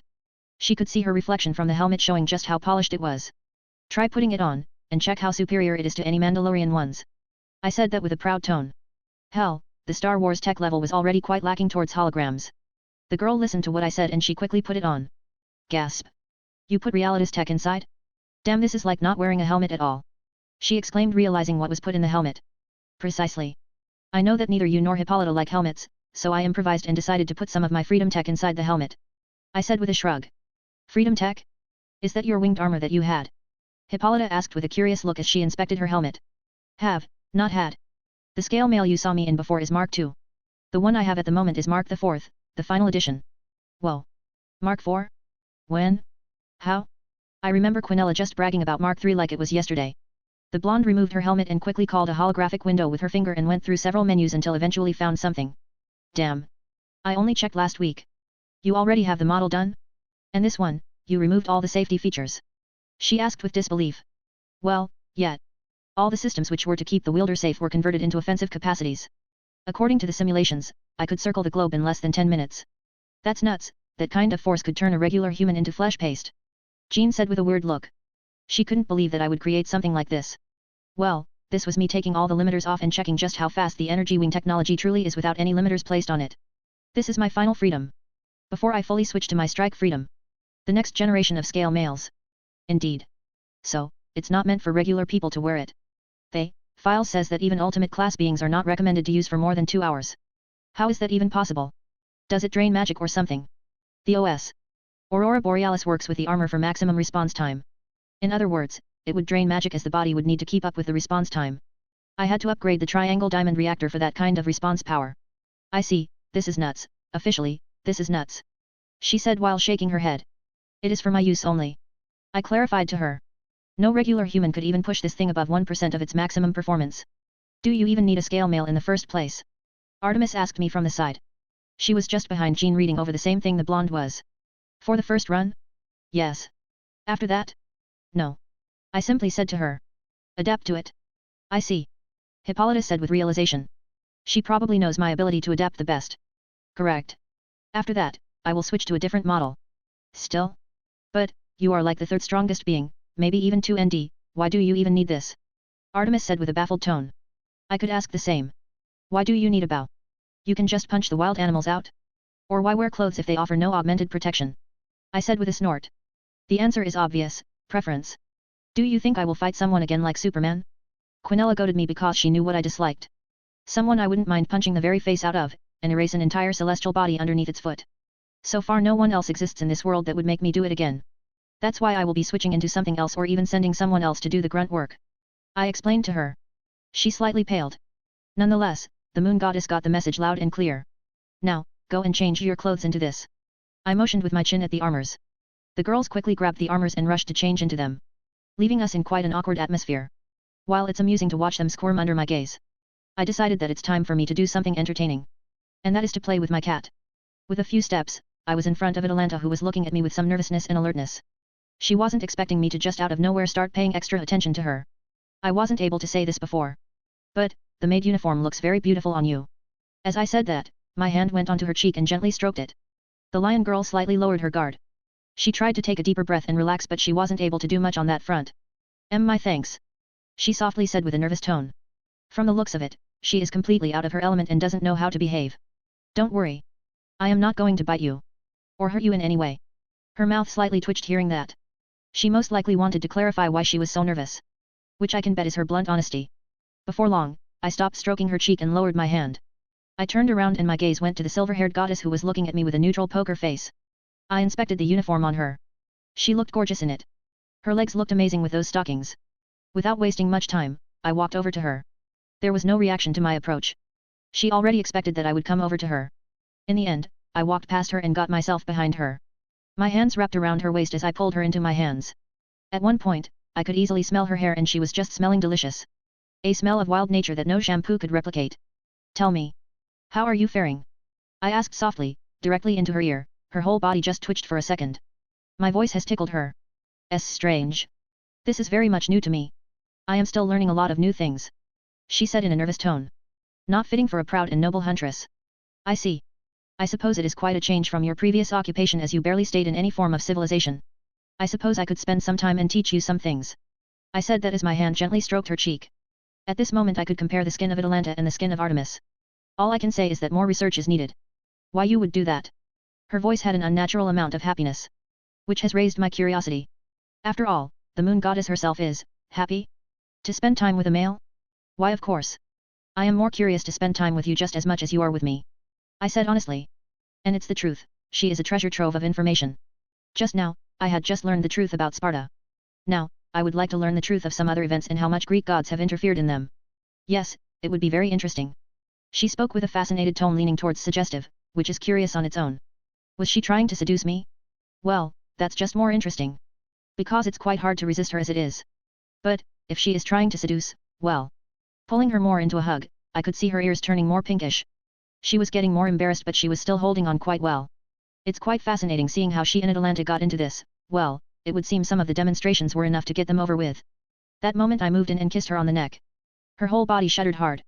I quite easily tracked her sensitive spots. The girl is quite stiff, as one could expect, she is a goddess of hunt. Someone who is always serious. This means she is quite stiff, all over her body. And that means I will have quite a good time making her into a gooey mess. The massage I learned with Hippolyta will serve me quite well. I guess studying biology is quite useful not just for genetics. For the next few minutes, I enjoyed entertaining myself with Artemis before Jean and Hippolyta returned from their changing. Well, what do you think? The blonde reincarnation of the saint said with a hand on her hip, while the other hand was holding the helmet. Same with Hippolyta, she was slightly posing for me. Still though, her eyes went onto the moon goddess I was hugging. I could see how she was looking at her. Funny how things change. Very nice. It fits the two of you like a glove. I commented on the looks. Both of them slightly puffed. Easily taking in the compliment. Well, it should be obvious. Master, they were built according to the measurement. Li Fei said with a smug smile immediately deflating the pair. I could only chuckle for a bit. Before releasing my hold on the goddess and getting back in front of the two. Right. So Jean has her weapons covered, her caster and pollux as well as blade blacksmith, it's enough to run around those vampires. Master. I still need cartridges as ammo. She said with a nervous tone. Right, cartridges come separately when one buys the stuff from the shop. Since they are universal. My gaze stayed on her for a bit. She started fiddling with her combat gloves. Fine. This one's on me. I sighed and with a few presses of a holographic window, another pedestal came out from the ground, on top of it was a pair of cards that were emitting holy energy. Yay. The girl happily collected them. Quickly calling forth her pistols and inserting the cards into them. Can I get a cartridge holder? She asked cutely. Right. I rolled my eyes at her. With another few presses on a holographic window, she got her cartridge holder. She put it on her right hip. At the moment it was nothing more than an aesthetic piece of equipment. Yes, now I need a jetpack, a flamethrower, a knee missile launcher. She said with a happy tone. Imagining herself being a proper bounty hunter. Maybe. If you are going to be a good girl. I could make a set. Hearing that she quickly rushed into me. Hugging me in the process. Oh, this is going to be so cool. She said with an extremely happy tone. I patted her back while looking at the others' expressions. Everyone had a poker face. But, I could see that their eyes were not that neutral. It was amusing to see someone like the goddess of moon or the chaste huntress be jealous. One would never mention those two girls with the word jealous because historically it should be impossible. And now this is happening, it's going to be interesting. Speaking of weapons. I am not used to guns, can I get a spear? But, I do promise to learn how to wield them in future. Since you have such a large selection of them. The Queen of Amazon said as she got over another awkward situation. Her eyes were on the racks in the room. There was the Mark II of caster and pollux, which can be called the Glock version, and the hand cannon version which is the Mark IV, of course, there were also some Gular rifles here too, while I kept the sniper rifle Amber locked up, the thing is quite dangerous after all. Her words reminded me that she doesn't have a weapon. And by this point, she can't use her old ones anymore. Because she was not part of the hunt for obvious reasons. Let me help you with that. I gently let go of Jean who slightly pouted when she thought I wasn't looking. I went over some designs and quickly drew a spear. It was made from some combined alloys. It was not a sacred gear since for that I would need some preparations done first. A core prepared and stuff like that. For this mission, it will be enough, I said as I pressed on the holographic window. Soon enough, another pedestal came out and a dull silver spear came out from the ground. Place in a weapons rack. The redhead slowly walked over and her mouth was slightly open. This is insane, how quickly can you craft things? And it's even beautiful looking. She said as she quickly picked up the spear. She quickly went through several stances. Moments later she had a very satisfying look. I could see how uncomfortable Jean and Li Fei looked, assuming they got reminded that this redhead woman is a minor goddess. And the way she was wielding the weapon most likely could have killed them. Perfect, this is perfect, the way it was crafted. It even has a holy attribute in it. To fight against vampires. You even added ornaments on it. Though you only intended for me to use this weapon for one battle, it doesn't feel like a temporary weapon. With the amount of happiness in her voice for the simple metal stick. It's hard not to smile. Well. Now that you have the battle gears we can move towards the confiscator. I started walking towards the door saying that. You named your airship the confiscator. Artemis asked with a baffled tone. It was built for that purpose. So, it will be named like that. I said with a shrug as we left the armory and started walking towards the station. I suppose that makes sense. She nodded with a shrug. Seeing a perfect moment I grabbed her hand and pulled her towards me. Yep, it's a good time to do that. Artemis didn't fight. She even moved closer into me. You're going to sit on my lap on the train, I whispered into her ear. Waiting to see her reaction. She slightly twitched and a small blush appeared on her face. The silver-haired goddess slowly nodded in agreement. Space Center. 120 Starscream jet fighters, 5,000 SPBA infantry, 1,000 S.P.B.A Rangers, 1,000 crewmen, 32 anti-ground turrets, 64 anti-air turrets, 4 diamond core reactors, 4 nova thrusters, 2 second-generation energy wings, a pair of 100-meter-long main railgun cannons, 4 assembly lines, 20 biochambers for extra S.P.B.A creation. Marcus explained to the girls the specifics of the confiscator as they were passing through the crew docking tunnel. Do you even need this much firepower? Artemis asked him as she already got used to him holding her hand like that. It gives a certain amount of satisfaction to her and him. Honestly, I don't care if I need it or don't. It's about me progressing my tech further more than anything. I would appreciate it if someone smacks the confiscator down just so that I could make a superior version of it. He said with an honest shrug. Making Artemis realize that he wants this monstrosity brought down, so that he could make an even bigger monster. Apart from those specifics, the confiscator can fly at Mach 5, I haven't worked out fully how to get over gravity just yet. But at this point, I am studying space instead of gravity. And there is no gravity if space doesn't exist. Still though, I am utilizing the latest G-Force Max technomancy, small barriers are deployed to cancel the drag. Apart from that, it has several sets of barrier casters that are used to work as shields. Apart from that, there are 4 drone towers installed in the back area just behind the runway. While the energy wings themselves release realities particles for camouflage. Marcus pointed at the folded wings. Meaning that I can quite simply drop on top of someone with the airship and they would not even realize it unless I release the effects of the particles. He smugly explained. Simply put, a Pantheon level thing which has unprecedented stealth capacity. Artemis gulped down realizing the full specs of this thing. She has heard about the so-called realities particle, developed through studying biology, talking madness, how can studying one's body achieve this? Nonetheless, she has not experienced this thing in person but she saw Marcus fight, the simulation of reality was incredible, to say the least, she hopes that she, somehow, can make him not unleash this monstrosity on her birth Pantheon otherwise her family is gone. Quite, something else. The Silverhead said with a fake smile. Internally she was nearly crying from fear. I know. Anyway, girls. I have transferred some of the S.P.B.A to your command so that you two can get used to them over the 2 hours or so. We won't be flying at top speeds, it should be enough to get accustomed to them. He explained to them as they entered the ship. Oh, okay, that's a good decision, Hippolyta said with realization. And Jean nodded at her, she had the look of realization too. Yet. The blonde nodded at the redhead. Good, then put on your helmets and the HUD will show you where to go, he told the pair who quickly nodded at him. Putting on their helmets. Jean, for this one, had her long hair done into a bun. Similar to Hippolyta's one. Once they had their helmets they saw where to go. Right. Girls, I will see you later.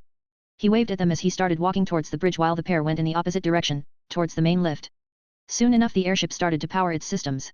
In the bridge aboard the confiscator. The first thing the maids noticed was that the bridge was run by females. They were all dressed in military uniforms with the same color scheme as the soldiers. Though, what stood out was that they were wearing short skirts, in other words, quite a lewd version of the military uniform. Another thing was that all of them had the same length of hair. The only difference was that they were different in color, and of course, they didn't share the same face. In other words, you could not even pass them off as clones. No, they were pretty like dolls. It's even hard to see the difference between this biological model and regular humans. Moments later, polygons gathered in the middle of the bridge and Quinella appeared in all of her glory. Only the difference this time was that she was dressed in the same style uniform as the rest of the girls and her hair was done in a high ponytail. She looked more professional than ever. Of course, her uniform had a bunch of medals. Which looks very professional but if you look closely those medals have something different written on it. For example one of the gold ones has Head Assistant of my Master with a star on it. While it's silly, it's extremely realistic, one of these medals could even pass through in an army without a proper checkup. The silver-haired assistant turned around and faced Marcus giving him a military salute before starting to talk. Master. The confiscator is fully powered. We can start the leaving procedures. We are good to go. The teen said with an amused smile seeing her playing right into the role of a ship captain. She nodded at him and started ordering the girls. While she could fly the ship herself. There is a certain amount of satisfaction to ordering people and because her master wanted a fully crewed ship in case. Well, there are a bunch of possibilities. Soon enough, the airship started to rise. The ceiling above them started to open and the rays of the sun started to fall inside. Begin dispersal of realities particles. Quinella ordered. And soon enough the entire airship started the dispersal of the particles, making it disappear before it even left the space center. By this point, all the maids alongside Marcus walked to the very front of the ship. Seeing the majority of the body of the airship in front of them. It was enormous to them. Since, before this kind of thing only appeared in science fiction movies. A massive flying ship. Sure, any given Pantheon could do it. But, could it float forever? Produce an infinite amount of transforming jet fighters? Armies of soldiers? In the end. While they could, they have not reached a plateau where they can produce it without the issues of logistics. Even then, could it face the confiscator in a frontal battle? As Marcus and his mates were watching the airship rise above the ground, it was time to unfold the energy wings. Unfold the wings. Soon enough the wings spread in their full glory. Marcus enjoyed the awe the girls had because the wings were enormous and looked like they were from pure gold. How wide is this thing? Artemis asked him as her eyes never went away from the wings she was looking at. There was no doubt that people could have seen this thing from space if they tried to look at its location. That's just how wide this thing was. 600 meters fully unfolded, Marcus spoke with crossed arms, he is more than willing to tell things to her. Isn't that too much? Why so big? She asked with a frown. This is far too wide. Nope. Not at all. First, it's for her speed. Second, it's to keep the airship afloat. Third, it's for the dispersal of the realities particles and Solomon's magic. He instantly gave her 3 reasons for this size. With this, the radius of that man's magic. She said with realization. Solomon's magic? Yeah, but it's just to keep the supernatural tame. Realities particles are dropped there too, which will mess with any humanoid being's senses. So, not only can they not use energies, they can't even trust their senses. Artemis and Atalanta looked at him as if he was death itself. This man, he was nuts. No sportsmanship in fights, no respect for other species. This guy, he doesn't care at all and would use any advantage he has. This was what the pair understood about him. Chapter 31, Arriving at Castle Teeps. We have ascended high enough to enter cruising mode. Captain Quinella said with a serious look. I could only smile once more. This was already turning into quite an entertaining expedition. So, how long is it going to take? Artemis asked me with crossed arms. Around 2 hours. We were flying at around 2,000 kilometers per hour. That is more than enough time for Jean and Hippolyta to get used to the soldiers that they are going to lead. I explained to her as I started walking towards my seat. Which is like a throne. I could only roll my eyes when I saw it a couple of days back for the first time. All Quinella did was just look away and whistle like it was not her idea. After taking my seat, I was about to relax, lean back, and close my eyes for a bit. It was a very good and comfortable captain/commander seat. Then I felt a presence and in the next moment, this presence was suddenly sitting on my lap. I opened my eyes and saw a certain lion girl sitting on my lap. She looked at me and I looked at her. What? I am your pet, according to you. So, as your pet, I demand attention. She said with an extra serious tone. It would seem that she has entered a borderline Tsundere realm in our relationship phase. My hand moved onto her waist. Moving for a little bit, I got her in a better position in my lap. It was then that I realized. I looked like a villain with a cat. Well, not a cat, she was more of a lion, and in my case, a lion girl. Nonetheless, the way she was sitting on my lap was very beautiful. Once I changed positions, the beauty was leaning on the right side of my chest just close to the shoulder, my right hand was on her waist, while the left was stroking her cheek. Honestly, this was the perfect position just to relax and enjoy the flight. Simply put, I don't need to do anything. I could just nap and Quinella would do everything for me. That's the reason why she was created in the first place. She would even prefer it, if I were to fall asleep, and she could command the operation. This way she could earn more brownie points with me. Nonetheless, I am not tired enough to fall asleep, and there was no chance in hell I was gonna. At the moment, I have the chaste huntress sitting on my lap. And she is cute and cuddly. There, now you can just relax and enjoy the flight, I said softly to her. Yes, this is good. Tell me, Master, what is going to happen to all those vampires? I know for sure they will resist regardless of your army's performance. She said, getting right to the point. Honestly, the Teeps faction will cease to exist, I said to her while gently stroking her hair. By this point, I could feel her completely relaxed in my hands. Which is amazing on its own. Only the Teeps faction? That means you are going to let the Carmela faction and others go? She asked me softly. The beautiful lion girl was concerned. Well, knowing her, she is only concerned for the children. Well, if my kitty is personally asking me to spare the feminist faction. Sure, just for you, I said while stroking her cheek with my left hand. Her eyes widened hearing that.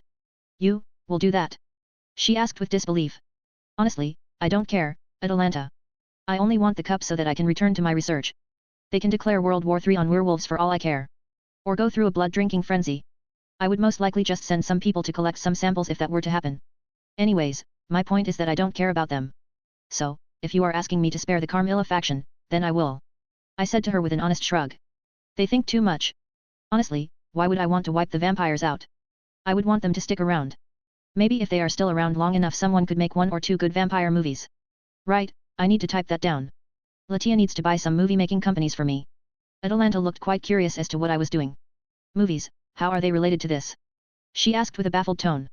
Everything, my dear kitty. Are all geniuses as weird as you? She asked with a weird-out tone.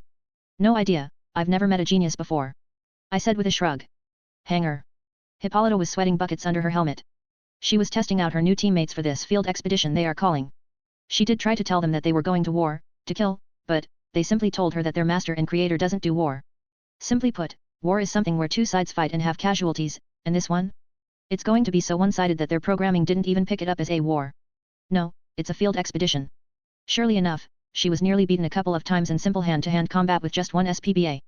Sure, she didn't use any of her divine powers, but solely with sheer skill and the experience of 3,000 years did she manage to emerge victorious. This is nuts. How did Quinella make them this powerful? How do they have this much skill? The redhead thought with a frown on her face. Okay. This is enough. Hippolyta raised her hand to call it a pause. She took off her helmet. And cleaned off her sweat. She was only able to beat up 3 of them in a close hand-to-hand fight. Even then, she had to take them on, one-on-one. This was a reality check for her that, nope, she still needs to train to get better. As these guys were nothing more than creations from bio-chambers from which Aurora can pump them out every couple of hours. All she can say is that technology is bullshit. How can a couple of hours cover a whole lifetime of experiences? Nonetheless, she needed a break and her eyes went to the side where Jean was practicing with her weapons. The newest sacred gears are nothing like previous ones. Caster and Pollux alone is more than just a sacred gear because it is customizable and yet, still has the same things like the capacity to enter a balance breaker without necessary training. It's fascinating and she wants 1 or 2 for herself as well. At that moment, she realized that she needs to be a good girl and woman for her future husband. First on that list is to perform as best as she could in the upcoming war/field expedition. After resting for a few more minutes she returned to sparring with her new squad mates. While Jean decided to run some squad-orientated movements. Since she realized that she needs to perform above and beyond. This was no longer a game to the blonde. No. A lot of points are hanging on this. Before they realized it, alarms had already started ringing through the whole hangar. All soldiers to the battle stations. All soldiers to the battle stations. All soldiers to the battle stations. We are approaching Romanian borders. Less than 10 minutes before we will enter Vampire Nation-controlled lands. Hippolyta and Jean quickly stopped whatever they were doing. Thankfully neither of them got tired, instead, they were getting pumped up for what's to come. Quickly enough they got into positions with their squad mates. Before long, a portion of their helmet HUD was occupied by Marcus who was sitting on a decorated throne. What, specifically, caught Jean and Hippolyta's attention was the comfortably sitting Atalanta on his lap. Her tail lazily moved back and forth. We are approaching the Teeps factions-controlled lands. Our goal is the Dumper, Valerie Teeps. The daughter of the current King Teeps. She has short blonde hair and classic vampiric red eyes. She will be hidden in the basement most of the time because of her gear. Which, according to some sources, is already active. Some of the vampires you will encounter do not fear sunshine or even holy energy, so switch to regular magic ammunition in that case. As Marcus was explaining that, Jean could not control herself and started smiling seeing how Marcus looked like a big bad villain. And the lazy lion girl on his lap only amplified that. Deployment is going to be regular encirclement around the castle, the infantry will be brought down by the gunship. We, of course, are going to offer them to surrender the girl and let them be. But, there is a small % chance that they will do that. Hippolyta could only nod to herself. This sounds about right. The vampires treat themselves as apex predators of the human world. So, regardless of things, they won't just be giving up. This means a fight is most likely going to happen. The Queen of the Amazons even wants one personally. She has not fought against vampires in quite a long while. Plus, this battle is even more personal to her because she wishes to impress her future husband with her performance. While she knows he doesn't care about her battling prowess. All he cares about is the result. The cup. If her squad is to get the girl first, then she will get extra points and his acknowledgement. That moment, Hippolyta's face hardened. Once the engagement begins, only dispose of the ones who are fighting you. Civilians and kids, let them be. The redhead's eyebrow went up for a second. Well, if he says so. The Amazon Queen believes that this most likely has something to do with the chaste huntress who is snuggling harder into him. This means that this request came from her. With that said, begin. As Marcus finished, the communication was cut off and another alarm started ringing. The S.P.B.A started rushing towards the gunships. Well, this is it. May the best girl win. Hippolyta said with an eager tone. Excitement started flowing through her veins. This was it. How long ago was it that she last did something like this? Honestly, she has no idea. Hundreds if not 1,000 years. As a huntress of Artemis, she was never in a proper battle for the past 3,000 or so years. A skirmish or two. Yes, but that was about it. Yet. I suppose. I doubt I can win against you. But, let's see who can take down the most enemies. Jean suggested. That moment, they suddenly got a notification on their HUD. Aurora pinged them with the leaderboard option. Jean's lip twitched for a second. Yes, their lives were quickly approaching the video game realms, if they get these kinds of things. Very well. I accept. Squad kills don't count though. The redhead pointed that out. Wasn't planning to. May the best maid win. Hippolyta snorted amusingly upon hearing that. This was her first proper day as maid, she just remembered that. And what does she do on her first day as Marcus Goldman's maid? She goes to Romania to slay vampires, totally. What a maid should do. Right, may the best maid win. Castle Teeps. For the vampires, it was a regular daytime. Meaning the majority of the castle was asleep. Only the bare bones of the staff were up and doing their things. Even though they were preparing for war with the discovery of the Longinus gear. They still needed their rest. Though, no one was prepared for a massive, floating ship to just appear above their castle. What the fuck is that? A cloaked vampire looked up with a shell-shocked look. The guy was minding his own business and doing the disgusting and quite dangerous task of running his rounds around the small town outside their castle. After all, someone needs to make sure their cattle are doing their things. And as a pure-blood vampire, walking in the middle of the day, even though they have barriers to make the surroundings clouded all the time, it is still quite dangerous for a pure-blood vampire. Still though, the moment he saw a massive ship that looked like it was pulled straight out of a sci-fi flick, he knew he had to, well, report this to his real superiors. While working for the Teeps factions made his ego as a male inflated, his life is much more valuable than some obscure thing called loyalty. Especially since he is just a grunt. Pure blood or not. So, while most of the sentries rushed towards the castle to report a massive airship just dropping in, he instead rushed towards the edges of the town where the dense forest is. As he was rushing out of the town and into the depths of the forest, he heard a buzzing sound. Bees. No, it's far. He stopped for a bit and looked back. He didn't say anything. He didn't look around for long as he continued to rush away. To make sure no one could track his movement and so that he could teleport away from this. Surely enough, he found a good spot and called forth his magic circle, ready to disappear, only for the magic to get out of control and cancel the teleportation. What? The buzzing sound. His gaze went towards the source. He saw a triangle-shaped metal thing with a pair of rotors inside the triangle construct sides, making the sharp end face him. These things had red lights coming out of the rotors and a pair of railgun-like things pointing at him at this very moment. The vampire grunt knew one thing at this moment. And that is to run. The creature of the night trusted his instincts more than anything, so he lunged forward right behind a tree. As the spot where he was hiding received a whole bunch of balls of black and red energy. This attack disintegrated the whole area and created a small crater. What the hell was that? It shoots magic? What is this? A super advanced faction just popping from the background. He thought with cold sweat. Without wasting much time, he started rushing forward, distracting whatever machine that was with his weapon and dashing for his life. Fuck this. He doesn't get paid enough as it is. Weirdly enough, the flying metal constructs didn't chase after him. Few moments back, aboard Confiscator. Satisfied? Marcus asked the lion girl on his lap. He smiled, seeing how cat-like she was. Very. I am surprised that it is easy to persuade you. She said that with a wondering look. Snort. It depends on what you ask. Do you think I care about the mundane to that point? If it was, for example, you asking me to not take the grail, then I would have to lock you up in a room. He said seriously, and she instantly stiffened but, in the end, nodded at him. I understand. Good girl. He stroked her hair. Atalanta internally thought about this. She started to understand what she can ask and what she can't. Thankfully she was told by him in person. This means she was saved from messing up by him. Does this mean he doesn't want her to mess up? Giving her more opportunities? Well, she was going to use that. While the teen inventor and the lion girl were doing their thing in the main commander's seat, behind them was a certain moon goddess and a blonde witch. While the blonde maid didn't care much about the lion girl's actions, the same could not be said for the silver-haired goddess of the hunt.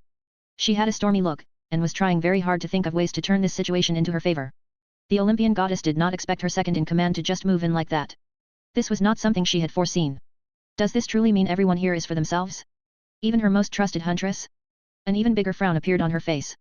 Well, if this is the case, then she will use all of her available resources to become his wife. Even if it means using her old hunt like this. Back to Castle Teeps. My king, what should we do?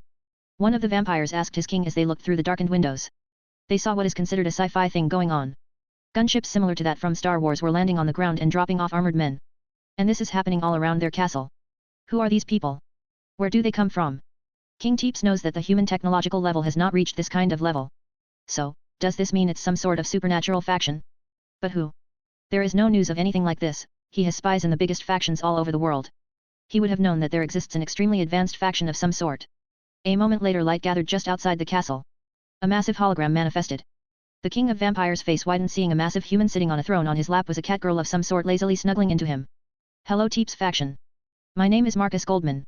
I am an inventor, researcher, scientist, engineer, and many more things, few of them being a lion lover. The inventor stroked the cat girl's hair for a bit. And a collector of interesting items. I have heard you have an interesting item which I would like you to relinquish to me. If you do that, I will let you continue with your owl-like life. I am sure I don't need to tell you what kind of thing it is. It's a golden cup you should be quite familiar with. Hearing the way this human talked rubbed the vampire king in the wrong way. There was no respect, no seriousness, nothing. Like hell, you livestock. His magic aura blasted the wall with a window out. Now that there was a clear sight, the vampire's eyes met with the holographic ones. They stared at each other for a moment. I will find you and will kill you. The ruler of Teeps faction said with a furious tone. Sure. Whatever floats your boat. Seeing that you don't want to hand over the girl, we will take her either way. Anyway, good luck. And try punching them hard, I need that data. After saying that, Marcus' hologram disappeared and the Teeps king released a pissed-off roar. This punk. He is going to murder him. Once he calmed down a little bit, he was about to turn around. But that moment he heard a roar of a jet engine and something akin to a screech. His gaze quickly returned to the source as he saw jet fighters. Not any jet fighter but futuristic-looking ones as they released a metallic-like transforming sound and changed midair into a humanoid form. My king, those are transformers. Of course they are. Everyone has those now. The ruler said with a sarcastic tone. This is just fucking great. They do. Of course not. You simpleton. King Teeps punched the idiot without care. He was far too pissed off and distressed to care. The amount of jet engines and sounds of transformations didn't cease, it was like there was no end to these jet fighters. Just a few minutes later, one of the jet fighter transformers pulled out its rifle and pointed at the main gates, releasing a quite big beam of black and red energy, erasing the stone building and opening a path into the castle. Moments later the armored soldiers started rushing forward. Then, the chaos started. The vampires started to see things that didn't make sense to them. One of them saw rain inside the castle, another saw fire instead of water raining down. Others saw even worse things like the moon crashing into the earth or angels descending from heaven like it was the end of the world. No, I don't want to die. One vampire screamed as he saw the moon smashing into the planet's surface, forgetting that he was supposed to be inside a castle and not outside of it. Is this the end of times? Another one lost any hope as he saw angels just descending from the sky. There were millions of them. Why is it raining inside the castle? The other one was shell-shocked seeing water. Everywhere. Fire. Fire. Do something? Why are you just standing there? The vampire who saw the fire was confused as hell as no one was doing anything when he saw fire spreading like wildfire inside the castle even before the invaders entered their castle. Control yourself, this is not real. King Teeps said with a pissed off tone. He tried to make sense of this. As he saw the picturesque landscape of hell around him. This made no sense to him. He quickly assumes it is some sort of illusion. The only reason he didn't panic over the top was because he could not sense any heat from this supposed hell. Meaning it was an illusion. Then he tried to use his magic. This was the time when he started panicking, because his magic, it didn't listen to him. This, human, what, freak is he? Before he could notify his vampires. Screams of pain followed. He knew his men were getting slaughtered because he heard sounds of whistling which were similar to the sounds of projectiles. This means these soldiers don't use regular guns but something else entirely. Ooh, a big fish. I wonder how many points for you. King Teeps snapped out as he saw a female soldier. From the looks of it, her rank is higher than the rest. Points? I will drink your blood and kill you slowly. Bang. Cough. The vampire ruler's whole body twitched, searing pain washed him over. He looked down and saw a hole in his chest. Why you didn't even allow me to finish my speech. He said with disbelief. What nonsense is this? Where is sportsmanship? Exchanging threats is one of the most important things before fighting. No time. Points first. Speech later. Balance breaker. The girl's right pistol transformed into the shotgun. She pointed it at the vampire leader's head. And pressed the trigger. Shaving the head off as if it was made from paper. So, the leader didn't have any of the upgrades? Weird. He most likely wanted to see if the upgrades worked before making himself immune to the weaknesses. The girl thought with a shrug before checking her points. Nice. I am in the lead. She fist-bumped herself before rushing off to kill some more vampires. Castle Teeps basement. Doors blasted off its hinges as SPBA rushed inside. Leading the front was a female soldier with a slightly different coloring. She had a spear in her hand. Weirdly enough no one was guarding this place at all. Check if anyone is hiding here. She ordered her squad mates. Understood. Quickly the soldiers descended the stairs of the basement. Just like the vampires, they can easily see in the darkness, thanks to their helmets. Soon after, Hippolyta herself descended. There was no fighting. Meaning no one was there. Once she was there they started to check room after room. Until they finally saw her target. Just like the description.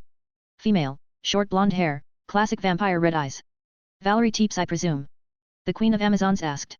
Why yes, who are you? What is going on? The blonde vampire girl asked with a confused expression, she was wondering who these people were. You will be coming with us. Our master wants you. Excuse me. Before she could say anything more, one of the soldiers lifted its gun and shot at Valerie. Electricity washed the girl over as she lost consciousness. Sorry, ma'am. Following protocol. Acquiring sacred gear is not negotiable. Once it's removed then discussion can follow. The one who shot the girl said as he lowered his rifle. Hippolyta slowly nodded, yeah, even she was knocked out when she surrendered. This is confusing so she needs to read the protocol otherwise miscommunication can happen. As the redhead was thinking about this, the soldiers went up and picked up the knocked out girl. Soon enough another party rushed in. Oakman. You're already here. Jean said with a pouty tone. She nearly stomped her feet. This is nonsense. How did the redhead get here first? I am. We got the girl. We should sweep the castle of any stragglers. Make sure no surprises pop up. The redhead offered. Yes. Let's go, guys. Let's see if we can find more vampires. Jean ordered her squad as they rushed back up the stairs. Sigh. Since when killing things became a sport? Is this how vampires feel when they are hunting down people? Is this why Aurora created a leaderboard? To see who will hunt more of these vampires down? Well, the AI is a sadist, and most likely wants to rub this into the face of these bloodsuckers and show that humans can do the very same thing. The problem is, that there is only one human who is doing anything here. An even bigger slap then. Sigh. Why am I even thinking this much about this? Aboard confiscator. You let that vampire escape. Why? Atalanta asked me as she was still sitting comfortably on my lap. I thought that when we were going to negotiate with vampires she would jump off. Nothing like that happened. So, she didn't mind being seen like that. Which is amusing and quite something else. And why not? He dropped his weapon. And I issued an order to not kill anyone who doesn't fight back. I did promise that to you. I said to her with a shrug. She nodded at me and snuggled into me a little bit more. It would seem that she does have that feline thing. Once she drops the whole serious nature of hers. I see. It is wonderful to know that you do keep your promises like that. I have met many humans who did not hold the part of their deal. So it's quite refreshing. She said that with a soft tone. That's because it depends on how convenient it is. Humans are beings of comfort. So, the less convenient a promise is, the harder it is to keep it. For example, would you easily accept the position you are in right now? If we are talking about your past self. No, it would need to be very convincing, most likely something of the same caliber as you to make me do this. She said with an uncomfortable tone. Indeed. So, in a nutshell, promises with greed don't mix when it concerns humans. I clarified to her. She nodded at me. Most likely already experienced that as Huntress of Artemis. Master, Valerie Teeps has been brought aboard the confiscator. The mission is a success. Quinella said to me as she walked over. I nodded at her and motioned for Atalanta to get up. While it was a heavenly experience, some things need to be done. The blonde lion girl slowly got up. She stretched out, feeling like she just woke up after a great nap. Her tail wiggled back and forth for a bit. Shall we go then? I got myself up from the seat. Stretching out for a bit. I looked at Artemis who had a sour look on her pretty face. She didn't like the fact that Atalanta was the one who sat on my lap and not her. Well, we are going to see how she is going to behave from now on. And of course her relationships with Atalanta. Once I started walking, the rest followed me. It was time to see how posh this sacred deer grail is. Marcus looked at the knocked-out pale blonde girl. She had short hair. And was quite the developed beauty. As expected of a DXD character. Without wasting much time, he put his hand on her and several white and gold circles manifested around the dumper girl. Soon. A glass-like container came out. One could see 3 small cups inside of it. It has 3 cups. Artemis said with disbelief. Marcus didn't say anything, instead, he made the container float to a prepared scanning table. Moments later a familiar light started scanning it. The teen inventor summoned a holographic window and started waiting for the full scan. With the amount of processing power the confiscator had, the wait was not long. Well. I had my speculation but this is just sad. He said with a sigh as he started reading through the scan log. What did you find out? Artemis quickly walked over. Followed by Atalanta and a very curious Faye. I had my doubts, you see. This is not the cup used by Christ in the Last Supper. But something else entirely. Obviously. It's called Sephiroth Graal and not the Holy Grail. The silver-haired goddess said with an eye roll. Indeed. But, tell that to the other people who believe that this is the cup. Believed that for 2,000 years. Not to mention the core of this is a concept of all things. It feels like the Big G just went whole YOLO on this gear. Marcus said while his eyes didn't leave the holographic window. Why YOLO? What does that mean? The goddess of Hunt asked with even more confusion. It's like they are operating on completely different wavelines. The literal meaning is you only live once. It is usually associated with doing something foolish and extreme. Because you only live once and you want to do it. I am saying this because the concept for this is quite wide. And it manifests differently with each individual. In this girl's case, it manifested as 3 cups. Because she most likely is quite educated and read many books on mythos, thus losing herself in not fully grasping which cup is real and which is not. Thus, 3 cups. Artemis finished for him as she sort of understood what this meant. Chapter 32, The Vampire Queen. Indeed 3 cups, while I am sad that this is not the real deal, however, the logs of this gear are more than worth it. Marcus said as he started checking all the logs recorded by the gear. Logs. Once again the silver-haired goddess was confused. The sacred gears are ancient computers. Faye explained. She waited with anticipation for what Marcus would say. Artemis simply nodded. By this point, she would believe anything. Her being a maid to a human is more than enough proof that the world is going nuts. Yes. Very basic and primitive, but they do their job. This one is no different. But, because the core of the gear is quite, how should I put this, lax. It doesn't have a solid concept. In other words, it's something like the cup from heaven. Which is quite a broad thing. And by this point the pantheon that Big G created has already split up into several major religions over the world. 3 of them are Christianity, Islam, Judaism. His words quickly made them understand what he meant. Anyways, this is just my theory. You can come up with your own. The logs don't have anything on this, only that the manifestation of the cup, or cups, in this case, comes with the influence of the host. I see, quite reckless and unpredictable. Artemis said with some disbelief, she didn't expect someone like the biblical god to create such a gear. As I said, YOLO, but knowing how much of a perfectionist he was, he didn't expect his pantheon to become so diverse. Marcus said with a shrug. Still though, the logs will give us some directions towards life force and souls. That's all that matters with this gear. The teen inventor did a quick read on the logs before turning the holographic window off. Quinella dear. Begin analysis on the logs. I want your take on this once we are back at base. Sure thing. I've already started on it. Quinella replied with an excited tone. She was like a little girl who had just received her new Barbie doll to play with. Great, even though the confiscator doesn't even have 0.1% of your processing power at home, it should be enough to get some ideas. Oh, don't worry. This mess of logs has already answered some of the questions about souls. For example, it's like a fuel to the biological body, not in the sense of moving a body, for that you need nutrition but it's hard to explain in human terms. Like oil to a car. He said with a shrug. Yes, we can always trust in your obsession with those moving boxes, we can also say it's like the spices we put on the food making it taste much better. The silver-haired answered with an eye roll before having a thoughtful look and offering her description. Fits too. He agreed with another shrug. I see this is fascinating, no wonder when I was around SPBA. I would always feel that they are missing something. Li Fei said with wonder. This is so exciting. She always learns something when she is around these two. When it comes to magic research she has already learned more here than she ever did in Golden Dawn. Don't think too much about them. The current SPBA is nothing more than flesh robots. They do not have souls. Their behavior that you see is my programming. So they could not do things that are outside of their programming, for example. They do not have self-awareness. This is what Quinella wanted to say. Although they could develop it because their programming is complex, this very programming has shackles in place to prevent that. Marcus started to explain. Honestly, the SPBA programming never came up before in their daily conversations, so it's a good time for them to understand more about them. How do you even program an organic body like that? Simply put, Artemis is out of the loop here. This is way beyond her understanding. Goddess or not, she could not understand how being of flesh can be programmed. Such a word for her associates with computers, not organic beings. Biological organism is a very complex computer, Artemis. Just like how runes can become computers and that computer can also become me, so can the organic body also be programmed and created. Quinella explained simply. She felt the goddess words were like an attack on her. Unintentional or not, it's like saying that her master can't do such things. Yes. I forgot, you are an even more absurd creation than those. The silver-haired goddess got reminded that Quinella is an even more complex creation. After hearing that, the artificial intelligence groaned and wanted to punch this woman. Why does her master even have to domesticate such an ignorant goddess? Right, as Quinella just said. Organic bodies can be programmed through neural patterns in their brain. Once again Artemis looked confused, and Marcus saw that. Atalanta as well, she has no idea what neutral patterns even are or how in her goddess name can one even program a biological body. Anyway. For example, if we are to drop one of the SPBA soldiers onto a tropical island, then they would return to me after building a raft and stuff like that. But, if we, for example, drop one of them on a habitable planet without the means to leave that world.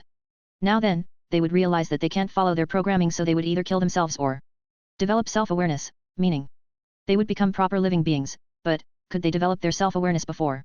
Li Fei asked with sparkling eyes. She was delving into such an incredible piece of magic, or is it science? Could she even call herself a witch anymore? She is delving into science here too? Or is it? Such complex beings develop what we call a spiritual fetus. It develops when a complex amount of programming is in place. With time this fetus will then grow and develop more, eventually becoming a proper soul inside a container like, for example, a biological body. Or an artificial container. Li Fei said with wide eyes. She has realized that Quinella most likely has this soul fetus thing. Her behavior is extremely human. So cute. You already realized that. All that is what we've just found out on our own with quite some basic observations. This Grail, Longinus gear, will give us around 2,000 years worth of data. Eventually connecting the bridges between the body, life force, and soul. But, won't those SPBA develop self-awareness either way? Their personalities are quite complex. Li Fei asked with a thoughtful look. No. For that to happen a certain amount of threshold is needed. They have to think a lot of self-independent actions. Which I'd already mentioned. The more complex the programming Quinella adds the better. But isn't that what creates self-awareness? Li Fei reasoned with him. Yes and no. We are discussing a regular man and a zealot. A zealot could easily pass as a programmed person, while the common man has quite a bit of self-awareness and can develop their point of view on all things. While a zealot, for those it is only black and white. Behavior on a certain pattern, even if this person is free he will still behave in a certain trained way. Only a large amount of self-awareness allows him to realize that he can do whatever hell he wants. Meaning he overcomes his training. I see, thought process, in other words, that individual must think in a certain way, thus becoming something akin to shackles. The blonde said with wide eyes, she just had a new perspective on people's minds. Isn't such a thing quite easily breakable? Artemis asked from the side. Darling, I insist that you test it out on them yourself. I will get more data if you do. Marcus smiled brightly while saying that. He does want to improve his SPBA. Maybe someone like the Moon Goddess could help him discover if his soldiers' programming has any faults. Honestly, he is doubtful that the borderline is perfect. As Quinella said, nothing is perfect. If it's perfect it means it can't improve. While his AI loves calling him the perfect human, he still knows he can get above that perfection she mentioned. That's just how it is. No, I won't. I don't want to get embarrassed. Artemis quickly shook her head. She suddenly felt she was getting baited into it. The moment he says more data she knows that she will most likely humiliate herself. Well, if you insist. I already told you that you need to reach a certain threshold to make them start developing this self-awareness. However, as I said before, this is still quite experimental technomancy. The logs from this gear will help us further understand those things. Anyway, we are done here. Fei, watch over Valerie, make sure you explain things to her. While I will return to the bridge, we will be leaving soon. Of course.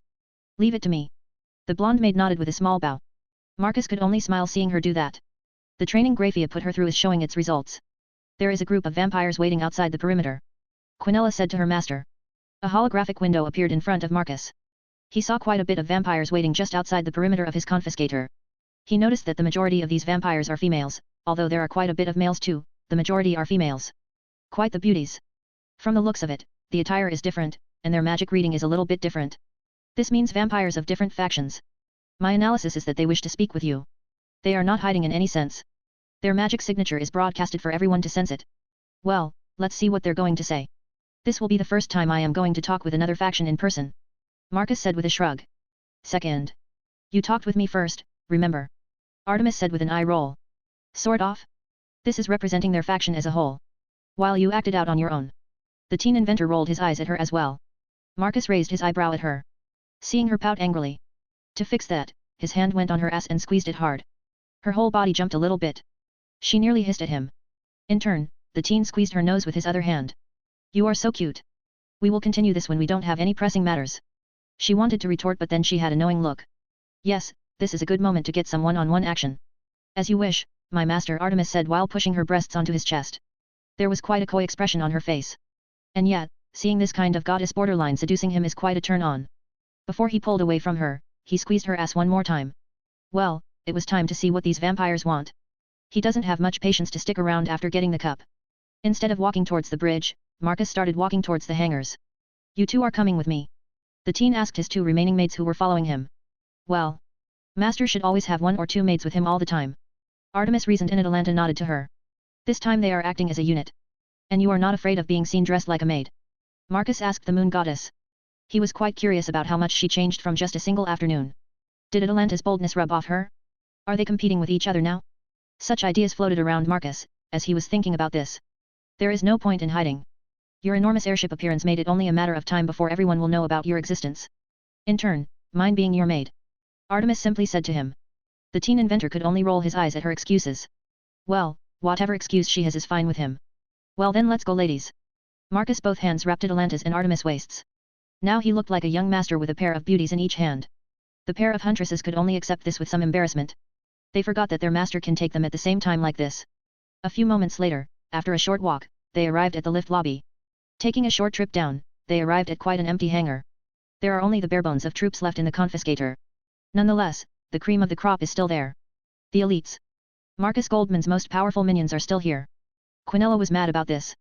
As she insisted that Marcus has his royal guard, his commandos or whatever else people call their elites. While at the core they are the same as regular SPBA.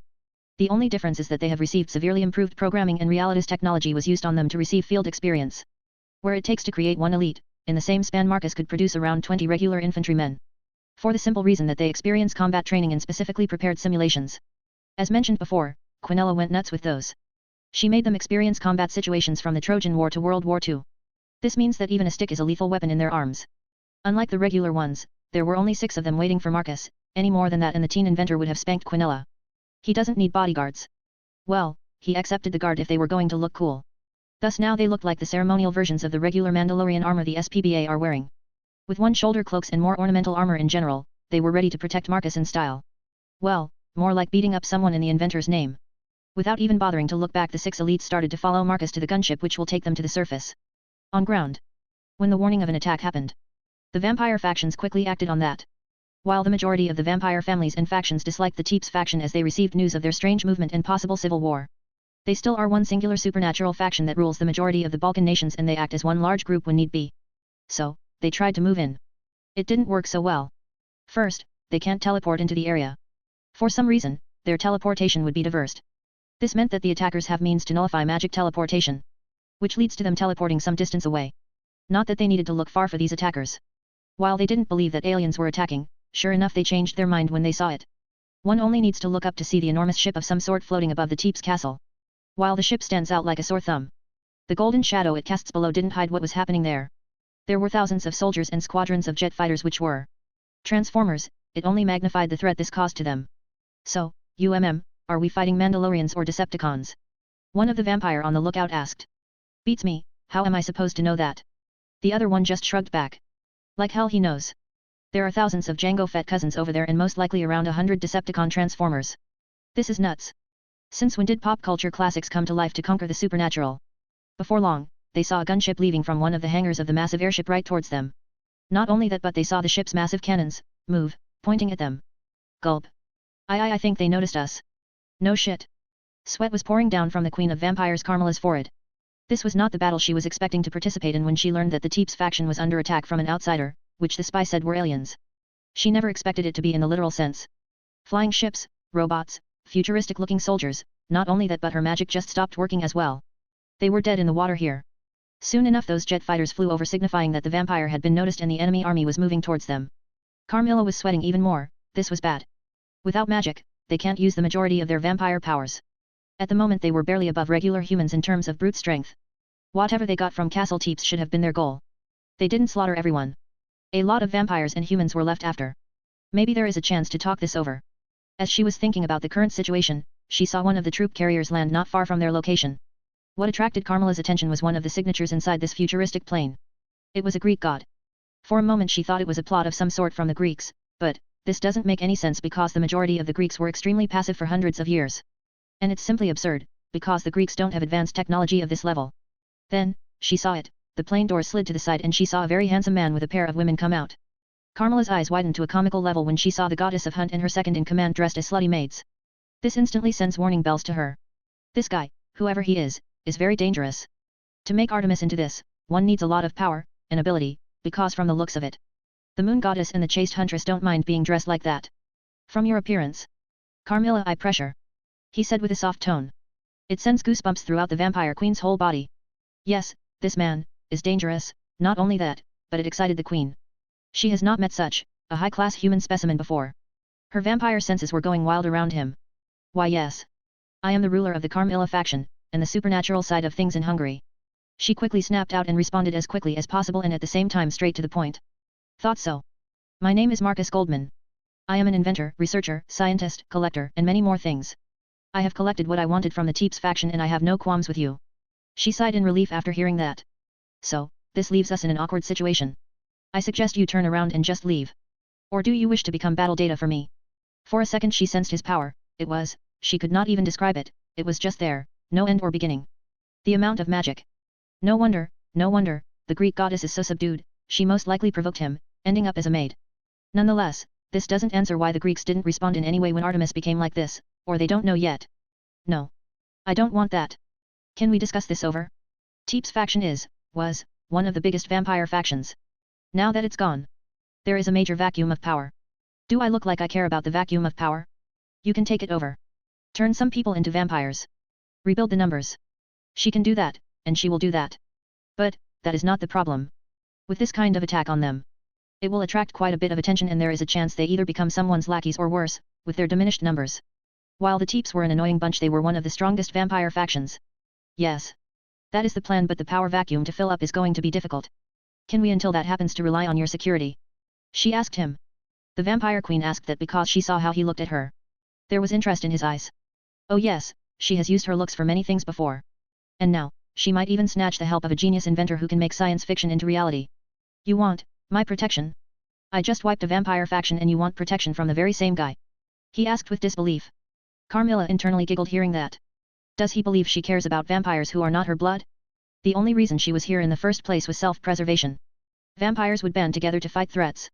While they could not produce the fighting strength of a pantheon, they still could annoy the living daylight out of the other factions, thus being left alone to their devices. Your understanding of vampires in general is quite lacking, she said simply after hearing his response. I suppose it is. Very well, having the assistance of a few vampires will not be bad. Still, though, I am a researcher and inventor.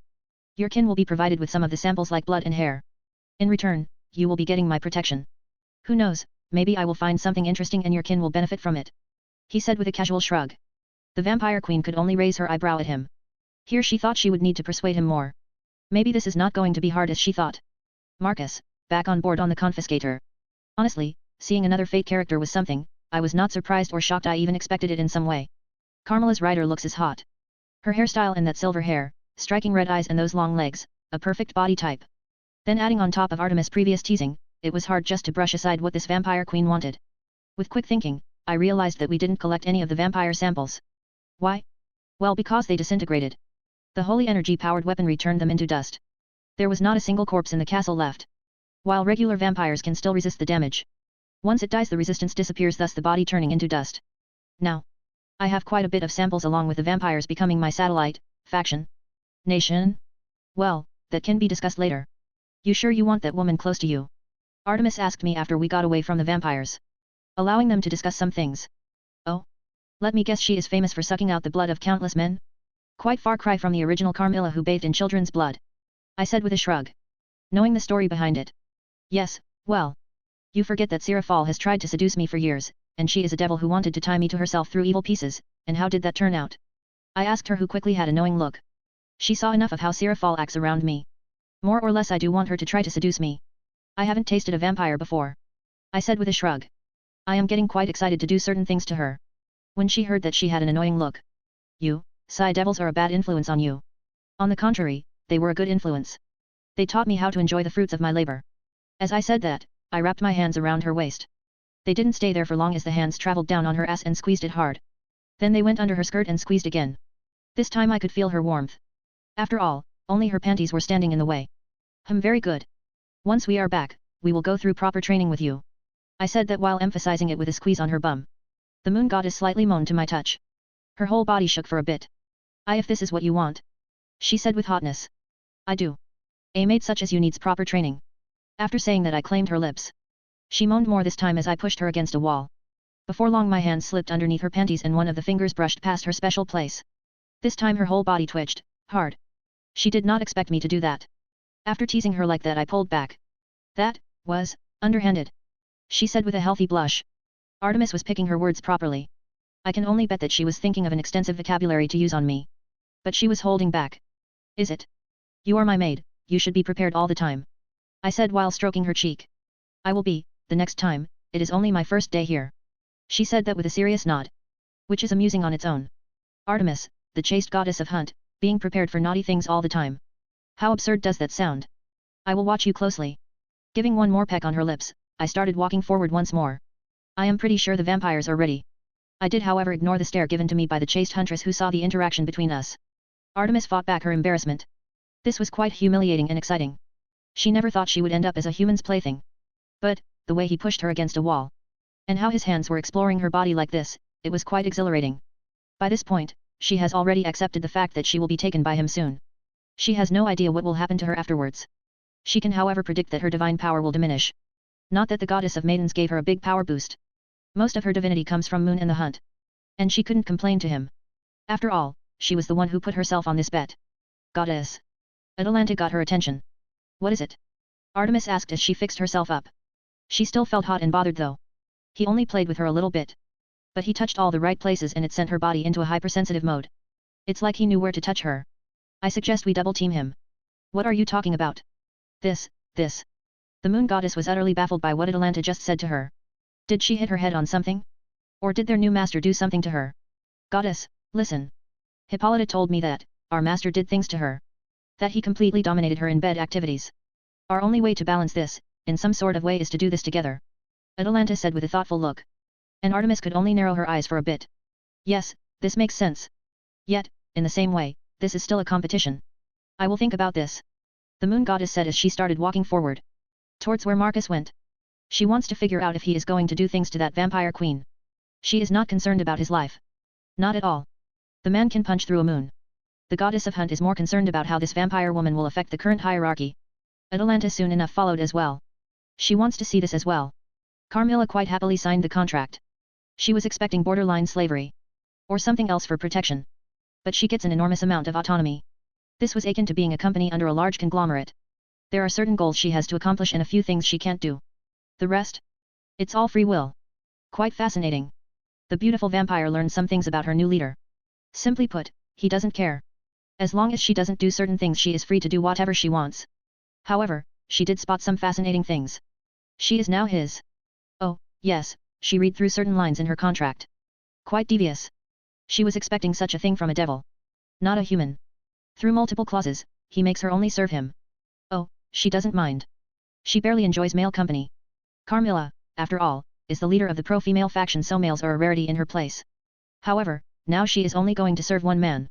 In a sense, it's like she just got married off. The silver-haired vampire queen never expected that her going to a battle will lead to this, to be magically contracted to some human inventor. You are quite devious binding me like this, now I can only have you for company or I will die otherwise, Carmela said with a purring and very seductive tone. Now that the whole contract and sample giving thing was over, the vampire queen can finally move in and try seducing the man. She doubts that Artemis or Atalanta know how to seduce a man. Well, you wanted protection so I am giving it to you. He simply said that as he sealed off her hair samples. The silver-haired vampire queen started laughing hearing that.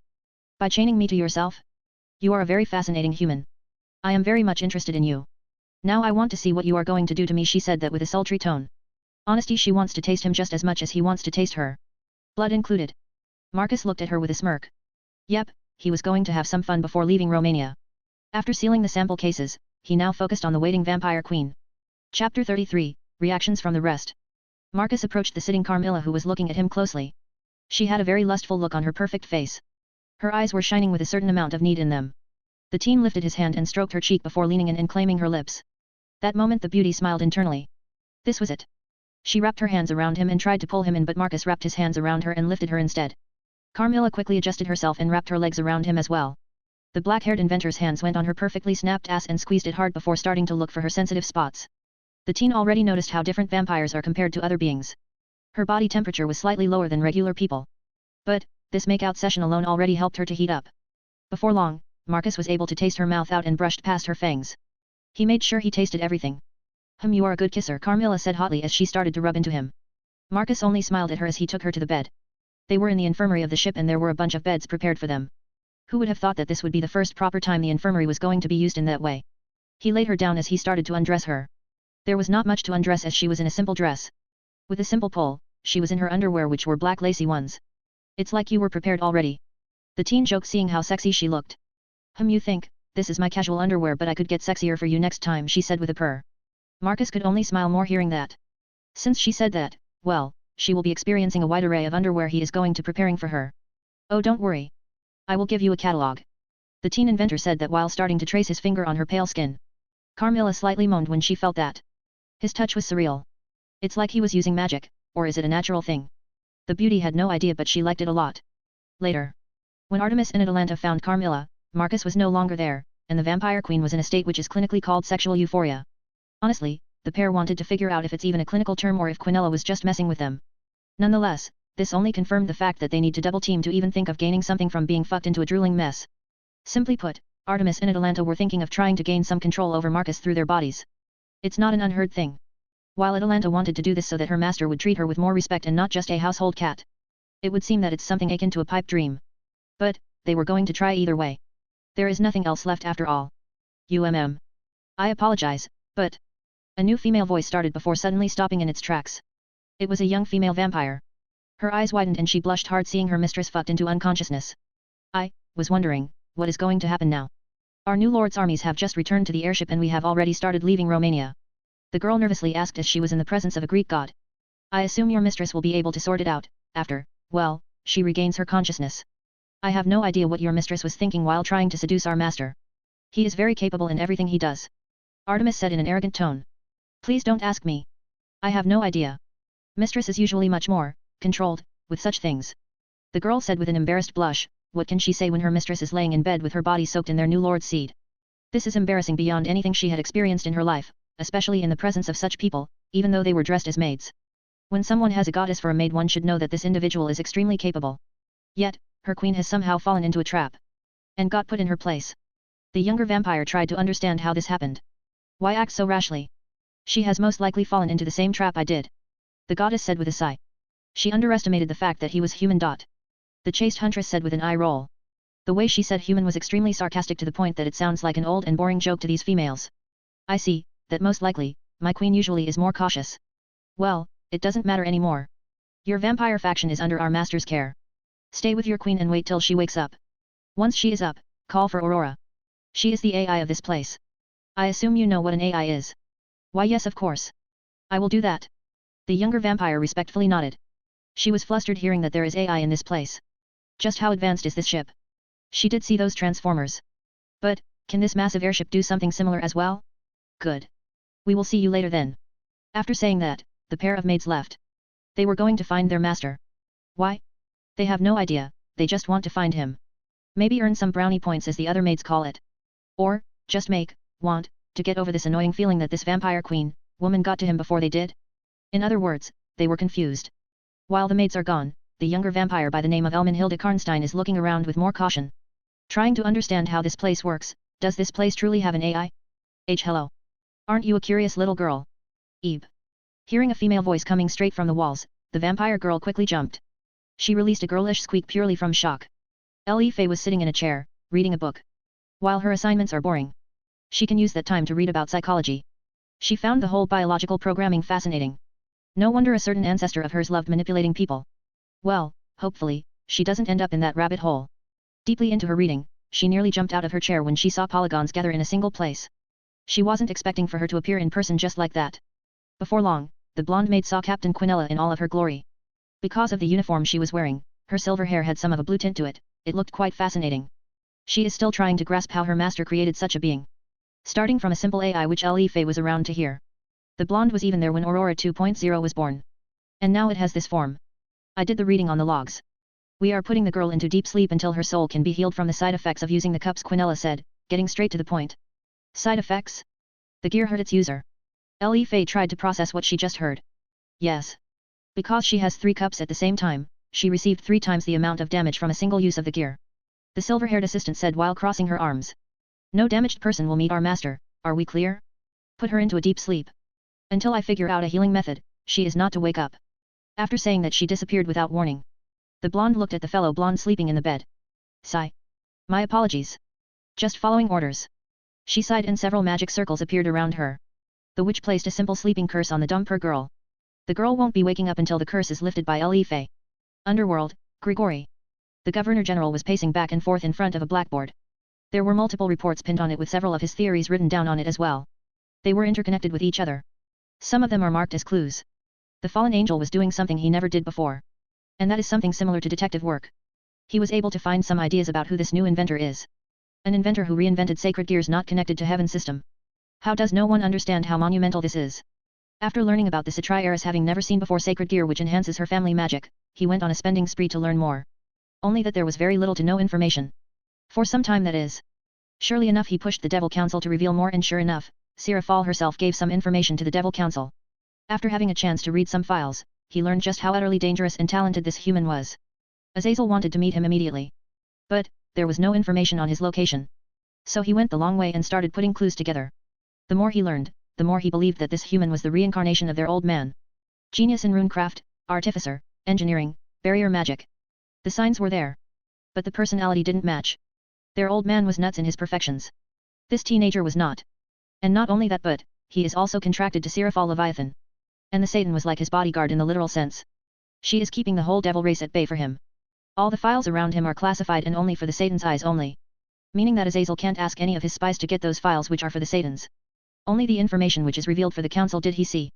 Like 2 of the teen's adventures. Honestly, the fallen angel is jealous and feeling quite inadequate. This teen has only been an inventor for 6 years and did more than the fallen angel ever did in his quite long life. He even has true Longinus, Annihilation Maker, and Dimension Lost. Even Azazel never had a chance to get a Longinus himself. Then, he got the latest news about this teen. He invaded Romania. Airships, transformers, Mandalorians, negation magic for the whole area, teleportation sealing off technology. This teen, he already has a faction, here goes my casual approach. I suppose asking for a meeting through Leviathan is the only way. Azazel read the report again. For a second he giggled lewdly. Another man of culture for a faction leader. Yes. The world is getting more and more interesting. Maybe, he will get to see the day when Gabriel falls? If something like that happens. Then he doesn't mind calling the boy the second coming of his father. Truly, he already has my respect. Artemis in a maid uniform. He giggled lewdly again. Imagining the always extremely serious goddess in a sexy maid uniform. He has style, that's for sure. Underworld, Lilith. Surtsks massaged his temples. After reading the reports from his spies in Romania. Marcus Goldman has transformers, Mandalorians, airships as big as human carrier ships. Except it's flying, the thing has twin massive cannons, most likely capable of bombardment from high air. Not only that, but Goddess Artemis and her Huntress are maids working for him? Or did he capture them? This is getting messy. Thankfully, there was no connection between the devils and him when he did this high-profile appearance. From the looks of it, he took the entire vampire faction in a single swoop. This one large mess. Thankfully the Devil Council washed their hands out of this. They don't want anything to do with him. All Surtsks can do is make sure Sarafal and Latia Astaroth are nowhere near Marcus when he does stunts like that. Oh, right, he can mess with people's perceptions, his soldiers can shoot holy energy, most, if not all, supernatural energies are useless around him. Just as Agilka has predicted, the genius inventor is extremely dangerous. Especially for those who have something they want. Well, thankfully, the devils don't have sacred gears. And their family magic. Well, they only need to provide a scan, and he doesn't even need to scan, a simple showcase was enough. Marcus recreated their power of destruction through nothing but watching Rias through that surveillance. Simply put, Surtsks is not all that worried about Marcus coming to the underworld. He is more worried about the devils ending in some sort of crossfire. I need to find a way to talk with him in person. An event of some sort. The Crimson Satan leaned into his seat and crossed his hands. The only thing he is coming up with is Rias raiding game with Riser. But, the difficulty is to invite him. I need to talk with Sarafal for this. Olympus. Asterisk, what did you just say? Asterisk. A bolt of lightning slammed into the ground not far from Hermes, who did some evasive maneuvers dodging lightning bolts from the master bolt. I said. Asterisk, I heard what you said. Asterisk, Zeus roared with a pissed off expression. Aphrodite snorted with an amused look. She can't believe Artemis would end up as a human's maid. A male human maid. While the other gods like Ares could only laugh his ass off. Nonetheless, he was giddy hearing someone had created the Mandalorians. That alone brings nostalgia to him. He wanted to bless the human just for that. He knows very well that the Mandalorians are based on his Spartans. Now he wants to see them in action. Husband, calm down. And let Hermes explain what is going on, properly. Hera said with a sharp tone. Making Zeus deflate like a balloon when his wife spoke with that tone. Oh okay. Both Hades and Poseidon barely controlled themselves and almost started laughing hearing how under his wife's foot the god king himself is. As I was saying. Artemis, and her lieutenant Atalanta were dressed as maids and they, did not look like they were ashamed or anything like that. Hermes mentioned this while trying not to look at his father's pissed off look. This means that she most likely was under some sort of conditions. Like a bet. Athena said sharply. She most likely got blinded by anger and challenged this genius inventor into some sort of challenge and lost. The goddess of wisdom said from her throne. Giggle. I can see that happening, Aphrodite said with a giggle. And Apollo just glared at her. His twin sister was just turned into a human's maid and she is joking like that. Most likely what happened. Otherwise, she would be struggling to escape. She is far too proud to be dressed like this. Poseidon said with a nod. He knows his niece's character far too well. While this is all good and all but Artemis is a maid to a human. Zeus furiously said from his throne. A human who builds advanced technology years above anything other humans can do and according to the spies he has means to nullify magic and can cause hallucinations. I propose I will go and figure out what is going on. Athena proposed with a serious tone. Very well. We will act if you do not return soon. Zeus said with a serious nod. Don't do anything rash. We know nothing of this new faction. We need to hear things from Artemis' point of view. Athena said seriously, they can't just charge in. They know nothing of his capacities. Honestly, she wants to talk with him as well. She dearly misses smart people. Fine. Fine. I only want to smite that punk for putting a maid uniform on my daughter. We have no idea how his magic nullification works. It could be technique, invention, or even spell. Hephaestus said. He then looked at Hermes. Is there any other information on the equipment, the airship of this inventor? The god of blacksmith asked curiously. The airship has enormous wings made from energy, the weapons used by the soldiers shoot holy energy, the transformers apparently can shoot something similar to power of destruction used by devils, Hermes said as he read through the report from one of his spies. I see, those energy wings sound similar to sacred gears divine dividing. Hephaestus compared the energy wings between those two. Sigh. Once again something from that pantheon. Hades said with an annoyed sigh. Yes, the spy compared those two, in his report. Only the difference is that one is a person and the other one is hundreds of meters long. And is there a reason why he invaded the Teeps faction in the first place? The god of seas asked the most important question. Why? The rumor was that Teep's faction had a powerful sacred gear and were thinking of doing some power grabs, Hermes explained. Hades snorted again. It was those sacred gears again. I see, so that warehouse attack was him too, he claimed true Longinus. And now another powerful gear. Apollo said from his throne. This human is getting powerful far too rapidly. Hades said with a serious tone. I will investigate him and figure out the threat level, Athena said from her side. Zeus just sighed. Why can't it be like old times? Just sit back and snipe people with his master bolt? Asgard. Unlike other pantheons, the Norse was not touched by the genius inventor. But unlike them, the All-Father has been watching the teen the longest of them all. Odin noticed, a few years back, a sudden increase in magic. In the Baltic countries. He even sends his ravens to see what was going on there. The problem was that the moment the ravens arrived, some sort of interference appeared. His magic got cut off. Which means some sort of barrier is in place. Such discovery is quite baffling because there was no indication of a barrier in place.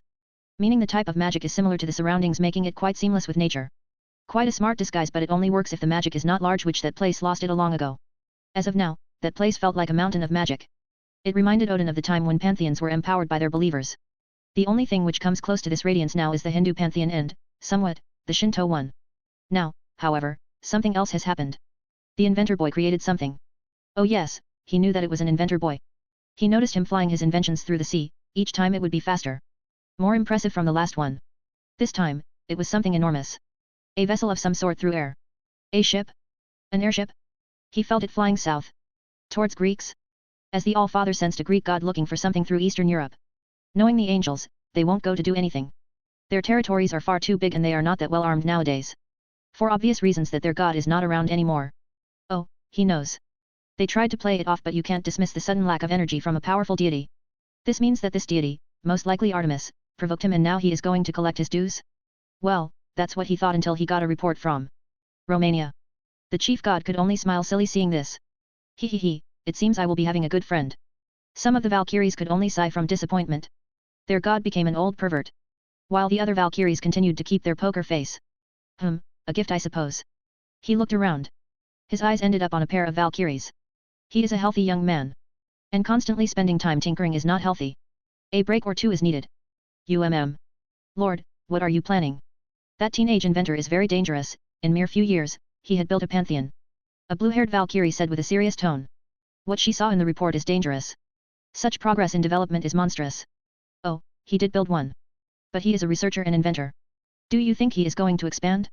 We saw through the last few years he didn't expand beyond that small country. He doesn't care about governing, managing. How do you know he won't do that? The Valkyrie asked with uncertainty.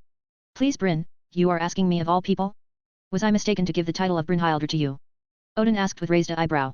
And no, it's just that his level of development is insane. I have no idea how he will develop further.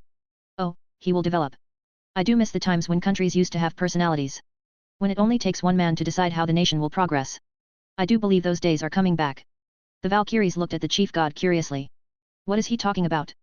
Oh, don't look at me like that. When a human who is one or two steps above others appears, the world changes. Just look at the most recent history. We have Hitler and his madness. The world was not the same after him. And it was with French brat Napoleon who reshaped the world in a single generation. Now, this will be different. This is not one or two steps above simple humans. No, it's more than that. It took him around 6 years to advance to the point that he can attack a lesser pantheon, create beings from science fiction and even produce life to some extent. This is going to be interesting. And me? I will be watching it all with fascination. The chief god said with a happy tone while stroking his long white beard. The report he read finally gave him insight into this human. Now, there is no need for him to be wary. No, Odin knows how humans like this inventor operate. My lord, are you sure? Isn't he dangerous? Brynhildr asked with confusion. She can't wrap her head around this. Oh, he is. Don't get me wrong. When he invaded vampires he was fully prepared to end the whole faction in a single hour. But, he is dangerous to his enemies. I am not his enemy. No, I am his friend. We are going to have a very friendly relationship with him. The one-eyed god said with a nod. How? You will see my dear, you will see. Odin said with a nod as his one eye stayed on the text where it said that goddess Artemis was spotted, dressed as a maid. That moment the Norse god's lips slightly went up. This is going to be interesting. Heaven. Michael knew, he knew that there was something there. In his territory no less. He tried to ignore it. Oh, he did. There was no threat. No humans were hurt. But dark stuff was done. Sure, he might have lost contact with the churches in this small nation. He might not be able to teleport there anymore. But, nothing happened, so, there is no reason for him to go there and investigate it. That however, his ignoring didn't last long as he started losing sacred gears. The system has started picking up that he lost True Longinus, Dimension Lost, Annihilation Maker, and now he lost Sephiroth Grawl. This is getting out of hand. Sigh. These reports. He is making people of some sort. There was no news that he was robbing souls from the underworld or our heaven or any heaven in fact. It's like he is making them the same way our father did. Are you saying he is the reincarnation of our father? Uriel said with a baffled tone. The signs are there. His ability to make sacred gears, his ability to remove them from people, his ability as an artificer. And of course his ability to create beings. All of those are the abilities of our father. Michael said while massaging his forehead. But. Raphael said with raised eyebrows seeing that the seraph is struggling to continue. But, I believe that he might not have his memories. He is most likely building his own faction because that is what our father did his whole life. He has an urge to do so. Same with the defenses of his place. As well as the single-minded goal of making gears. I see, this does make sense. I assume you want him to be secured. Uriel was persuaded to a certain extent that this teenage boy is the reincarnation of their father. Don't be ridiculous. Have you seen the report and what he did to vampires? He unleashed hell on them. His faction wiped the Teeps faction in less than an hour. Raphael said with a serious tone. Yes, that's another sign that he might be our father. His understanding of energies is unparalleled. Michael said as he got reminded about that part. Indeed. But we need more details about this. There was no sign that he had holy energy. And of course his obsession with maids. The man somehow managed to make goddess Artemis dress up as a maid. Raphael said with a thoughtful look. This was strange. There is a lot of proof that the man might be the reincarnation of their father. But, at the same time, there are many signs that he might not be at all. Nonetheless, it is hard to believe that a human could have this much talent in artifact creation, beings creation, energy manipulation.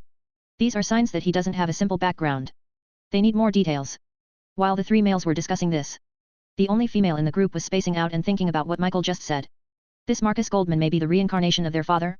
She needs to meet him in person. Chapter 34, Back to the Base. Carmela groggily opened her eyes as she started looking around. She was feeling fantastic, sort of. Her body was extremely drained in a very positive manner.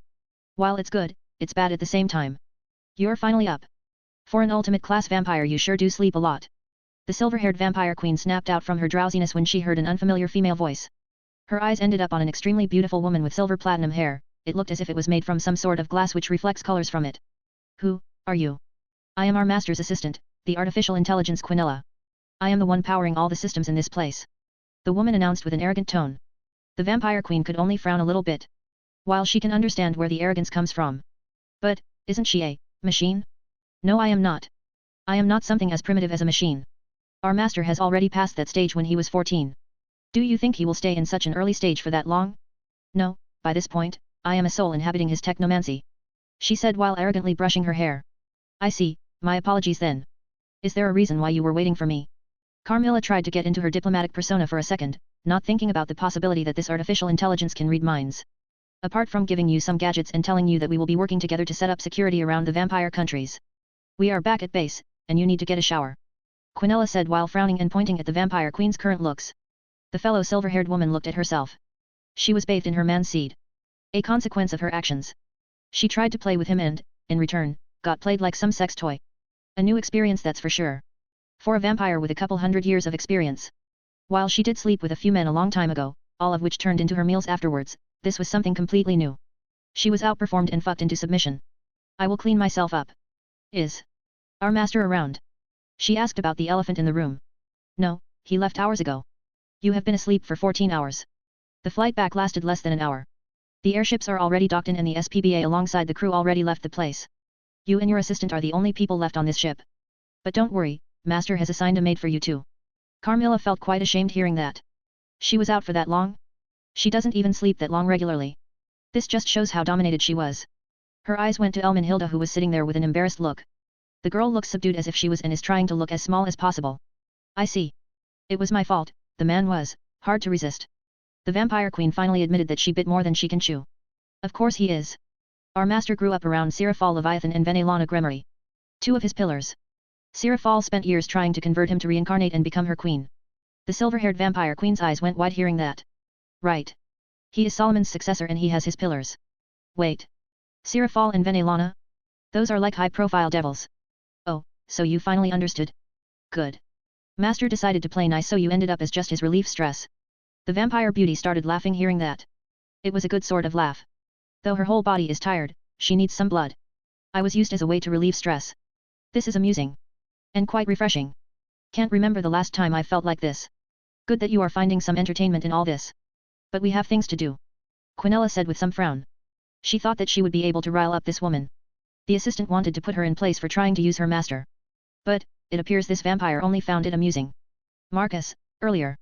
Right, so what is a soul? In layman terms, it is a conscious energy, emotion, or something along those lines. The best example for this would be cross-referencing the readings I got from Dragons, at their earliest forms, are just massive expanses of energy, which developed consciousness. And when you develop consciousness you, hand in hand, starts developing emotions. This is what I observed from Quinella. She was the best test for that. From using unnecessary actions like cuddling, which she doesn't need as there is no purpose and she doesn't feel anything, it's not even in her programming to do that. Those are signs of a soul. And now that I have the necessary data from the Graal gear, I can apply the filters for it. Sure enough. I finally was able to see souls. Putting on the Aurora glasses I looked at a mirror and saw my soul. It was bright and purple. Did my Chinook energy do something to it? After that, I added the filter into the Diamond Core Heart network and from then on I was able to see souls in people in my birth country. I even checked Cowher. I was able to see the souls of devils. Like Sana and Rias. Their souls were much darker than other reincarnated devils. In truth, I could see a darkening slowly happening to these reincarnated souls. If I could cross-reference this, this means that Big G had quite a bit of understanding about souls. As he used similar filters for souls. He used this to easily control the way in which souls he accepts into his heaven and which ones he doesn't and sends them to hell. Well, whatever. I don't care about this cliché nonsense. The dude truly wanted everything his way. And it quite worked. Now, however, he is gone and all his perfect work derailed quite a bit. Instead of thinking about the darkening and whatever, I focused on something more important. Turning numbers into souls. The key for that is the logs of the Sephiroth Graal gear. Not the cups themselves. But how the gear records the souls. After finding that, I added the formula to our research on souls. Quinella, dearest, if you would. I asked after pressing enter, the process has started. I watched the bar slowly raising from 0 to 0.01%. Of course, leave this to me. I already started cross-referencing the moment we entered into our territory. As she said that, the bar went from 0.01% to 47%, then in the next moment to 100%, from there on out, data started flowing and calculations were being made at a rapid speed. My beautiful assistant has diverted most of her available processing power for this. My eyes could barely keep up with the maths happening in front of me. Instead of watching this, I went to the projects folder and checked something else. Project, Biological Assistant Quinella, 47%. Then going up to 48%, followed by 48.5%. Yep, it's beautiful to watch that percentage slowly go up with this specific project. Other projects long ago went into part 2 or even into successor projects. Simply put, I am leaving the bulk of work to Quinella and instead I went over to development projects. The docks and the last stretch of my original railway designs are almost over. Then instead of that, I went over to something I missed, and that is where I am going to dock my airships. So for that, I accessed the satellite images and cross-referenced them with airplane paths finding the best spot where no planes would ever smash by accident and stuff like that. Honestly, I don't care about planes and stuff, but, the garbage will fall into my backyard and that is annoying.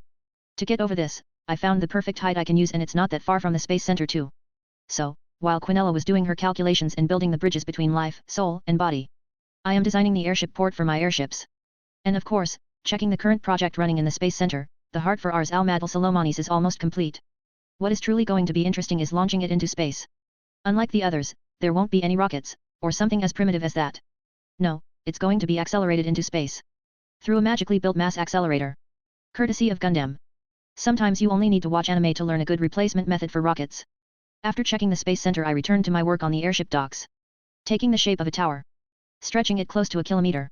This is of course after checking multiple sources and making sure it wasn't going to hit any planes or other stuff. Once the form was taken, I started drawing the building in my main workshop because, for once, I missed working here. The tower building quickly turned into a round shape. Making around 5 areas where a Daedalus class airship can dock, at one level. In total, there will be 3 levels where it can dock. Making it a building where 15 airships can be docked. Walking around the building and inspecting it from different angles, I started working on the interior of the building. A center of some sorts? A communications center? If I were to build one here I can make Quinella be able to keep in touch with her processing power. But it is going to take time to do that with my Opsos class station and the smaller satellites I am planning to build. Without wasting any more time, I started to design the interior of this airship docks. Well, along the way I have decided to add some more use to it after remembering the mass magic accelerator in the space center. I can repurpose it and make the airship docks capable of collecting ships from space and pulling them into the docks. Or sending them into space as well. Whoa. Master, you just came back and you are already working on a mega building. Sarafal gilded next to me and hugged me, tightly taking in my smell. Is she a dog? Hat, you had some fun with that vampire queen. The black-haired devil beauty asked me with a coy smile. I did, she is an amusing woman. I will be keeping her around. I said with a casual shrug as I made the building spin for me with a finger motion. Oh. I see, she tried to seduce you but she was clueless about your origins and things like that. Sarafal said with a happy nod. From the looks of it, she is happy with this development. Yes. Now I have the vampires under my banner. Mostly females though. Which is quite fascinating. I said while remembering the ratio of females to males vampires that I have. Hehehe, vampire maid squad. Sarafal asked cutely. Oh, I know that she wants me to indulge in my sins but that can wait. I flicked with my finger on her forehead. Ow. She pulled back and massaged her forehead. No. Maybe in the future, after Carmela solidified her position. Now she is going to rebuild, after getting back on her feet that is. I said that with a knowing smile. Sarafal lewdly grinned after seeing my expression. Right now, enough about this mundane stuff and into more interesting stuff. I motioned at the building. Is that a airship dock? Ah, we are truly moving into sci-fi. She quickly started walking around the holographic design. How big is it going to be? The whole area is going to cover around 5 kilometers. The building itself is going to be around 1 kilometer in height. Why, 5 kilometers? That's quite a bit of land. She asked with wide eyes. Because of these. I said to her as I zoomed out the design for her. Just outside the docks, a few kilometers outside the building, dagger-shaped structures are surrounding the airship docks. What are those? She asked in a super curious tone. Have you ever played the Civilization series before? I asked her. No? Too nerdy for me. I deadpanned at her for a moment. Before sighing. It's an elevator. To where? Space. Oh, okay. She said that with a nod, before her eyes went wide. Wait. What? She asked with disbelief. Yet. At first, I was thinking of just making docks for airships on Earth but then I realized that I can use them as truly real docks in multiple senses. Meaning for both the airships and the spaceships. Honestly, there is no difference there. The confiscator can travel space just as easily. It can. Hey, it's fully sealed. I only need to do some small retrofits and it's space-worthy. I casually rolled my eyes at her. Deadless class is the cream of the crop of designing. I spent a whole 2 days on that. Wow, just wow. So how is it going to work? How are they going to be lifted into space? She asked nearly pleaded. The dagger-shaped buildings you see there are accelerator circles fused with space magic circles. Courtesy of my basic techniques of MTM and space motion magic from Caliban. M.T.M and Caliban allowed this to happen. She asked with disbelief. I know right? Remember me working in my garage with Castor? That's quite literally the same tech, only on a massive scale. I motioned for the hologram to activate. And the dagger-shaped building glowed, sending pillars of light into space. Creating a corridor. Inside this magic corridor, there are several magic circles. They are the very same accelerator circles used in almost all my stuff. From the guns, rifles, to the diamond core heart. Whoa, so it created a corridor which is the lift. Sarafal finally connected the dots. A technomancy version of a lift. It completely negates gravity and accelerates the vessel right into space. Honestly speaking, it's far more powerful than any rocket is. If one does its maths right it could easily launch the vessel into a specific trajectory right into deep space. I used the holograms to show a simulation of how Confiscator could fly off on this. Oh, like a slingshot or something that was ejected. She said with an odd look. Yab. Abusing the shit out of gravity while ignoring it completely, at the same time. I said while chuckling, then I noticed that my favorite blonde was not here. And where is Latia? I thought she was with you. I asked Sarafal. She pouted at me for a second.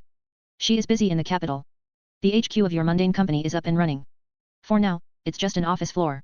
But, it will be rapidly expanding soon enough. Latia is waiting for a reason to expand again. Like, for example, the official opening of the shops. The current Leviathan explained to me. I see. Well, you can all play this game if you want. It sounds too much of a drag. I shrugged at her.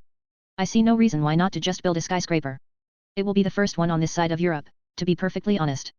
Maybe as big as that skyscraper in Dubai? Wait. It's not even built yet. Right. I don't know why you are grinning like that but I need to return to the underworld. A meeting. And you most likely know what kind of meeting it is. She said with a sigh. I, for a second, was confused. I do. It's about you. Silly. She clarified with an exaggerated sigh. Me? Strange. I didn't do anything to the devils for them to be all talking about me. I slightly stroked my chin, thinking for a bit. Your invasion of the vampires. Most of the pantheons are talking about it. Even the more reclusive ones like the Irish one are asking questions. What you did is big. Big? Don't be ridiculous. It was not even an invasion. I didn't bring out big guns. I didn't even initiate offensive protocols for Quinella. You are all taking this far too seriously. I shook my head in disbelief. I haven't even prepared land vehicles or artillery, not to mention, real Gundams. Not that I would start something like an invasion. I don't do wars. Even if I decide to do that, then I would simply follow what I did in Command and Conquer games.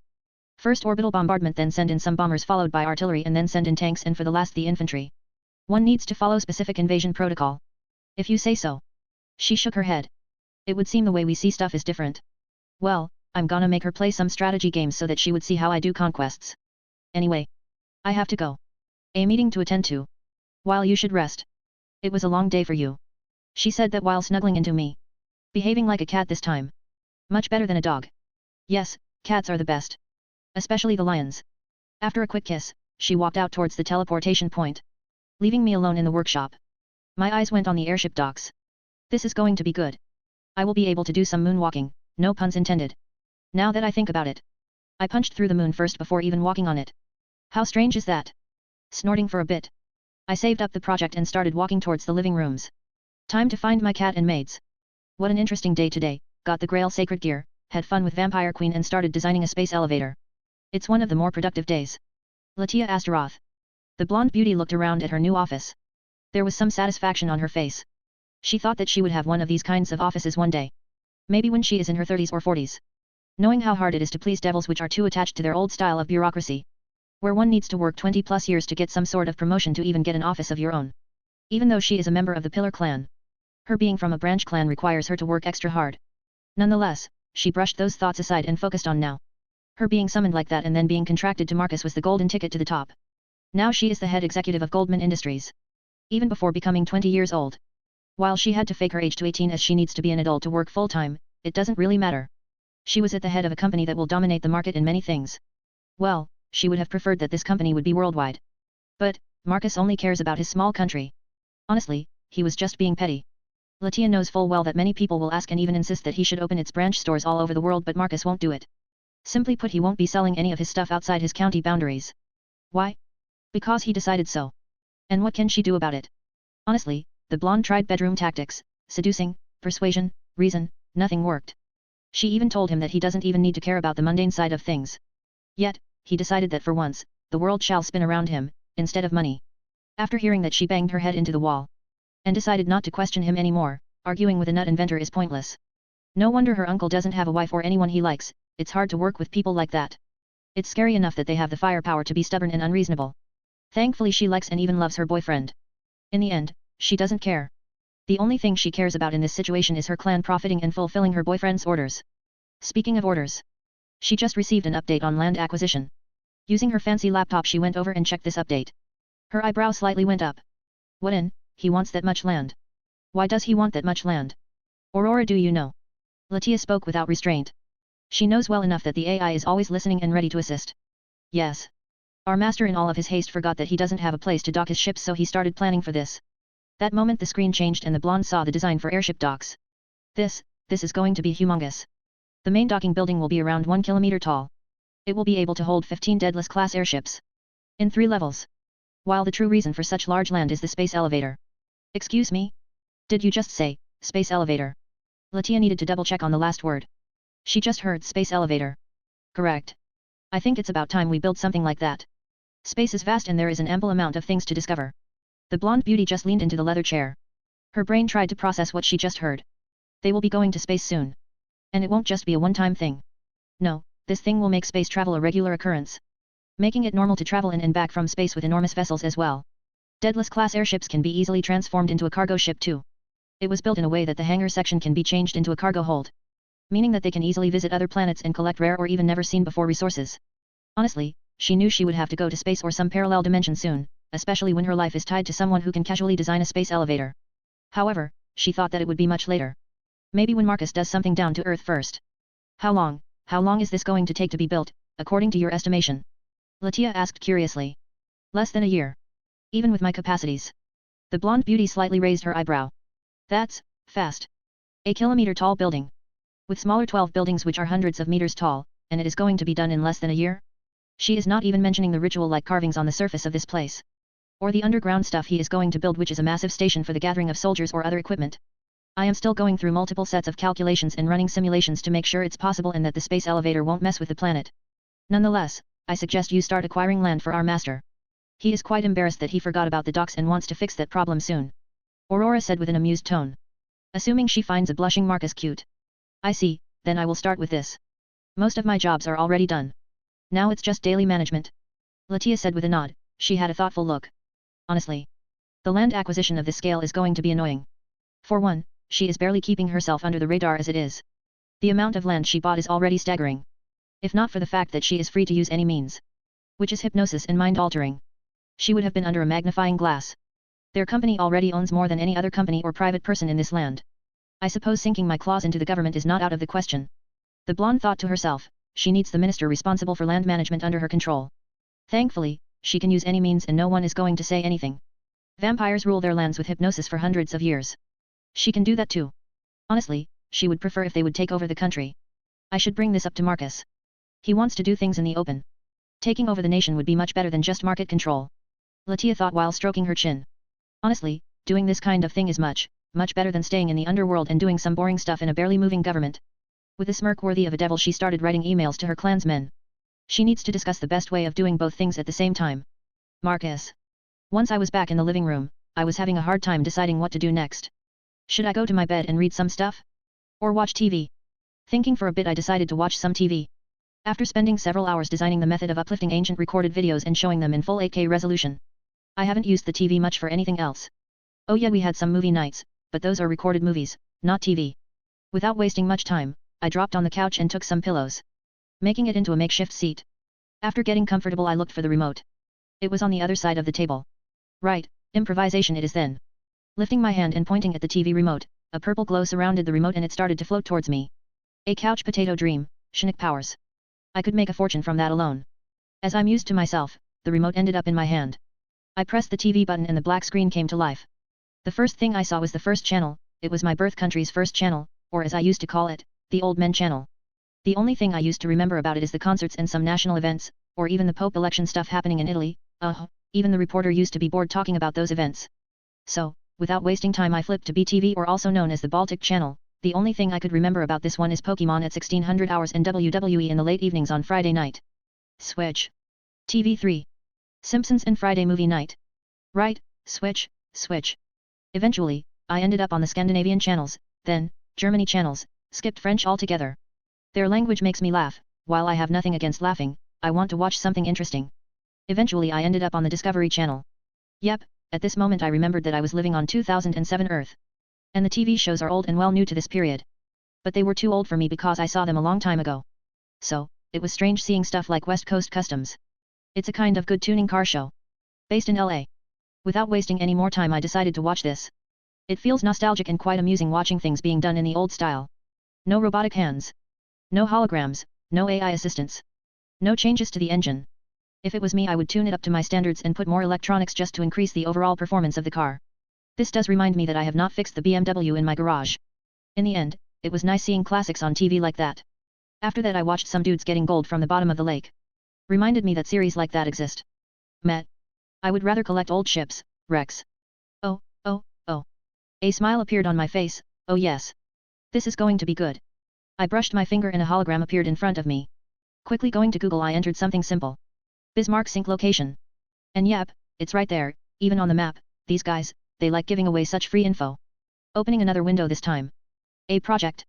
Project Scavenger, collecting shipwrecks, because why not? Going through more known ships like Musashi, Yamato, Bismarck, the world's biggest warships. Then of course the most cultural ship of them all. The Titanic. All of them were tagged and added to the project. After that I did go to Wiki and started looking for famous ships like the trio of the world's largest warships. What in? Enterprise? Wait, hold on. Thinking for a bit. I tried to recall this ship being sunk, my eyes widened for a bit. No, it was not sunk in my previous life, a butterfly effect? Or is it because the supernatural is real? I bet Susanoo sank it because he wanted to figure out how unsinkable it was. A god's petty revenge for being conquered by Americans. Nonetheless, after tagging such a legend of a ship for collection, I went to others. Noticing another wreckage by the name Belfast. Well, you won't end up as a museum exhibit in London, that's for sure. Tagging this ship as well, I continued to look for more. Eventually I decided that, for now, these are enough as I will need to adjust my docks and turn them into dry docks as well as a shipyard. But, for now, I need to relearn my history. It seems some facts are different. So, for that, I went to the video library on the TV and went over some documentaries. More specifically, sea battles, which ships sunk, how different the wars were because of those. With a smile, I noticed an American documentary about their legendary aircraft carrier Enterprise. With a smirk I started watching it. Oh, yeah, tell me where it sank and stuff like that. I will need that. After getting myself into the show, I felt a couple of presences. Before long I was surrounded from both sides. A familiar smell assaulted my nose. It was the smell of wild nature. You would make good friends with Ares. That brother of mine likes everything which makes things explode. The moon goddess said softly as my hand wrapped around her while my other went around the lion girl on the other side. No doubt, it is art, I said with a smile as I looked at the massive ship in action. She snorted after hearing that. Chapter 35, Huntresses and Human Soul. Next morning. Groggily opening her eyes, Artemis, with a misty look, looked at her surroundings. She could hear birds chirping. For a second she was confused. She was sleeping outside? Not in a tent? What is going on? Then she realized that she was on a bed outside? Then she realized that she was completely naked and that there was a hand wrapped around her. Her eyes went wide to an astronomical level. Images flashed through her eyes, a lot of carnal things she did last night. A lot of kissing. Not only that but her body finally caught up with her, she was drained to the point that she was physically tired. The goddess of Hunt is tired physically. What nonsense is this? All she can remember from the previous night was writing, a lot of writing. Her waist and hips are sore, and she knows that her master released a lot of his seed into her. So much so that she might even be pregnant by this point. Well, it doesn't matter anymore. My position can only get greater, so a child should accelerate my position to be his wife. Artemis thought to herself and she once again returned to her previous position of laying next to her master. Honestly, she felt incredibly warm and comfortable just laying there. Now that she was thinking for a bit, it was time for her to do a self-scan of her powers. She could feel an obvious edge lost to her, around 20% of her power disappeared. And now she can't tell who is a maiden and who is not. For example, she can't sense anything from Atalanta. Before she could tell if she was a maiden or not just by feeling her up. This, however, is now gone. She is no longer goddess of maidens, more like a patron now. This means she can still have her hunt but she won't be receiving that extra power from the girls. The output she gets dropped by half. Whatever. I did that to myself. Internally she rolled her eyes to herself and just snuggled to Marcus' side. She pushed her breasts to his side while bathing in his warm. This is much better than any other sleep she'd had. Even better than those fur beds she used to sleep in back in the day. Couple hours later. Around midday when Marcus and his pair of maids were having dinner, the lights in all the systems suddenly just went down. It was so weird and so unexpected that the inventor and the pair of maids who were with him were baffled. Is this normal? Artemis asked as she looked around the darkroom. It's like the whole place was in complete darkness. They were underground after all. Moments later, the emergency lights kicked in and some areas of the room got illuminated. No, it's not normal at all. Aurora is completely down. Even the support systems. And the only way to do that is to remove the artificial intelligence altogether. Marcus said as he moved Atalanta off his lap and got up on his feet. He pulled out his phone. He could see the connection was down with all the servers, even the main one. Who would have done such a thing? Artemis asked with disbelief, who could have the means to affect such a complex system? Quinella, who else? The girl has no patience at all. Marcus sighed as he manually connected to the Aurora network. Kickstarting the Realities hologram network. Moments later, their surroundings came to life once again. However, it was not the wilds where they were enjoying their meals. Nope, it was the regular-looking walls. Not that the teen cared about the walls. More or less he wanted the holograms to return online. Once they were online, Marcus pocketed the phone and called forth a holographic computer window. The only thing that was on display was a blinking dot. He pressed on it and another hologram appeared underneath it horizontally. This was the keyboard. Without wasting any more time, the teen started writing on it. The pair of huntresses looked at each other for a second before looking at their master. This was way over their heads. Before long their eyes widened seeing how fast Marcus' fingers moved through the keyboard. It was the same with his eyes, it's like a blur. This silly girl, sigh she completely transferred herself into her new body. While it's nothing bad, the problem is that she forgot to make a backup. The last rollback we can go to is the March update. It's around the time her soul took her new looks, I suppose. I only wanted to give her physical looks but it was like the last piece for her to form that human soul. After she took that form she started doing a lot of human-like things. From cuddling to teasing. Marcus explained to them as he double-checked the data banks for Aurora's last backup. But how did she forget to leave a backup? Atalanta asked, she was wondering how something pseudo-mechanical can forget its function. And she wants to return to eating her breakfasts. Because she was less machine and more human. Honestly, she had urges to get her body as quickly as possible. I even allowed her to use the most possible preceding power to do her calculations. He explained to the huntress who had a slightly baffled look hearing that. So, she is alive then? The whole Grawl information was analyzed then. Artemis asked with even more disbelief. Indeed. According to the most recent logs Quinella went through a lot of maths, seriously, biological stuff is much more complex with the possibilities. While souls and life force not so much. It is like they are dependent on biological bodies. Meaning we already did the majority of studies on those when we studied genetics. Marcus explained as he checked all the data banks. The most recent one is the March update. It would seem the newer ones were ripped off, and turned into memories. The teen furrowed his eyebrows thinking of this. Thankfully, he made backups monthly. Otherwise, he would be very pissed at the moment. He made sure something like this would not happen. But who knew he was creating life? Stopping thinking for a bit, he pressed on the installation button. And moments later the loading bar appeared. 1%. 37%. 63%. 87%. 100%. That moment, the lights once again turned off for a second before the holograms restarted, the lights came back on properly. Aurora Borealis 2.5.1 March edition boot completed. Scanning. Operational systems online, downloading updates. Sir, there is a gap in my memory banks. Should I run diagnostics? The synthetic female voice asked him. For a second, Marcus got reminded of just how much his tech has progressed. It was something akin to a trip in a memory line when he heard a synthetic voice trying to imitate emotions. There is no point if all the information from March to September has been erased. I suggest you rather get acquainted with the current projects in my logs. As you wish. Marcus sighed and called forth another holographic window and checked the overall view of his facilities. Aurora status, 2.5.1, September update, updated, now. Diamond Core Heart Network, online and stable. Maglev Network, online and idle. Garage status, operational. Garage assembly line, online and idle. Processing facility, operational. Processing power, 99.99% free. Processing facility assembly lines, online and idle. The base, operational. The base assembly lines, online and idle. Genetics wing, operational. Biochambers, online and in use. SPBA barracks, operational. Biochambers, online and idle. Armory, operational. Armory assembly lines, online and idle. Space Center, operational. Space Center mass assembly lines, online and in use. Project, Space Gun in progress part 183%. Project, Biological Assistant, Quinella in progress final part 97%. Project, Scavenger on hold dock designs under revision. Right, so the transition was seamless and Quinella's body is soon to be finished, Marcus said as he brushed the hologram away. The only thing which was outdated is the font and the looks of the window. It's like the feeling of going back from Windows 10 to Windows 8. Well, I am going to put Quinella to work on this. She is the one who rushed and didn't wait for me. Internally he thought to himself. Yes, she is going to work hard for making him go through all that worrying. That's quite fast, it's going to take some time for the body to grow? Or will she become an adult from the very moment? Artemis asked curiously. She had never seen a person being created before. Such a thing is an alien concept to her.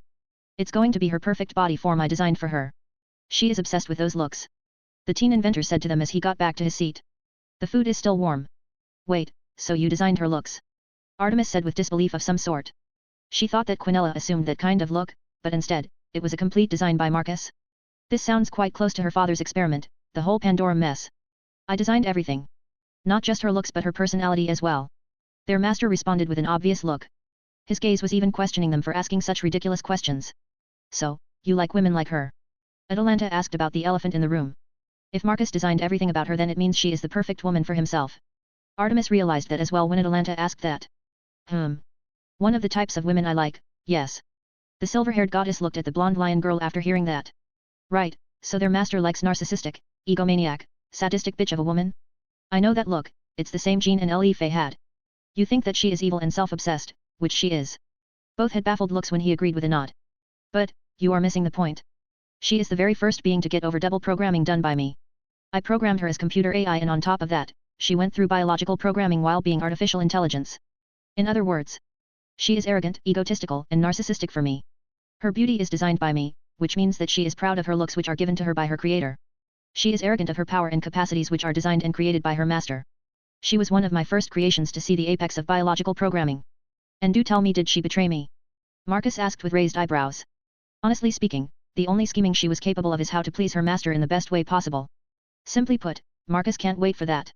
No, the only thing I can say is that you are insane. Artemis said while shaking her head, no wonder she is a maid to this guy, he is simply insane. I would rather be insane than sane.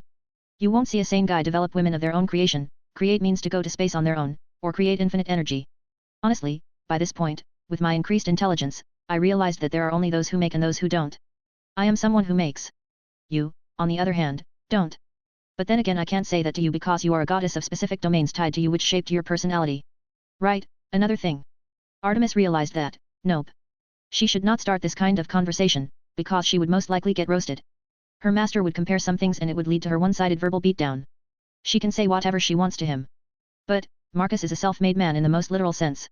He is even more powerful than her in raw strength, most of all, he beat her in simple hand-to-hand combat, even though he never trained in his life. Yes, seems about right. Artemis decided to accept whatever he said. Thankfully, no other maids were around to hear the verbal beatdown. Right, it's the weekend. Not that she could continue to say as she heard doors sliding to the side and 3 maids entered into their dining room. Master. I was about to begin the assault on Berlin but then everything just turned dark. The simulation just stopped. Hippolyta was the first one to talk. Assault on Berlin. What was she even doing? Artemis thought curiously, Atalanta thought it too while eating her apple pie. Yet. I was about to go through an iconic moment where Darth Vader was about to say to me that he was my father. Jean chipped in from the side. And both Fei and Hippolyta, alongside the huntresses looked at her as if she was insane. What? I was doing a Luke Skywalker self-insert. Jean said with a huff. Why does she need to justify her actions like that? Right. More importantly.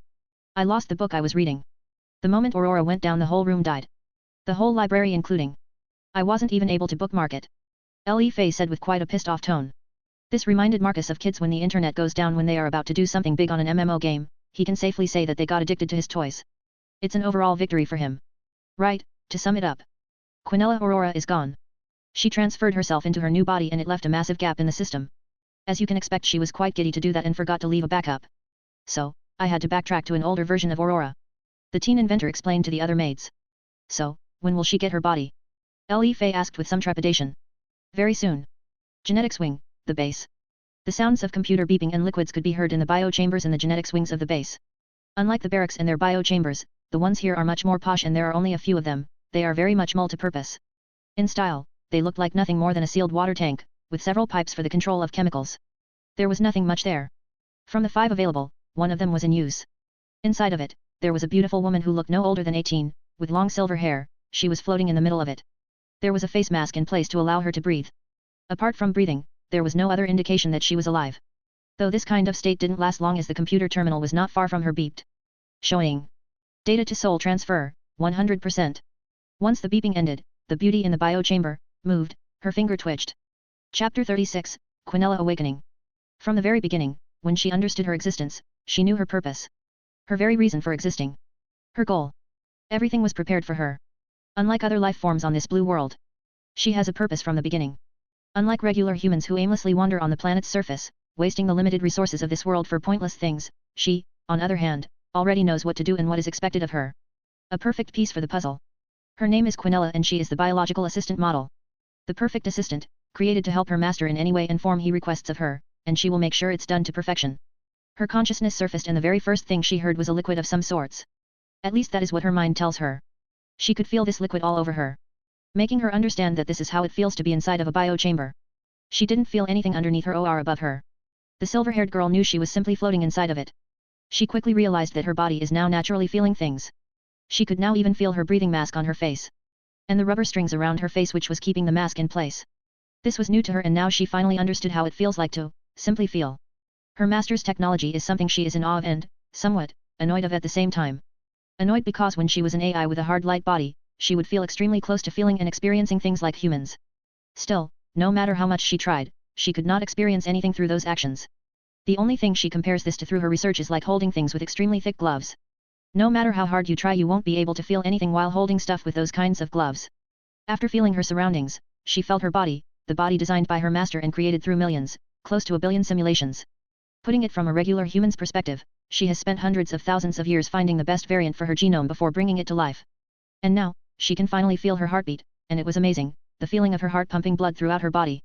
Making her truly alive, and under all that, she can feel the humming of her power. As a perfect being, she was created with a basic level of power. Which is classified as the ultimate class by the standards of this world. While she could have started as a superclass. It's not recommended with her genome as it would affect her latent potential. Thus, she was created with basic strength but with a little bit of training she could achieve superclass in just a matter of weeks, and even reach the upper half of the top 10 rankings in several months.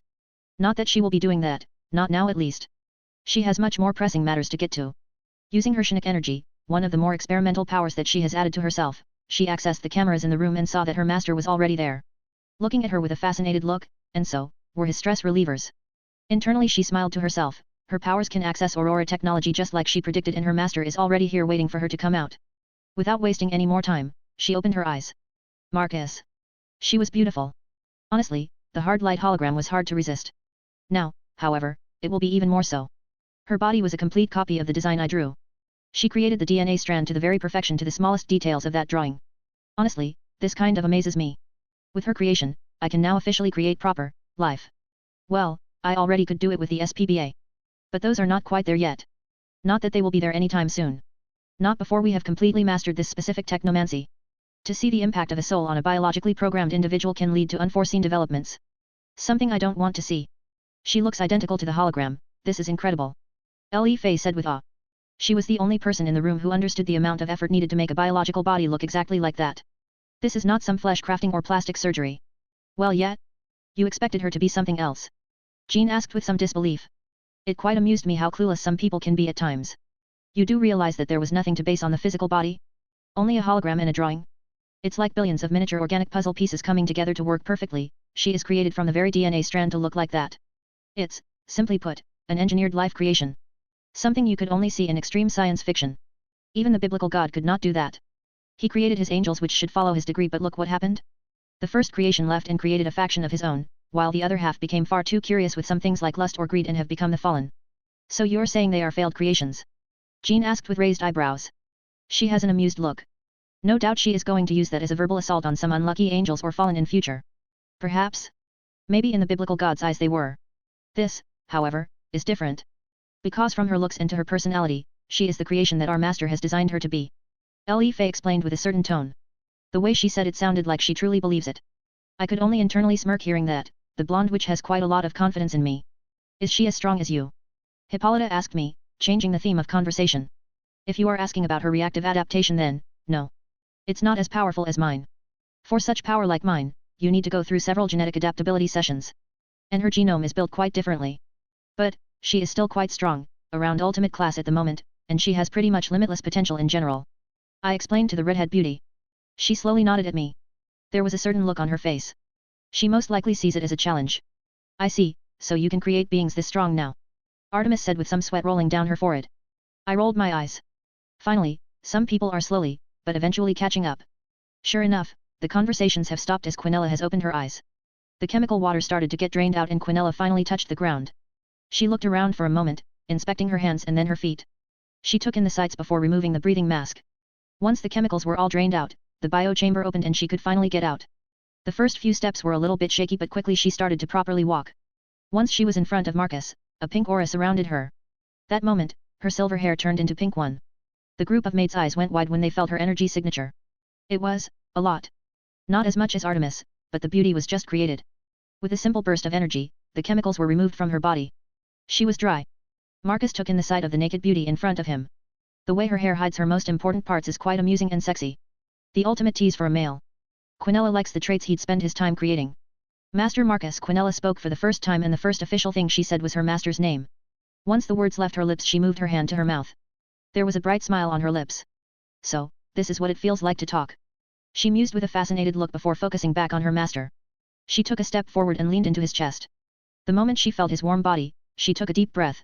It was enough for her heart to race faster. It is amazing to finally be able to feel, touch, and smell her master and creator. Marcus wrapped his hands around her waist. The beauty snuggled into him even more. Yes, it is. How do you like it?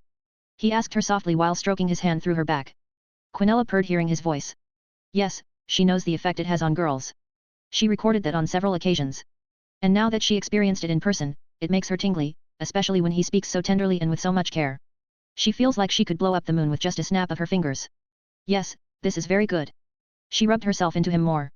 Yep, she is not going away from this. Nope. Good. Then I suggest dressing up and we can go to the living room. Hearing this she rubbed herself more into him. Before pulling away. Very well. We can always snuggle more later, now that I am here in proper physical form. She said that with a sigh. Before having a certain glint in her eyes. That moment, she suddenly remembered the gift she had prepared for him. Master, she got his attention. Marcus' eyes widened for a bit as he saw her eyes suddenly have electricity running through her irises. But what shocked him was the blue lightning instead of yellow. Before he could ask her, she pulled him into a kiss. It was an extremely amateur kiss from her side. But it did its job. Because the inventor felt something had washed him over. He pulled away from the kiss and looked at her with a raised eyebrow. Look around, she said with a flirty look. The black-haired teen looked around. His eyes widened for a bit before he understood what happened. Psionic energy working like an interface to access the technology. As Marcus said as he looked at the camera and was able to access it and see through it. Himself, hugging the beauty in his hands and the group of maids quietly waiting for him to finish their first meeting. Once he got enough of watching through the camera, he pulled out and then accessed one of the bio chambers. He can use it as easily as if he was there in person. A very convenient power. Indeed. Do you like it? Quinella asked with a hopeful tone. She wants to be praised. Of course. But, next time.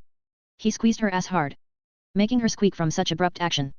Experimental things are only to be used after going through rigorous simulations and tests. You don't just ignore guidelines. He said that sharply, making her nod quickly multiple times. Good girl. Remember, good girls are rewarded and bad ones are punished. You don't want to be banned from cuddling, do you? Her face instantly turned pale. Like hell. There is no way in hell she wants to lose that privilege. This is madness. I understand. This won't happen again. She said that with a serious tone. It sounded like a promise for life. Marcus nodded at her and stroked her hair. He was satisfied that she quickly understood that. Good girl. Now go and dress up. He released her from his hold. Quinella nodded and went over to pick up her clothes.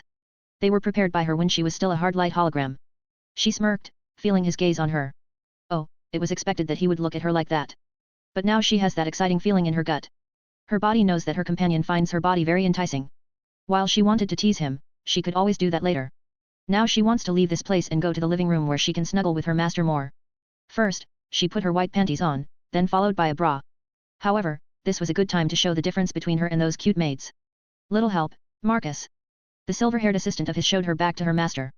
She called him by his name for the simple sake of showing that their intimacy level was on a completely different level. And to the maid's surprise, the inventor walked over to her side and helped clip the bra. My thanks, she said with a coy smile as she turned around. After that, she put on her white stockings, and while they were not as long as the maid's were, they fit with the clothes she is wearing at the moment. Next was a white and gold miniskirt and a white t-shirt, finishing on the top, she put a knitted sweater with autumn colors on it, making her hair take a similar color to platinum gold. All in all, she is just dressed in Marcus colors, indirectly showing everyone her place. Before she started to walk she got into wintertime slippers. Once she was done she felt quite satisfied with her clothes. All done she walked over to him. Marcus took her hand and pulled her closer. The beauty quickly ended up next to his side, his hand wrapped around her waist. She used that moment to start snuggling as they started walking out of the room. Now Artemis knew why the human witch had such a reaction to Quinella gaining her body. The woman from the very beginning is shown to have a much greater relationship with their master. More importantly, the moment the fellow silverhead called him by the name he became something akin to a loving man. It was a silly display, but it worked wonders for the maid goddess to realize the gap. It even shows how much more consideration there is in his actions. This means that he cares much more about her than the other maids. Probably even more than those devil pillars he grew up with. Maybe only that blonde devil has a similar pull. Artemis drew some comparison as they were walking out of the genetic wing and towards the lifts. Only for Marcus to stop next to his workshop, he pulled Quinella there, the curious maids followed him as well. I prepared something for you when you did your calculations. The teen inventor said that as he walked over to his computer table and picked something from there. Oh? You have something for me? The beauty asked with a wondrous tone. She is already getting gifts. While the rest of the maids frowned and wondered what he would give her. When he pulled out a golden ring, all the maids instantly had horrified looks. Is he going to propose to her just like that? All 5 of them thought the same thing. This is horrible beyond belief if it's true. Oh? The ring of focus. Quinella instantly knew what kind of ring it was. The maids sighed from relief, realizing that it was not an engagement ring. Nonetheless, this was their first time hearing this ring of focus. Is it one of the rings of Solomon? Li Fei asked with a realizing look. Indeed, well, the second generation of rings. As Marcus said, he showed his hands and 4 rings appeared on his fingers. Oh. I was wondering where your rings were, master. Li Fei asked with a blush as she realized she was paying too much attention to him, she thought that she was being too stalkerish. After the whole fight with Superman, I decided to make them soul-bound. Marcus clarified to the blonde witch as he recalled his rings. I see, makes sense. The blonde nodded in understanding. Seeing that it was the perfect chance, Quinella lifted her right hand and showed her dandy fingers. Marcus, if you would. The beauty asked with a coy smile. Seeing what she wanted, Marcus decided to give her that pleasure. But, internally he decided that she is going to need to work for such pleasures she is receiving right now. She still needs to patch up Aurora and upgrade the font looks, they look far too primitive after getting used to previous ones. Sure. That moment Quinella realized that something was off. Her new biological body is telling her something which she doesn't understand. For a second she had a thoughtful look, almost missing the part where her beloved creator put a ring on her right index finger. The ring resized itself before fitting perfectly on her dandy finger. Beautiful. As expected from my master, even after inventing so many things, the earliest creations are still cream of the crop. The beauty said with a fascinated look. Even now, after several years of rapid development, the basic formula of the Ring of Focus is still one of the best and most likely will continue to be so as long as the base principle of magic remains the same. After inspecting the ring, she used her magic, a pink circle appeared above her palm. She looked on at the circle with fascination. She realized that the ring had an inscribed circle already, meaning this was her circle. Her heartbeat easily accelerated. She felt quickly touched. Her master already prepared things for her like that. Even though she wanted to make her transfer to a human body a surprise and get a drop on him in a good way. Turns out he did one on her with this. Quinella realized that her master is very good in all of this, and her recently created heart already is turning into a mess. Beautiful. I love those feather-like drawings on the circle. The beauty said tenderly as she inspected the circle. It is good that you liked it. This was a necessary gift, so I decided to add some more personal touch to it. Marcus explained with a smile as he saw how much she liked it. I see, a very good moment for a gift. Now however I need to outdo this. The silver-haired assistant said with a nod to herself. She is pumping up to outdo him. I don't think gifting works like that. Marcus said with a slightly baffled tone. This is not a competition. Nonsense, as your assistant I have to constantly outdo myself to earn your approval.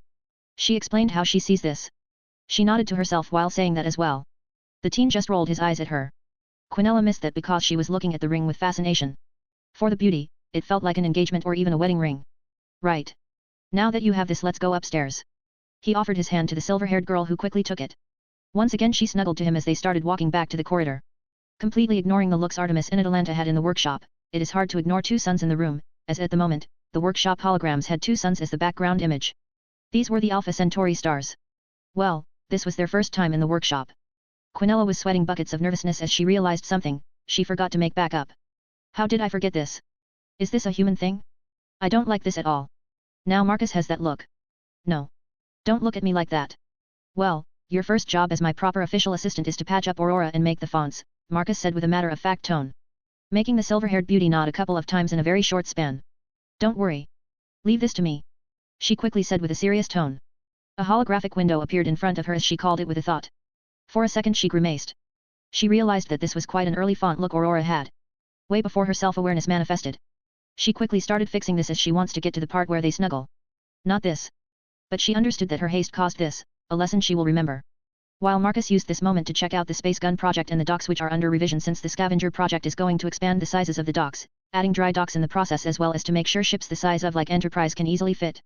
However, what is truly going to be a marvel of the current age is that the docks are going to be underground.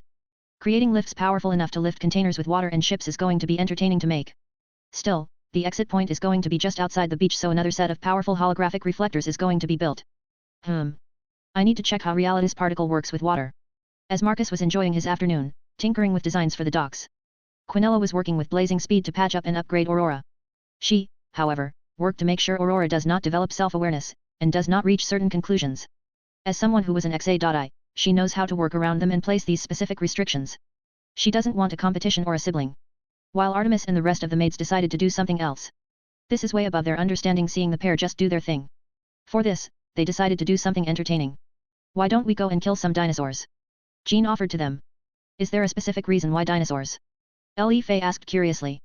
As Jean's offer was, way too weird and specific. Because they are almost as scary as a certain someone. Jean said as she looked at Quinella. I see, a good proposition. Why don't we go all in? I always wanted to hunt such fascinating creatures. Artemis nodded at the proposition. This sounds like a very good way to spend some time away from the current mess. Eventually, Hippolyta nodded too after watching Quinella and Marcus being in their small worlds. She is weary of this woman, they are clicking together far too close for her comfort. Without wasting any more time, Jean started leading them to the entertainment dome. Belarus. A flash of bronze and blue, a beautiful woman with brown hair and sharp glasses. Her blue eyes looked as if they held lots of wisdom and intellect. She is what is considered a serious and intelligent beauty. The brown-haired beauty looked around and saw that she appeared in the woods not far from a wide highway. What stands out about her is that she has that certain aura of authority around her. It's as if she was not a normal being and is part of the very nature around her. She walked several steps forward and looked towards what looked like a border between countries. There were armed soldiers there, as well as police officers. This was the border security branch of the military, responsible for the security of the nation's borders. Ah yes. Belarus is a dictatorship, so the security is much more obvious here. She said with a small amount of annoyance. Her gaze went to the nation on the other side of the barbed fence. She could feel raw magic there, fermenting the place. Yet, none of it is flowing beyond the border. In other words, the genius inventor is marking his turf and not even allowing magic to leave its place. Petty, and it means that he is serious about his privacy. Now how should I approach this? The most civil way possible. The beauty had a thoughtful look. Her hand was on their chin as she wanted to talk to him more than anything. And of course, Find out how Artemis is doing. Oh, she knows there is almost zero chance to get her back. Only a lunatic would miss a chance to have a literal goddess as a maid. Especially a teenager or young adult. The silver-haired goddess of Hunt is one of the greatest eye candies in a mythical world. Not only that, but countless gods and other supernatural beings were aiming for her hand in marriage. Well, those times passed and not many pantheons and beings bring that up anymore. They know it's pointless. It was the same with her. She never saw anyone worthy of her. However, that might be going to change. That's why she is on the hunt, her version of it. Her eyes stayed on the border terminal for a bit before she looked around. It's quite fascinating and even awkward to do such a thing. She could not teleport into the nation on the other side of this. Her analysis told her that this whole nation has an extremely powerful space lock. This means that supernatural beings can't teleport or even use space magic. However, she is wondering if he has the means to teleport regardless of the lock. Most likely powerful machinery which can fight as well, abusing what supernatural are used to while capitalizing on their confusion, using many underhanded tactics used by humans while utilizing magic as assistance, meaning he has high respect for technology while magic falls to a lower category. He probably doesn't have that much high respect for the supernatural. This is leaning towards human supremacy. Caution is advised even if I am coming here in peace. She thought sharply as she started walking away from the highway and towards the forest. She is going to jump over the fence. What she didn't realize is that she was already on the radar even if she did not touch the high concentration of magic. This is East Ranger Battalion Delta Squad 7. I have spotted a Greek god skulking around the perimeter requesting further orders. A figure sitting high on a pine tree said while looking through his scope. For now, watch and observe. We were prepared for their inevitable arrival. Hearing his orders, the ranger continued to watch the brown-haired goddess through his scope. However, deities have so-called sixth senses. No matter how good one is hidden, they can feel something. Strange. I felt something. Early warning system? Well, most likely, I should not be shocked if he already knows my arrival. The goddess has quite a high opinion of someone who can achieve something like this one did. So, she is not surprised that he already found her. Underworld. Sarafal entered her office, a tired sigh escaped from her mouth. Certs in her were able to pacify the council, well, more like, use their greed. Now that they know that even devils can have sacred gears. Greed triumphed over fear. The old coats are not that afraid because they are realities away. However, they panicked with the rapid development of Marcus Goldman. Now, more than ever, they could not comprehend the speed of his progress. Honestly, she would do it if not for her being there along the way. Thankfully, she is allowed to tell quite a bit now that he is so at large. As she got into her seat the very next moment a circle appeared on her table. What now? Let me be. I just want to cuddle with Master Sarafal said angrily, however she was far too tired to make her voice sound threatening. Eventually, her eyes ended up on the circle. It was a communication circle and it was a fallen angel one, more specifically. Governor General. Azazel. Great, here it comes, shit ton of communications. The black-haired Satan eyebrow twitched. She knew that there will be a lot of attention to her as she is the only contact for Marcus to other factions. That's why she left yesterday quite early so that she could get enough sleep and be ready for chaos which is the next day. Now she needs to suck it up and deal with this so that she could return to her master's embrace. Without wasting any more time, she activated the circle and saw the figure of the Governor General, a figure she has not seen in decades honestly, though she did hear somewhere that this guy wants to finally end this uneasy status quo with proper peace. Hopefully, she hoped it's about that and not Marcus. Why hello there Satan Leviathan. You look tired, I hope I am not disturbing you. Azazel said with a charismatic smile. He was dressed in a lab coat. Sarafal assumes he was calling from his man cave. The man is eccentric, but still far cry from what her master can come up with. His obsessions with trains proves that. She would not be surprised if those maglevs could transform into 100 meters long robots of mass destruction because, why not? No it's fine, long meeting. What is it that you want, Azazel? You don't call by yourself like that unless it's very urgent or, there is something you want. She asked while massaging her forehead. Oh. So cold. You're breaking my heart. For a second Azazel pretended that his heart hurt from her cold words. But, then he got serious. Indeed. You are not wrong. I am calling you because you are the only link to the supernatural world with a certain someone. He said that with a knowing look. Oh? You need to be more specific with this. Sarafal pretends that she doesn't know what he is talking about. Right, it's not going to work on me. You are far too tired to give a proper poker face anyway. The Fallen said with an amused look while shaking his head. Sarafal clicked her tongue in frustration, before sighing in annoyance. You want to meet Marcus Goldman? She asked with a deadpan look. Indeed. I want a meeting set up.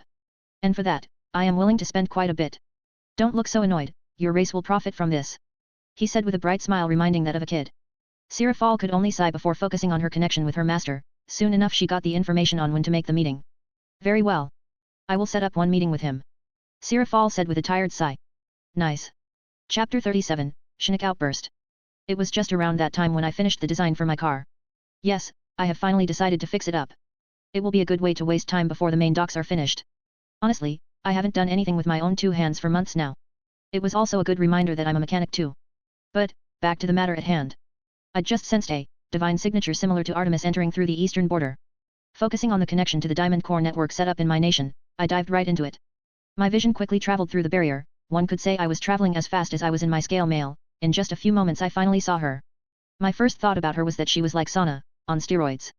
Her glasses were of similar shape, her gaze was similar to Sira's little sister. The difference was that she had an aura of authority and arrogance. But, it was quite masked by her more intellectual disposition. This beauty was traveling at a rapid speed towards the closest city. Not gonna lie, that hoplite armor she is wearing makes her look hot.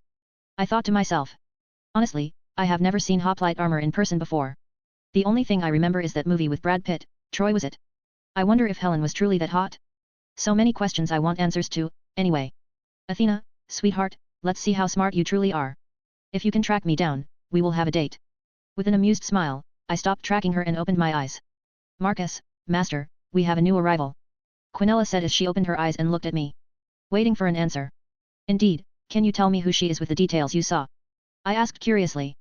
I moved closer to her and pulled this beauty into my lap. Now that she has a proper body, it doesn't feel as weird and annoying to hold her like that. I mean, she is incredibly beautiful and I couldn't do anything to her. It was an annoying period in my life. I even regretted giving her such a hot form before. However, that annoyance disappeared completely today. I wrapped my hands around her much tighter and waited for her to answer. It's not hard. I only know one Greek goddess who wears battle armor. It's Athena, goddess of wisdom and warfare. My guess is she is here for Artemis. She said while leaning into me completely. She closed her eyes and enjoyed my body heat. I nodded at her answer, my hand went to her cheek, gently stroking it. A bright smile appeared on her face. She was enjoying quite a bit of my attention and, yes, I was having quite a bit of fun pampering her.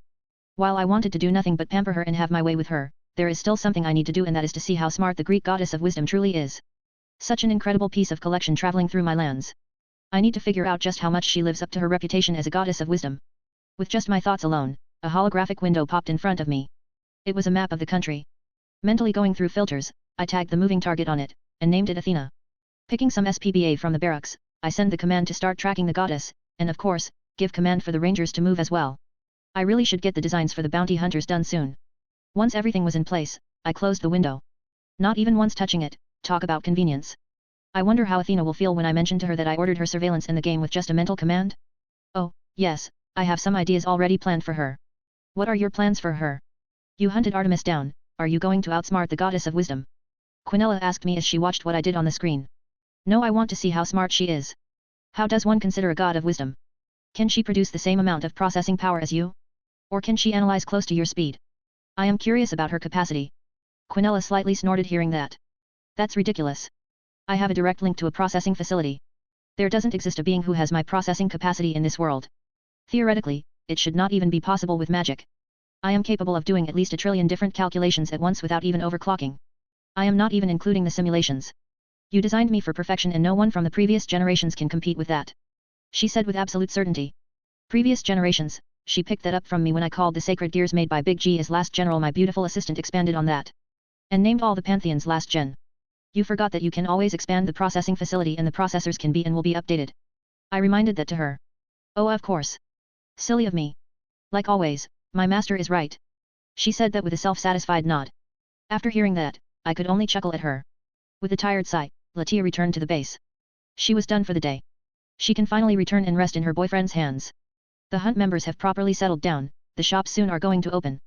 The phones are properly stocked up, the human staff has been hired and trained. The blonde devil beauty made sure they were as tight-lipped as possible. Even some magic was used for that. Honestly, without her clan's assistance, she wouldn't have been able to do all that anytime soon. Then, for the last, the land acquisitions. The land for the maglev was acquired, now all she needed to acquire was that enormous space in the area the locals call the Highlands. She was somewhat baffled that such a small country has 4 different dialects. Anyway, for that land, she is going to need to get her hands on some of the politicians in the government. It's far too wide and far too eye-catching. It's a massive land with some small forests and even a village. Maglev track space would be similar, but it's much less wide and not as big. Besides, she made the land bought off by her relatives as well. After all, the only purpose for them is having tracks built on them. This enormous piece of land is going to be a space elevator. She is planning to buy much more land for the simple reason that they would have a much wider gap to put fences. Latia doesn't want Marcus to catapult people into space for entering his private land. Her gut feeling is telling her that he would do it. Powering the space elevator just to slingshot the wandering people into space. So, simply put, she needs that space acquired, and getting the government on her side is the key to making an entire village disappear. Thankfully, money is not a problem. Honestly, I could just offer cars, laptops, and even discounts for the upcoming tech Marcus shops will be selling. The beauty thought with a smile. She was starting to get into her businesswoman persona. As she walked into the living room, she saw her master getting quite touchy with Quinella. Now she knows that Marcus doesn't truly get extremely touchy with the artificial intelligence because Quinella was just a hologram, but this is something else. Eventually, the teen inventor noticed Latia and he smiled at her. Welcome back, sweetheart, my thanks for such hard work. Marcus thanked her with a sincere tone that made the beauty blush for a second. Honestly, all she did was simple work compared to what he can do. However, she saw the slightly annoyed and calculating look Quinella had. Honestly, the blonde devil was somewhat weirded out seeing her. She could feel power from the artificial intelligence. That moment, Latia's eyes went wide because she understood what was going on. Why you finished her project? The blonde beauty asked with a flabbergasted voice. This means he can properly create and engineer life to perfection. This is way beyond anything she saw or heard in her life. Such precision in life creation was never done before. None. Even pantheons which created life never had such control over what they created. Well, she finished herself. He said with a shrug. This sounded far too weird to Latia, but, then again, Marcus already had all the tools ready. All that was left was to make Quinella transfer herself into her new body. This however caught her off guard. A real threat has appeared before her, and as she is quite tired at the moment, she can't play the game properly. Right, so, if Latia is here that means it's quite late. The teen inventor said to them as he looked at the clock. It's just past 11 and close to midnight. This made him blink a couple of times. He then looked at the ceiling and saw that it was indeed nighttime. Damn. I was quite into this. Hearing that, Quinella puffed out her chest. It is to be expected, Marcus. I was created by you. So it's natural for you to be more interested in me than in the surroundings. She said with such self-confidence in tone. Pride was leaking through her words.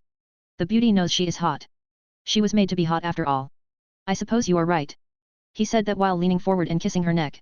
The silver-haired beauty softly moaned for a bit. The kiss was short, and the silver-haired assistant wanted more, but Marcus pulled back and looked at Latia. Well, do you wish to eat or get something to drink? He asked. Making the blonde slightly smile. Yep, even with Quinella in his hands he still cares about her. This means that Latia has not lost it and she can fight back. I am fine. I had my meal in the office. However, I would appreciate company when we retire to the bedroom. She suggested simply. The silver-haired assistant instantly frowned. She wanted to keep her master to herself that night. But, Marcus already moved with purpose. He got on his feet, making Quinella quickly wrap herself around him. Let's move then. It's quite late. The teen said as he started walking toward the bedroom. As the black-haired teen passed through, Quinella looked on with a pissed-off look at Latia. The blonde simply smiled back at her. I am a devil, sweetheart. You may be a perfect creation. But, I am a being of sin. The blonde beauty thought to herself. One thing is for sure, she can always use Marcus' lust for her. I know. I won't forget that next time. Latia felt chills going down her spine when she heard Quinella speaking in her head. She realized that this woman has Shynic powers. An energy she never heard of and has no idea of its true capacities. Still, she simply sighed and decided to just roll with it. As long as she does her duties and stays the way she is, she will always be next to her master. Realizing that she just needs to stick to her guns, she followed the inventor to his room. R18 ahead, skip to, end of smut, if you wish to skip. I will take a shower before joining you, master, the blonde beauty said before walking towards the bathroom. Marcus simply nodded at her before looking at Quinella which he had laid on the bed. The beauty looked coyly at him. There was some healthy blush on her face. This was it. She is finally joining him in this. The beauty wanted this as long as she could remember. And one could say a lot of time has passed. As an artificial intelligence, she watched over countless simulations, warping her understanding of time flow considerably. To the point that she believes she has spent centuries doing things. Once again, one of the reasons why she is in awe and annoyance with her master's technology. However, now is not the time for this as she watched Marcus approaching her. Both of them were sitting on the bed looking at each other for a moment before starting their kiss. Quinella was already getting the hang of this as her tongue dueled with Marcus quite fiercely. Before long, the teen just pushed her forward and made her lay on the bed on her back. Moments later, his hand sneaked under her knitted sweater, pulling it up. This made them stop kissing as he wanted to remove her clothes. Quickly enough, she lost her sweater before taking off her t-shirt as well. Now he could see her white bra and beautiful tummy. Phew, this is amusing, I just put them on and now you are taking them off, maybe I should just be naked all the time. She said that jokingly, seeing her clothes which she meticulously chose while surfing the web. Looking for specific colors. Even watching some videos from clothing designers to make colors fit each other. Now, all that just gets taken off, just like that. In my bedroom? Of course. Outside? Nope. He said while tracing fingers through her skin. Making her experience true pleasure for the first time. And a pink blast of energy spread it everywhere. Okay, too much fucking is not advised so early in the game. Marcus said to himself as he saw that Quinella had just passed out. He concluded that she was not used to such high feelings just yet. Then the teen suddenly felt like someone just ringed his ear at max volume. He quickly used his hand to cover his ear. Did Quinella just use some sort of mind blast? Aurora, what just happened? Did you pick up anything? Marcus asked after getting over the ringing in his head. The preliminary scan indicates that it is a burst of Shinik, magic and Toki. The same mix as yours. As Quinella has the same access to energy as you. The burst of this energy has spread throughout the whole of the base. According to the sensors, everyone except you are knocked out. Talk about a fucking, knocking out everyone. The teen was flabbergasted hearing that. Damn, the potency of this energy is something else. It even knocked out Artemis. Marcus quickly got out of the bed and walked over to the shower and saw Latia laying on the floor. She was already finished with her shower and was about to come out from the bathroom. With a sigh, he picked her up in Princess Carry and took her to the bedroom where he laid her down on it. With a simple use of his energy, he dried her up before tucking her under the blanket. He then looked at Quinella, who was slowly getting over her biggest orgasm yet. That was amazing to the point that you knocked out everyone. Marcus finished for her with a raised eyebrow. The beauty looked at him, and he looked at her. For a few moments, they just stared at each other. What? As I said, you lost control over your energy and knocked out everyone. Honestly, I have no idea how much this affected everyone's minds. No one before studied Shinik energy. We are the first beings who even use it. Meaning we are the pioneers of such energy. If my guess is right. Quinella processed what she just heard. She had a shell-shocked look, which morphed into disbelief, followed by embarrassment before settling into panic. She quickly got out of the bed. With a burst of pink energy, she cleaned herself up. Before walking quickly to dress up. She realized that her panties were no good, so she walked over to the wardrobe. Because of her Shinik power interface, she doesn't need to touch or select anything on it. She does all that mentally. Moments later, she picked up her new panties and started rapidly dressing up. I am going to check on them. I will be back quickly, she said before leaving the room. Marcus just sighed after she left. Well, he created her himself, so now he will have to live with all the craziness she will be doing. After thinking about that, he summoned his ring of focus and focused on Latia's head. Several white and gold circles appeared around her. He did some simple scans. Thankfully nothing has happened. The brain activity was normal. Sigh. With the amount of biology I studied, I could be a doctor. He said to himself after realizing that he just did a full brain scan with magic like it was normal.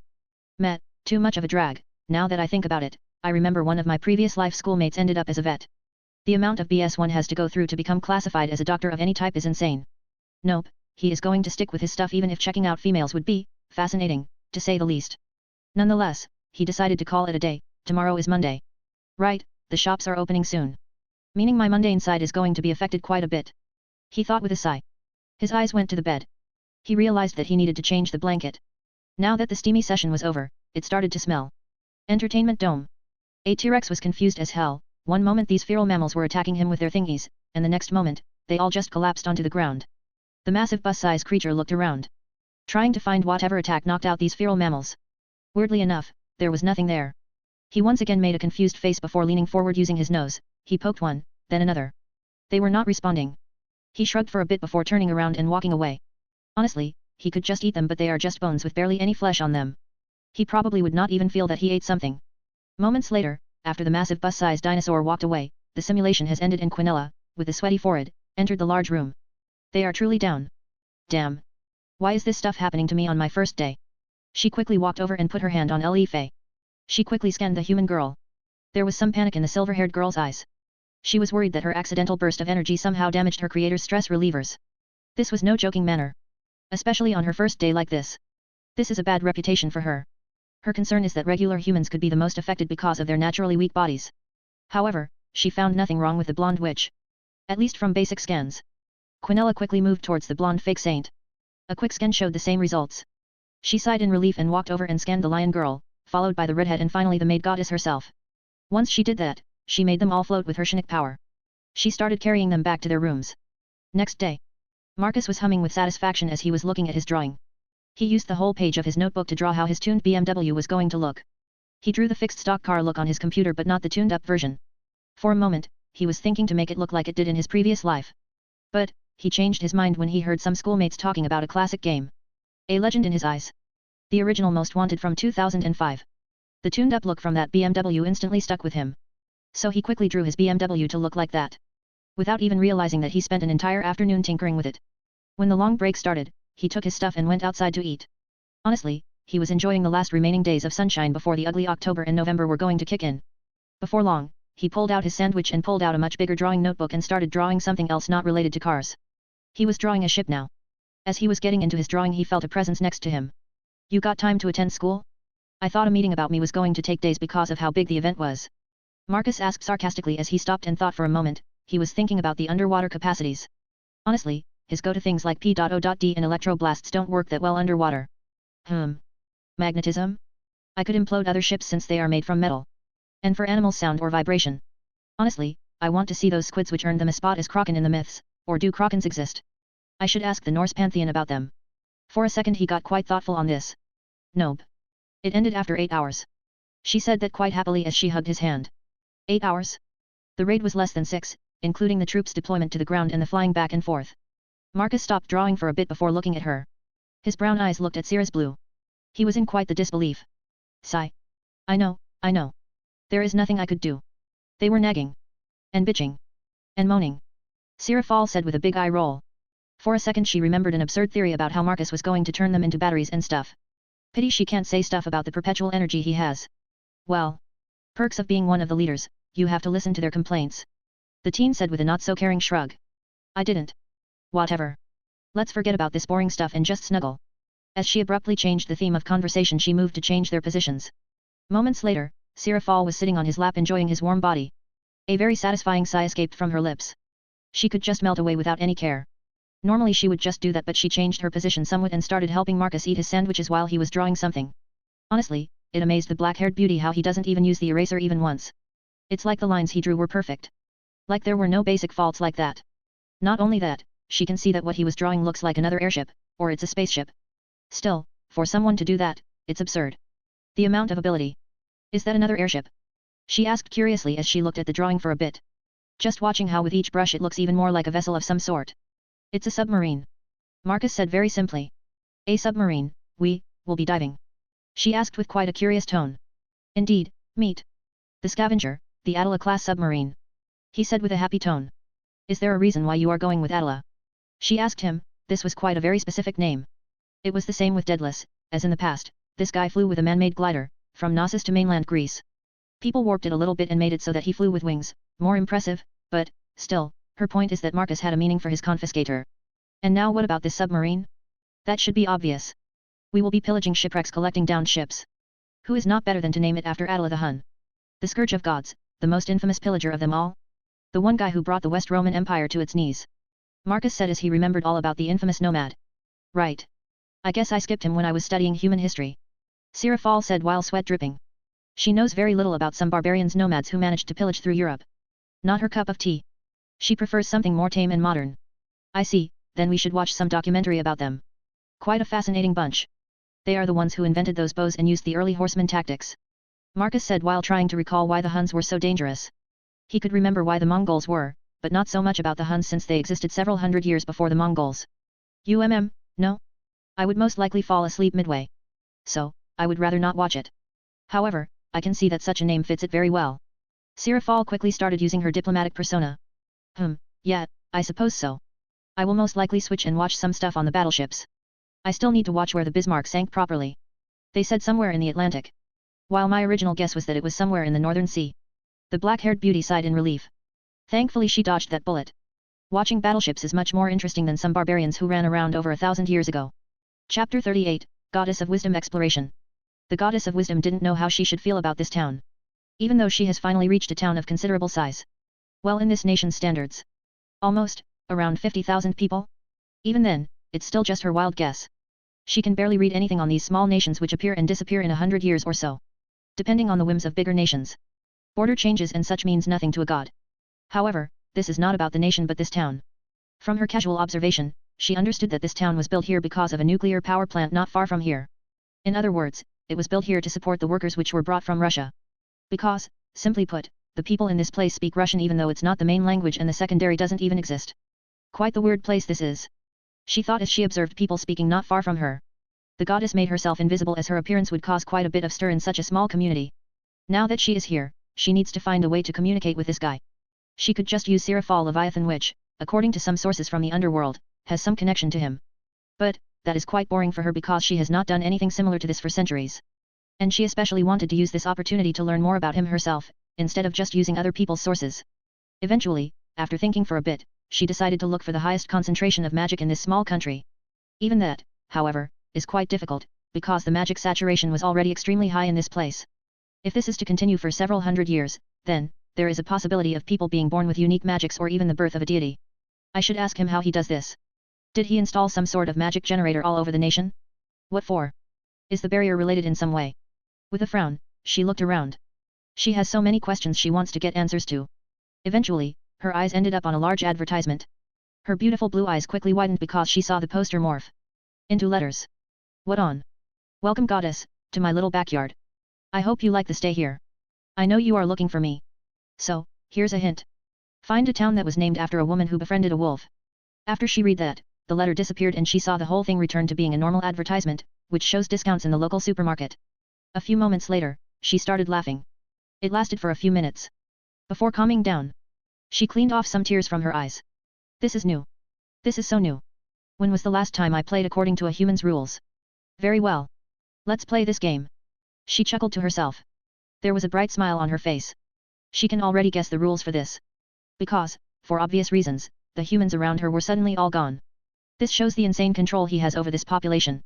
This means she has to use her wits to read up on some of the history of this nation. Myths and such. She knows that Baltic tribes were quite isolationist and they developed separately, not related to the Slavs who are surrounding the majority of East Europe. Well, let's start with a map. Marcus. Well, let's see how good Athena is with this. My hometown changed its own town name quite a bit ago and it's not that well known. Mainly because of the difficult pronunciation, from Wolf Girl Town to High Girl Town. Very original, honestly. My naming sense is much better, probably. Well, the high part is from Highlands, it's probably a better naming sense than that small village calling itself Switzerland for no apparent reason. This should give me a day or maybe two, well, this will give me some understanding of how good the goddess of wisdom is with obscure cultures in Europe. As funny as it is, there are several wolf myths in my birth country. So it will be interesting to see how quickly she will cross-reference this, and find the town I am living in. So. You only now decided to tell me that the Athena is in the country. Sarafal snapped me out of my thoughts as she looked at me with her big blue eyes. What of it? Artemis is in this town right now and she is cleaning the dust off the armors in the living room. I said with an eye roll. Yes. The difference is that Artemis is an autonomous element from the Greek pantheon while Athena is permanently sitting in the council. One is only attending the meetings from time to time, the other one is always there. This means that she is here on a mission. She explained the Olympian politics for a bit before explaining what the warfare goddess is doing here. I already knew that this would happen when I pulled Artemis into my net and took her for myself. Your concern and you pointing it out is quite pointless. I said with a sigh before looking at my house in front of me. For a second, I looked around. One of the pleasures of living in such a barely populated place is that there is barely any traffic. The downside is that the road is quite shitty. According to Grandpa, when he was still alive, the idiots in the government decided to lay it down in the middle of freezing winter when it was around -27°C. Their excuse is that it was paid for so they have to do it. Honestly, I could just run for the mayor role just to fix the roads so that I could drive my custom cars without any discomfort. Right, silly me, and she is in the town? I thought she was at the base. She asked curiously, now thinking about the maid goddess that was in town. Right. She is in the base. It seems I am classifying that place as if it is part of my town. Sarafal snorted for a second. Isn't it built around 80 kilometers away from here? That's like the distance to the capital. I am pretty sure not even New York has that kind of range. She said with an amused tone. I guess so. I mean, I enter my garage all the time so it just doesn't feel like I have left the town. I said with a shrug. I am pretty sure you are the only person in the world who has a railway network in their basement. She said with an eye roll. So, technically that means that the base is still in the town? Same with the processing facility and the rest. I asked her, this was quite curious, is it still part of my town or not? No. I don't think so, and I am responsible for diplomacy, not the technicalities. She said with another eye roll. Well, whatever, now stand back for a bit. I motioned for her to stand back as I pulled out one of the new gadgets I had prepared. Since my request was quite abrupt, she was confused but still followed my request. I walked over and put a square metallic item on the fence, which separates the neighbors from my home, then I walked over to the other side where another fence was separating the road from my home. In other words, I just put something on both sides of the driveway and, to take extra precautions, I put another one of these so that no one could see from the roadside. So, what are those and why are you making me stand on the side like this? She somewhat awkwardly asked me. I smirked for a bit before walking to her side. Then I used my Shinik interface which activated the items. For a second, white walls appeared before it just disappeared. What are those? Are they something like holographic walls? Indeed. A picture is taken from the inside before it's shown on the outside. Meaning that no one will know what I am going to do inside of this, though the batteries only last 2 hours. I said with a sigh thinking about the batteries. Not perpetual energy? How come? She was somewhat shocked that it was not eternal. Because these are gadgets for the hunt girls, I said with a shrug. Oh, I am kind of jealous that they are going to be like spies and stuff. With gadgets which you are going to create. For a second she went into an overexcited nerd mode. Like some gamer who finally saw her game coming out which she has been waiting for years. Indeed. I could make you join some of their missions. Prepare some skin-tight suits and gadgets. I said with a sagely nod. She just giggled, before testing the holographic wall. She lifted her hand and it just disappeared. It looked like it was cut off. That's cool in a creepy way, you could install these things in horror houses. Sarafal said that as she took a step forward completely and half of her body just disappeared. At that moment, the hologram slightly wiggled. Showing that it's not that stable. Most likely in the future. When we are going to open an amusement park or something like that, it will be largely in use over there. However, this can't be a hard light hologram because those use quite a bit of power. Any of the known battery technologies could not even hold it for an hour before it runs out of juice. I explained to her as I entered into another side of the holographic wall. I see, so you would only use current known technologies for these. She asked for confirmation as she walked after me. Indeed. They are even built to self-destruct. Well, more like the hologram technology will melt if it's picked up by any other than the hunt girls. HOH so, meticulous. I like that. It sounds like you are a secret boss who has an army of spies. She said with a knowing look continuing on about the role of someone who likes the secret agent stuff. Kinda. I just don't want the holograms to fall to other countries without me actually selling it myself. I said with a shrug. Honestly, I am not giving away tech without getting something out of it.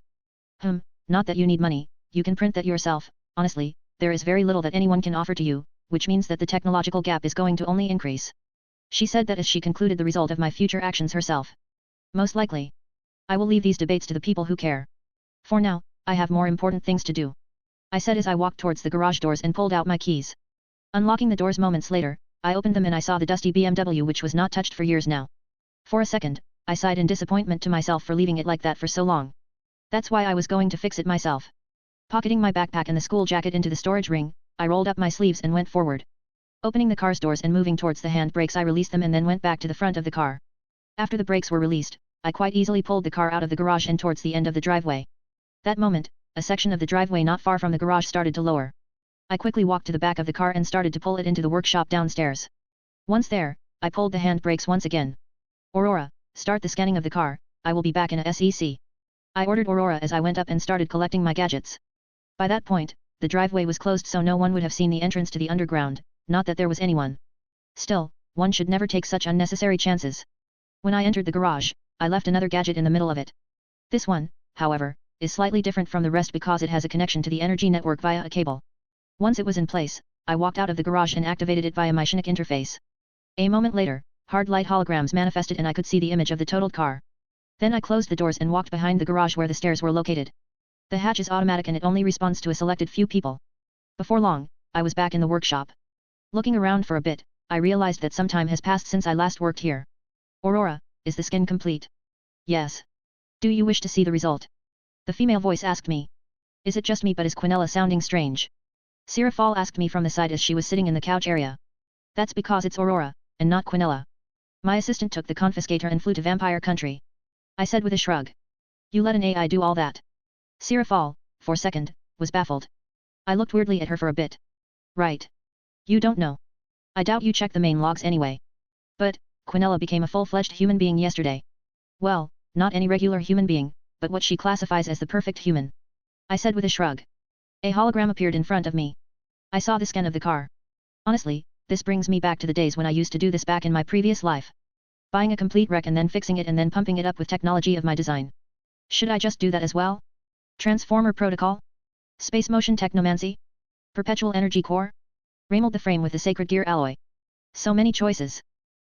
Let's see how far I can take this before Athena finds me. I grinned silly seeing that the car's engine is 50% completely broken and needed a complete change, 30% of it needs repairs and only 20% are in an okay-ish state. In other words, it is better to just change the engine completely instead of fixing it. But, doing that is just utterly boring. I looked at Sarafal, wanting to tell her how dead this dead car was, but she was spacing out silly. Right, I guess the Quinella coming to life part shook her quite hard. Shrugging to myself. I was about to start ripping the engine off. Then I realized that doing things in school uniform is quite uncomfortable. I should change first, and get something to eat before starting with this, I said to myself before walking towards the back of the workshop where the kitchen is, and the living space. Barracks. Carmela had no idea how to feel being just left out of things. After her disastrous seduction attempt, she was left to her devices. In the heart of someone else's territory. Well, she used that time to get some understanding with what she is dealing with. And, damn, she was utterly blown away. The silver-haired vampire queen has grasped some of the scale of things that Marcus does. One of the earliest projects of his was the creation of perpetual energy. This alone is nuts. She might not be big on science or whatever. But endless energy solves a lot of problems and opens a lot of doors. Even a single one of these diamond core hearts could be enough to solve the world's issues of energy. But this guy has over 30 of those and it's increasing. As she mentioned before, this thing was one of the earliest inventions. Because of the endless energy, Marcus easily solved the issue of transmutation. Those assembly lines use an enormous amount of energy. By regular standards. But Marcus has perpetual energy and Aurora which controls the flow of energy to maximize the effect and lower the amount of energy it takes. With endless energy and the most powerful alchemy she has ever seen, it's no wonder that he so rapidly built up his power base. Just by checking the technology and technomancy, the possibilities were endless. The vampire queen was wondering if those maids even properly realized just how much power those entertainment domes use? Or even grasped the amount of energy that is flowing towards the testing room. The amount of zeros she saw was utterly baffling. The session where Marcus fought Superman alone could power the entire planet and more for a year. That is how much the room had to take because the moon was destroyed and the amount of force being thrown around was monumental. Having fun? Only Alife read those. Honestly, it baffles me how little everyone cares about our master's capabilities. Carmela stiffed for a bit hearing an arrogant female tone, her eyes went to the side and she looked at the new arrival. Unlike the last time. This time her vampire senses were telling her that this girl was the real deal, and made from flesh and blood. And a lot of power. Quinella. The one and the same. We meet in person this time. The silver-haired assistant walked over into the room the vampire queen was given, which she had to share with the unlucky Elmenhilde Karnstein. The girl just followed her queen and now she ended up in this situation. The pair of vampire eyes were on the assistant who just walked into the room. She was dressed in an SPBA uniform. However, it was not blue and silver. But instead, she was dressed in white and gold. Showing the colors of Solomon which her master has inherited. This time, however, her clothes were not so sexualized, no mini skirt, instead she looked like a proper female officer with a knee-length skirt. The simple reason for this is that Marcus is not coming with her. So, that project is done then? Carmela asked with a somewhat nervous tone. If this project is complete then that means that Marcus Goldman can make perfectly engineered life. Another sci-fi trope is no longer sci-fi, but reality. Indeed. The silver-haired assistant nodded at the question. That moment the holographic window which was in front of the vampire queen switched to showing something different. It was the biological assistant Quinella project with the status being complete. The vampire beauty looked at the window for a bit. She remembers checking this not long ago, and now it was done and the project result itself was in front of her radiating more power than she ever had. While the younger vampire girl just looked at the pair interacting. She already understood what was going on. Just like her queen, she read through the stuff she was able to. Aurora suggested to learn about their protector. And learn they did. Simply put, they won't be getting out of this protection scheme. The vampires were permanently added to the fold. While Carmela wanted it to be temporary because she understood Marcus' character to some extent, or she thought she did with her reading on him. The man is interested in his research, inventions, and the queen to some extent. So she used that. But, she was wrong because her entire faction is going to be permanently added. Simply put, she forgot that her kin can be observed and their powers studied. So, are we returning to vampire countries? Carmela asked as she closed the window. The last time they spoke, the assistant of their master said that they will be working together. What this means Carmela still has not figured out yet. The vampire queen can't see Quinella taking some advice from her. Unless Marcus told the silver-haired assistant to listen to her. We are. I have permission to use the confiscator. The airship has 4 assembly lines. It will help establish a proper base. Before it can spread out through the countries. The military uniform dressed. I assume, you are going to modernize the countries. The older vampire asked as she got up on her feet ready to walk. Indeed. This is more or less to see how we can adjust my creator's inventions for public use. As by my and the blonde devil's one prediction, our master will end up taking over the country himself. Either through his dislike for nagging, as no doubt this country and the rest of the world will nag for his technology once the shops are open, or he will grow an interest to experiment with government types. Quinella said with a not caring shrug. So, we are going to test on my people? Camilla asked with raised eyebrows. Don't look too bothered by this. We won't be drugging them or anything like that. We are going to use the point system as permanent currency. With assembly lines, we can run the countries, forever. The problem is how to get those points and things like that. We can iron the details out when we are in person there and the system is up and running. After hearing the clarification Carmela relaxed. This sounds not that dangerous. This is more like a test out of new things. On a country-size scale, if her memory serves her right, there was no such thing before. Well, there were some small-scale tests but this is different altogether. Switching money out to something else and using alchemy as the bedrock for everything. This means natural resources are meaningless. They can even recycle waste, organic waste, plastic and other things, they have a lot of bones in their castles. However, such massive change to society as a whole, simply put, it would become a borderline utopia. Yet, it comes with its own set of bad things. Well, vampires in general don't need many things if they can make their cattle tamer. Still, though, she wants to see how this will change. As a several hundred-year-old being, she is interested in new things like this. Still, though, I don't see him ruling. I can't see someone like him sitting in parliament and discussing politics. Maybe if it was 18th century France when absolute monarchy existed, but that is me stretching things already. Carmela pointed out something she can't see happen. She only spent a small amount of time with the man. But, she already has a clear image of his personality. I know. I did multiple simulations of this. And the only thing I came up with, our master is totalitarian technocracy. Quinella casually said with a shrug. Excuse me, but what is technocracy? The vampire queen asked. Imagine a massive science club running a country. More or less everything will be on research and science study. Because of assembly lines, the majority of industries will cease to exist. The concept of farmlands, fishing, and things like that will be pointless. Instead, the studying of vegetation will take over. This will increase the amount of forest there is in the country. While this sounds amazing, and even beautiful, we will give back much of the land back to nature. We should not forget a lot of things like decadence will increase. As well as things like the entertainment dome will make people obsessed with fantasy worlds instead of real life. That's why it will be totalitarian. The more we give, the more we expect. As Quinella was explaining to her, the vampire queen started to see the image of this dysfunctional utopia. With many things losing their needs, new things will develop. Well, now that she can see how this is going to happen, she can at least say that she can see him ruling. Well, ruling is not the word. More like tyrannically telling people what to do, and if they are not following his orders well, the points are going to be stripped. Yes, sounds about right. Athena. The first thing the goddess of wisdom did was to see the map of the country. Learning the language was quite easy. Well, for a goddess, that is. Because the people here have quite the absurd and very difficult language. She'd only picked it up from a few people who spoke it. Once she got it down, she started reading the maps. Eventually, she stumbled upon a town that has some connection to the word girl. However, she won't be rushing there just because the word matches. After all, it could be a girl's name the city is named after and she needs to look for it. So, for that, she decided to go to the best place to learn, and that is the library. Thankfully, finding it is not that difficult, however.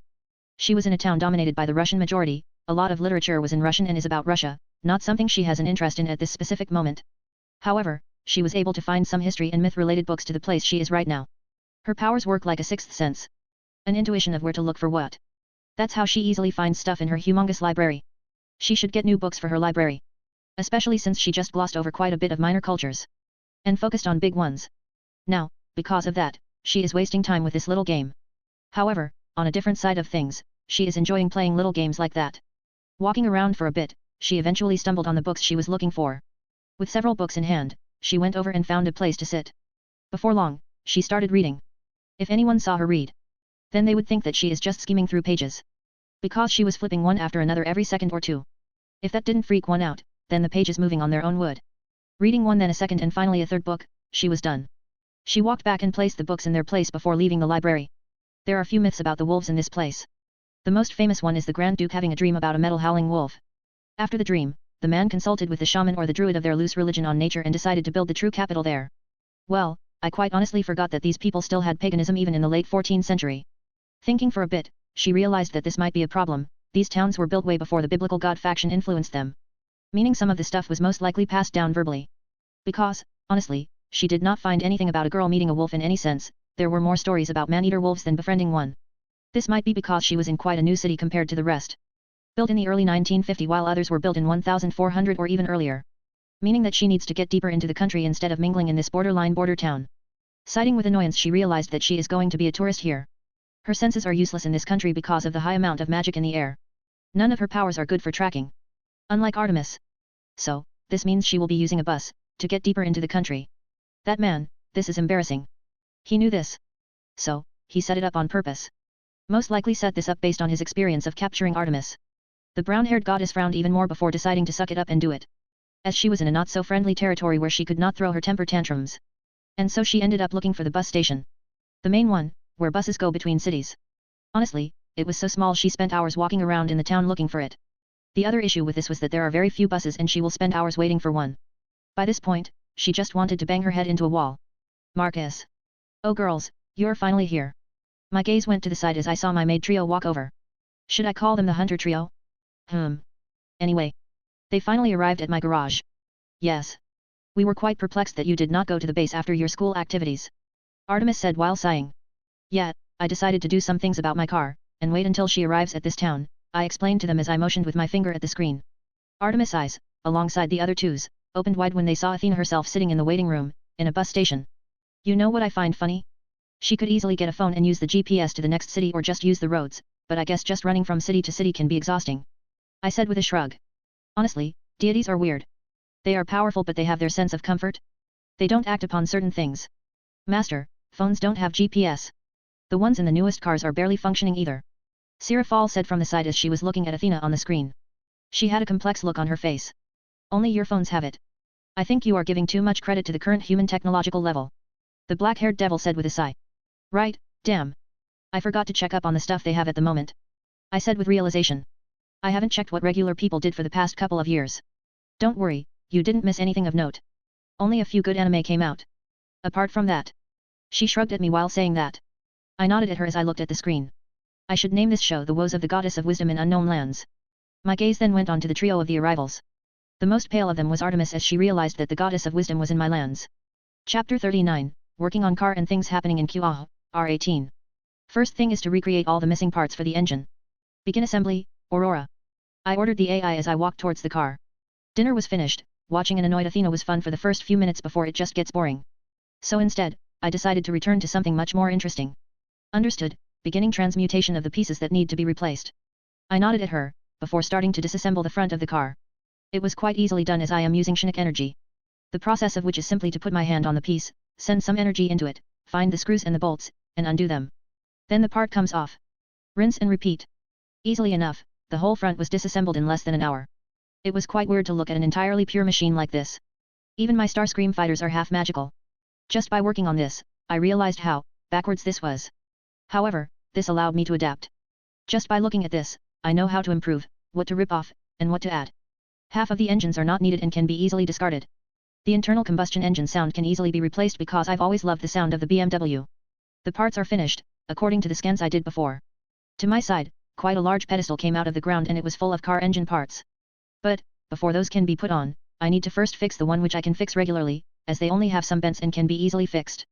Well, that's what a normal person would do. With my hand, I motioned the fixable part to fly and follow me towards the workshop tables. Sonic powers helped me quite a bit with this work. How many people have ever worked around a car and not even once got dirty with oil? Not many. And I am part of that club. Because, so far not, even a drop landed on my clothes. At least for now. Quickly enough, I started fixing the parts, quite easily actually. Transmutation is the answer to many things. And these are included. Just turn them into a liquefied state and then turn them back into the parts I want. Before long, all of them were fixed, and I went back to the car.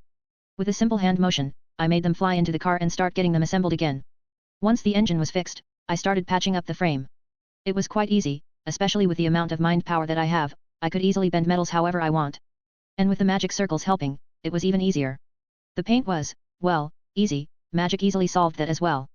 Before I knew it, it was the evening and the car was fixed. Sitting leisurely in my blue BMW M3E36, it was quite nostalgic, the ancient dashboard, no inboard computer, no GPS, the gearbox was manual. Well, the car was from 2003. Still though, after running the engine for a bit, I felt some satisfaction. But it was underwhelming. I realized that, yet, I am going to upgrade it to what I want because a simple tune-up wasn't going to cut it. Even if I were to update the engine to a 3-liter one it still won't cut it. If I am going to leave it like that, it would be like an itch on one's palm, every single day. I leaned into the seat and closed my eyes for a bit. Thinking about how I was going to make this little stock car into something much more respectable. The engine is quite easy. I already thought about it when I was disassembling, the idea of how to change it was already there, however, a pure engine for just a casual drive is not enough, a diamond core heart variant. The triangle version I use for scale mails. This way it will have processing power. The frame of the car will be sacred gear metal. As well as the shell. This way it won't be breakable. With the triangle core in place, I can add the transformer protocol and even other transformations. The tires can be reworked as well, into something more durable. Aurora. I need you to scan the fixed car and add every single technological advancement I've ever made, to date. I said immediately after opening my eyes. Every single. Yes, all of them, I said with a nod. As I left the car and closed the doors. The scanning lights once again started scanning the whole car vertically and horizontally. As the scan was happening, I pulled out my backpack and walked over to a manual scanner. Once there, I pulled out my notebook and made the scanner scan the drawing I had for the tuned-up version of my car. Add this tuned-up version of the car on top as the finished version. Understood. Sure enough, I saw the drawings come to life as a proper BMW from Need for Speed Most Wanted. Honestly, I haven't played this world's version of it. Pretty sure I have not played any game in years. I wonder if people have noticed that I know stuff without even watching or playing it. Well, pretty sure people have questions but no one has gathered enough courage to ask. Rendering is complete. I have kept the majority of things, excluding the dash panel, the way they are in the aesthetic sense. While things under the hood are up to the standards of your inventions. Aurora said to me as the 3D image of the tuned-up BMW appeared in front of me. It was barely a meter-wide image but this way I can see it properly from all angles. With a hand motion, I made it spin, then I made it open up the doors and the hood. Now, what was inside truly made it stand out. The engine had neon LED blue lights highlighting the parts. I could see where the triangle core was. As expected, Aurora has chosen the triangle one over the regular one. Since the triangle on is the movable one. The majority of the engine is gone and replaced by a single solitary piece, this even makes the engine removal quite easily done if needed. Simply put, I could remove this and put it into another car, quite easily. In other words, it could be mass-produced. Very nice, indeed. Show me the modes you added into it, I asked after stopping the spinning model. Surely enough, next to this model was the Transformers version of the car, then a plain version with a pair of energy wings. Followed by a much more widened version which is the speed version. Then another one, which is an underwater version with much smaller wings and a propeller. The propeller, however, needs work, as I have some ideas which I will be implementing in the battleships. Since I got the image, why don't we start on this? Is this how he always does things? Artemis asked Sarafal. The moon goddess watched him the whole time since she arrived here. She saw him fix a completely broken car. While she has no idea how long it takes for a regular human to do that. It's not a single afternoon, that's for sure. Then, of course, she saw his plans to turn this vehicle into something more. From the images she saw, this thing most likely will be able to go anywhere. More or less. I was here before most of the stuff here was built. I was the one who installed the plumbing. Artemis raised her eyebrow. Plumbing? Is she for real? It is something else to see, things coming together. I saw him draw those guns, the scale mail, and other things like the computer, Quinella's birth. The moon goddess slowly nodded. She could partially understand what the Satan meant. As a goddess of Olympus, she was around the god of blacksmith and she saw him work countless times. But those things became blurry with Marcus around. He blurs what the work of a god is and what the work of a human is. While she has no doubt Hephaestus could fix the machine in a quick time. Marcus did that in a single afternoon, the parts he had created were the creation of alchemy, the likes she had never seen before. Honestly, she wants to figure out where the rest of the parts came from? What is underneath them? Some sort of factory? You've been watching him for years like this then? Hippolyta asked Sarafal. The Queen of Amazons is quite baffled, while she sees this as interesting, she would get bored after some time. But this devil just continued to watch him work his things for years. I did, honestly, it's more interesting than any other things. Besides, he likes it when we discuss his creations. The best way to get to him is through that. Sarafal explained with a shrug. The current Leviathan doesn't mind sharing that, because she knows these three newcomers will have a hard time talking about his inventions with him. I see. I will keep that in mind. Artemis said with a nod. The silver-haired goddess didn't expect that Satan Leviathan herself would give her some tips. However, this tip is quite difficult to follow. Or not, there are some ways to use it. The goddess had a thoughtful look, so did Hippolyta. The Queen of Amazons already has some idea on how to use this to her advantage. They can always discuss weaponry and she can always test it out for him. While Atalanta, on the other hand, has something neither of those two have, and that is being his exclusive pet. Marcus maybe doesn't realize it, but he likes just talking to her and she would just listen, like a cat who is listening to her master. While it's humiliating. At first that is, she realized that there's no point in trying to fight something she has no means to escape, not that she wanted to, by this point, she just decided to do her part and get what she wants. She already had one of the greatest amounts of fun since the Caledonian hunt. Hunting dinosaurs? Now that was fun. Weirdly enough, she can't remember what happened next, only that she woke up in her bed after. And all she knows about this is that there was an accident with Quinella and she just knocked out everyone, including Goddess Artemis. This is a reminder to her that people in this place are monsters in disguise, or they have some extraordinary background. The Huntress decided to use her given abilities to live nicely in this place. Now that she is not part of the hunt. Since only pure girls can be inside one. She now properly belongs to her new master. Anyway ladies. I will leave you three, for now, I have a meeting to prepare for. Master's actions are still sending ripples through the supernatural world. Sarafal said with a sigh as she got up from her couch. She enjoyed the lovey-dovey day she had with Marcus, but now she needs to return to the mess his actions have caused. She truly needs to retire from this work and just be a full-time girlfriend for him. HOH? People trying to contact you so that they could establish contact with him.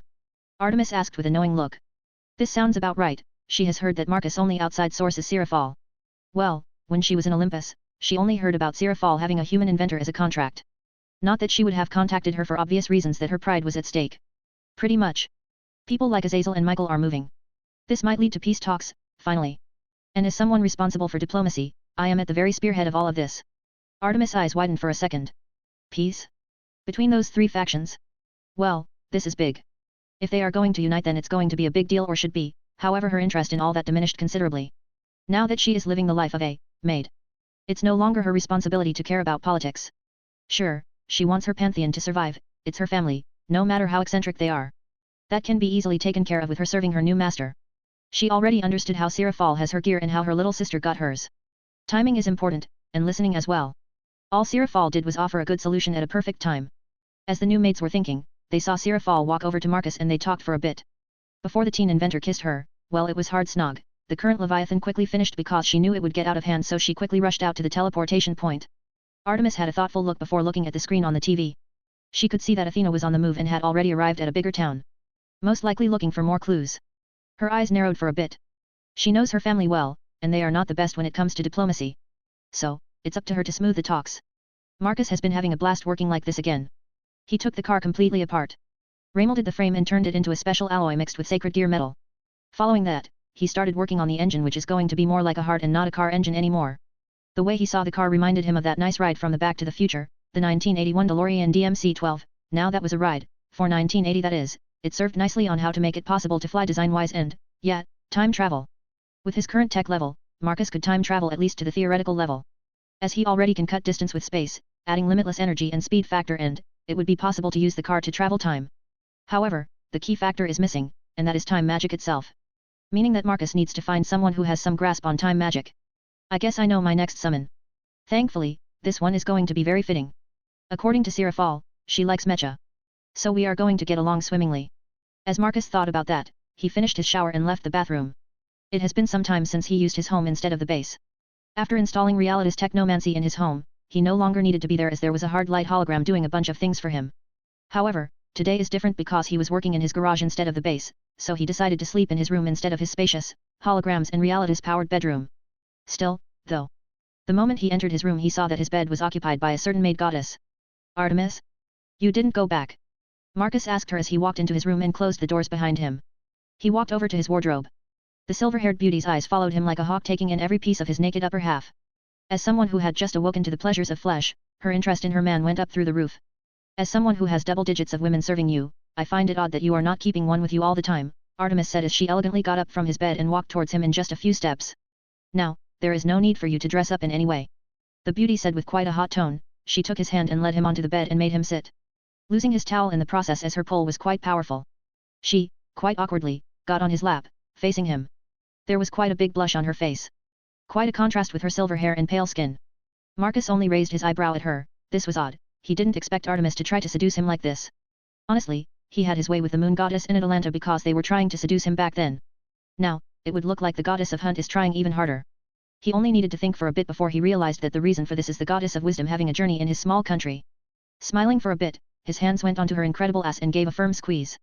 So, tell me beautiful, why did you decide to stick with me for the night? He asked her as he pulled her closer to himself. Artemis already could feel something quite hot brushing past her left thigh. She was extremely out of her element and this time she is without Atlanta. As I said. I thought you should have at least one of the maids with you. Silverhead said that with a red face. She was turning into a tsundere the longer she was in this situation. I see, then I guess you know that I need very little when we are like this alone, Marcus said as his hands went under her short skirt and started traveling towards her sweet spot. Soon enough, he did feel some dampness there. Artemis was already quite wet. Ikano, she whined hotly into his ear. As she felt his fingers around her special place. The goddess can't believe how easily she is getting carried away by this. Artemis slowly opened her eyes. She realized that she was sleeping with Marcus in his bed in the regular house of his. A lot of embarrassment washed over her. For the simple reason that her seduction plan was an utter failure. She ended up being seduced herself in the end. She simply forgot about the rest, and drowned in the pleasure of being railed hard for most of the night. Halfway through, the beauty doesn't even remember her initial thoughts. Realizing that she has failed, and most likely she won't get another chance for this, because both Hippolyta and Atalanta will realize that Goddess has tricked them and will be suspicious if she tries to pull something like this again. For now, she decided to think and move as little as possible. Honestly, sleeping on him like this is amazing, it's like she was sleeping on a heat source of some sort. Anything closest to this is using her wolf's fur as a pillow. Quite a bit of time passed as Marcus' alarm clock rang. Meaning that it was time for them to wake up. The teen opened his eyes slowly and the phone simply stopped ringing. All the goddess felt was some sort of energy being used. It is most likely Shinic energy, which she still needs to figure out if it's related to that incident of her getting knocked out. Honestly, Artemis is sort of embarrassed that she was knocked out like that. Morning. It's quite something else waking up with you like that. He said that while stroking her back. You only need to ask and I will be in your bed. Isn't that the purpose of a maid? The silverhead said with a simple tone. There was no need to play around the bush when the truth is there. Maids are someone who serves their master with everything they got. At least that is what she remembers about them. True enough, I suppose. Still though, I already know why you are taking that extra effort. If you are worried about Athena then you should not be. Because, unlike you, she is not here to put me under her foot. As Marcus said that, he enjoyed the look Artemis was giving him. Her cheeks turned red from embarrassment, even her reason for seduction was easily seen through. I see, well, I suppose, I should thank you then. After she got her embarrassment over, she spoke these words very quietly. It is getting easier to speak like this. Most likely because she is getting to know him better, quite intimately. Kuaha. Sana has no idea how to feel about the current developments in the town under Rias and her control. Not every day does the leader of fallen angels just pop in and asks permission to rent a flat. Honesty, the Satriaris freaked out so much that she nearly passed out. Thankfully, moments later, her older sister appeared and fixed up this mess. Well, fixing it up is a strong word because now they have the leader of fallen angels living in their town and Sana feels like walking on thin ice. This situation got even weirder when the man started summoning her peerage for devil contracts. According to her peerage, he summons them to talk about Marcus Goldman and play Mario Kart. And now, it was her turn. At times like these, she is annoyed to be born as a devil and do these chores. You are something else. Summoning devils like that even when we are still in a cold war. Sana said while fixing her glasses. Honestly, she would be scared to face someone of ultimate class like Azazel. Thankfully she is prepared. She only needed to send one message to Marcus and now she can use the diamond formation around herself to protect herself in case it gets hairy. Come now. I have already told your sister that I come in peace. He even showed a peace sign with his fingers. The man was eccentric, especially in Sana's eyes. The man ignored the Cold War and came to devil territory. And the reason for that is quite obvious. At the moment, the Satriaris and her peerage are the only beings outside Marcus to have the new types of gears. Only recently did the world outside learn about it. It's quite impressive how under wraps it lasted. However, the moment it became public knowledge, other beings started to come to her to find out more. Azazel here is at the forefront of all of it. Yes. I can see that. Since you have summoned me, you want something? Sana asked with a sigh. She has no idea how she should address him. Professionally? Casually? Something in between? Indeed. I need a gaming partner. I have already prepared the consoles. Several different tastes of fizzy drinks. And chips. A perfect preparation for a night of gaming. Azazel proudly showed a table full of junk food and drinks. Sana grimaced internally for a bit. She knows quite well that devil physiology doesn't care much for the food they eat. But as someone who has been following several sets of specific diets to get everything she could out of exercising, she stopped eating any sort of high-calorie stuff. However, since she had been summoned to be a gaming partner. I see, well then let's get this over with. Sana sighed and walked over to take her seat. Azazel just smirked and walked over to his seat, he then handed over one of the controllers to her. So, you know him in person, right? The general governor asked the heiress. The question was so out of the blue that Sana's cart lost control for a second as the black-haired devil forgot how to control it for a bit. Azazel used that moment and overtook her like that. The Satriaris narrowed her eyes for a bit. This was a low blow. She quickly got back in the race after a few moments. You need to be more specific with your questions, Sana said sharply as she was pretending she doesn't know what he is talking about. Please. Sarafal used the same excuse just a couple of nights back. It's not like I am going to take over the contract from you. Truthfully to be told, your contract should have ended when he revealed himself like he did. Sana had a confused look for a moment. He revealed himself in public? She quickly snapped from that and paused the game. On purpose. While I have no idea about him revealing himself, my contract was extended and upgraded. The heiress clarified to him. This means that I still have many things which I can't tell you just because you are asking. She said sharply. I know. I have already figured out some things just from casual conversations. He said that with a smug tone. Just to let you know. Marcus Goldman reveal has made us the three factions, move towards peace as we speak at the moment. His words made Sana almost drop her glasses off. This was monumental. The teens' invasion of Romania made us, quite, how should I put this? Jumpy? Yes, that's the word. So, we are rushing to make this peace happen. Azazel explained quite simply to her. Invasion of Romania? This is the first time I am hearing this. He invaded the vampires? Since there was nothing on regular news about an invasion. The Satriaris asked with a baffled tone. Why did no one say anything to her? So you don't know? Well, I suppose your devil council didn't want everyone to know how Marcus Goldman simply erased Teep's faction from the face of the earth. He brought a massive airship, Transformers, and Mandalorians. The whole thing only lasted for a few hours before he left, and from what my spies from other factions told me, he now is the ruler of the vampires. The more Azazel explained, the more baffled the heiress became. A human is ruling the vampires now? Isn't it like most of Balkan countries? And she was ignorant to all of this? Why didn't Sarafal say anything to her? I see, this is monumental. And now you want me to tell you things about him? You do know that I only met him in person twice. Sana said with a serious tone. Azazel only smiled at her. While she tried to hide her obvious infatuation with Marcus Goldman, the general governor saw right through it. Chapter 40, Patching Atalanta. Athena looked at the town she just arrived. It was around twice as big as the one she was before. And to no surprise, everyone in this town spoke the primary language. It felt like day and night. The town has old, some of the buildings are several hundred years old, the Gothic and Baroque styles dominated the Christian churches. Not that it mattered much to the goddess, as the amount of magic interference in here, no angels can't even descend properly. The space lock in place will send them flying to neighboring countries, killing from recoil alone. Well, most of the angels, only some of the strongest will survive, like the seraphs, probably. Honestly, she doesn't want to test the space lock in this place. She had never seen one this big before. No supernatural will choose something like this instead of teleportation. I can sense a high amount of magic in the south from here. From the looks of it, there are several spots with excess magic flow. Most likely facilities hidden under powerful barriers. One of them should be the docks for that monstrosity. Athena thought about the massive magic signature just flying over not far from her location just a day before. Meaning that it flew towards somewhere south. The brown-haired goddess dearly hopes it's not her fault that the thing was flying towards her pantheon. Honestly, she was quite terrified of this development. Thankfully, or not, she once again was notified by that man that their game is continuing and that the airship is not flying to Greece. The goddess of wisdom doesn't know how to feel about the whole idea that she is being watched like some animal in a cage. Well, she can only gnash her teeth and quickly find him because of this feeling, is very embarrassing and annoying. She quickly pulled out a map and cross-referenced with the magic in those directions she is feeling. It's quite difficult, as it's like she was in a mountainous area where all mountains are big and only a selected few of them are slightly taller. Now she needs to figure it out. I see, so, that how it is, there is a town in that direction around 73 kilometers which has excess magic flowing, or two areas, most likely the key facilities. And conveniently, it has girl in its name. That man. He used that riddle to mess with me. Athena growled that he messed with her. However, it lasted for a short amount of time before she calmed down. She can't be pissed off against someone who erased Teep's faction and has an army of robots and most likely clones. She needs to be calm and with a clear mind against someone like that. Eventually, she realized that this trip will be quite quick because it's on the highway this way. She has finally hit the main roadway of this small nation. Arriving there at midnight is not wise. She still has no idea who the guy is. Meaning that she can still waste time looking for him specifically. So, the goddess of wisdom decided to catch the earliest morning bus possible to that place. She is still baffled that there exist places which have an even higher saturation of magic than as it is. She can feel the difference even 70 kilometers away. Such thing is absurd. The man is either insane or he can produce magic from thin air. For a second she had thoughtful look, her mind working overtime thinking on this.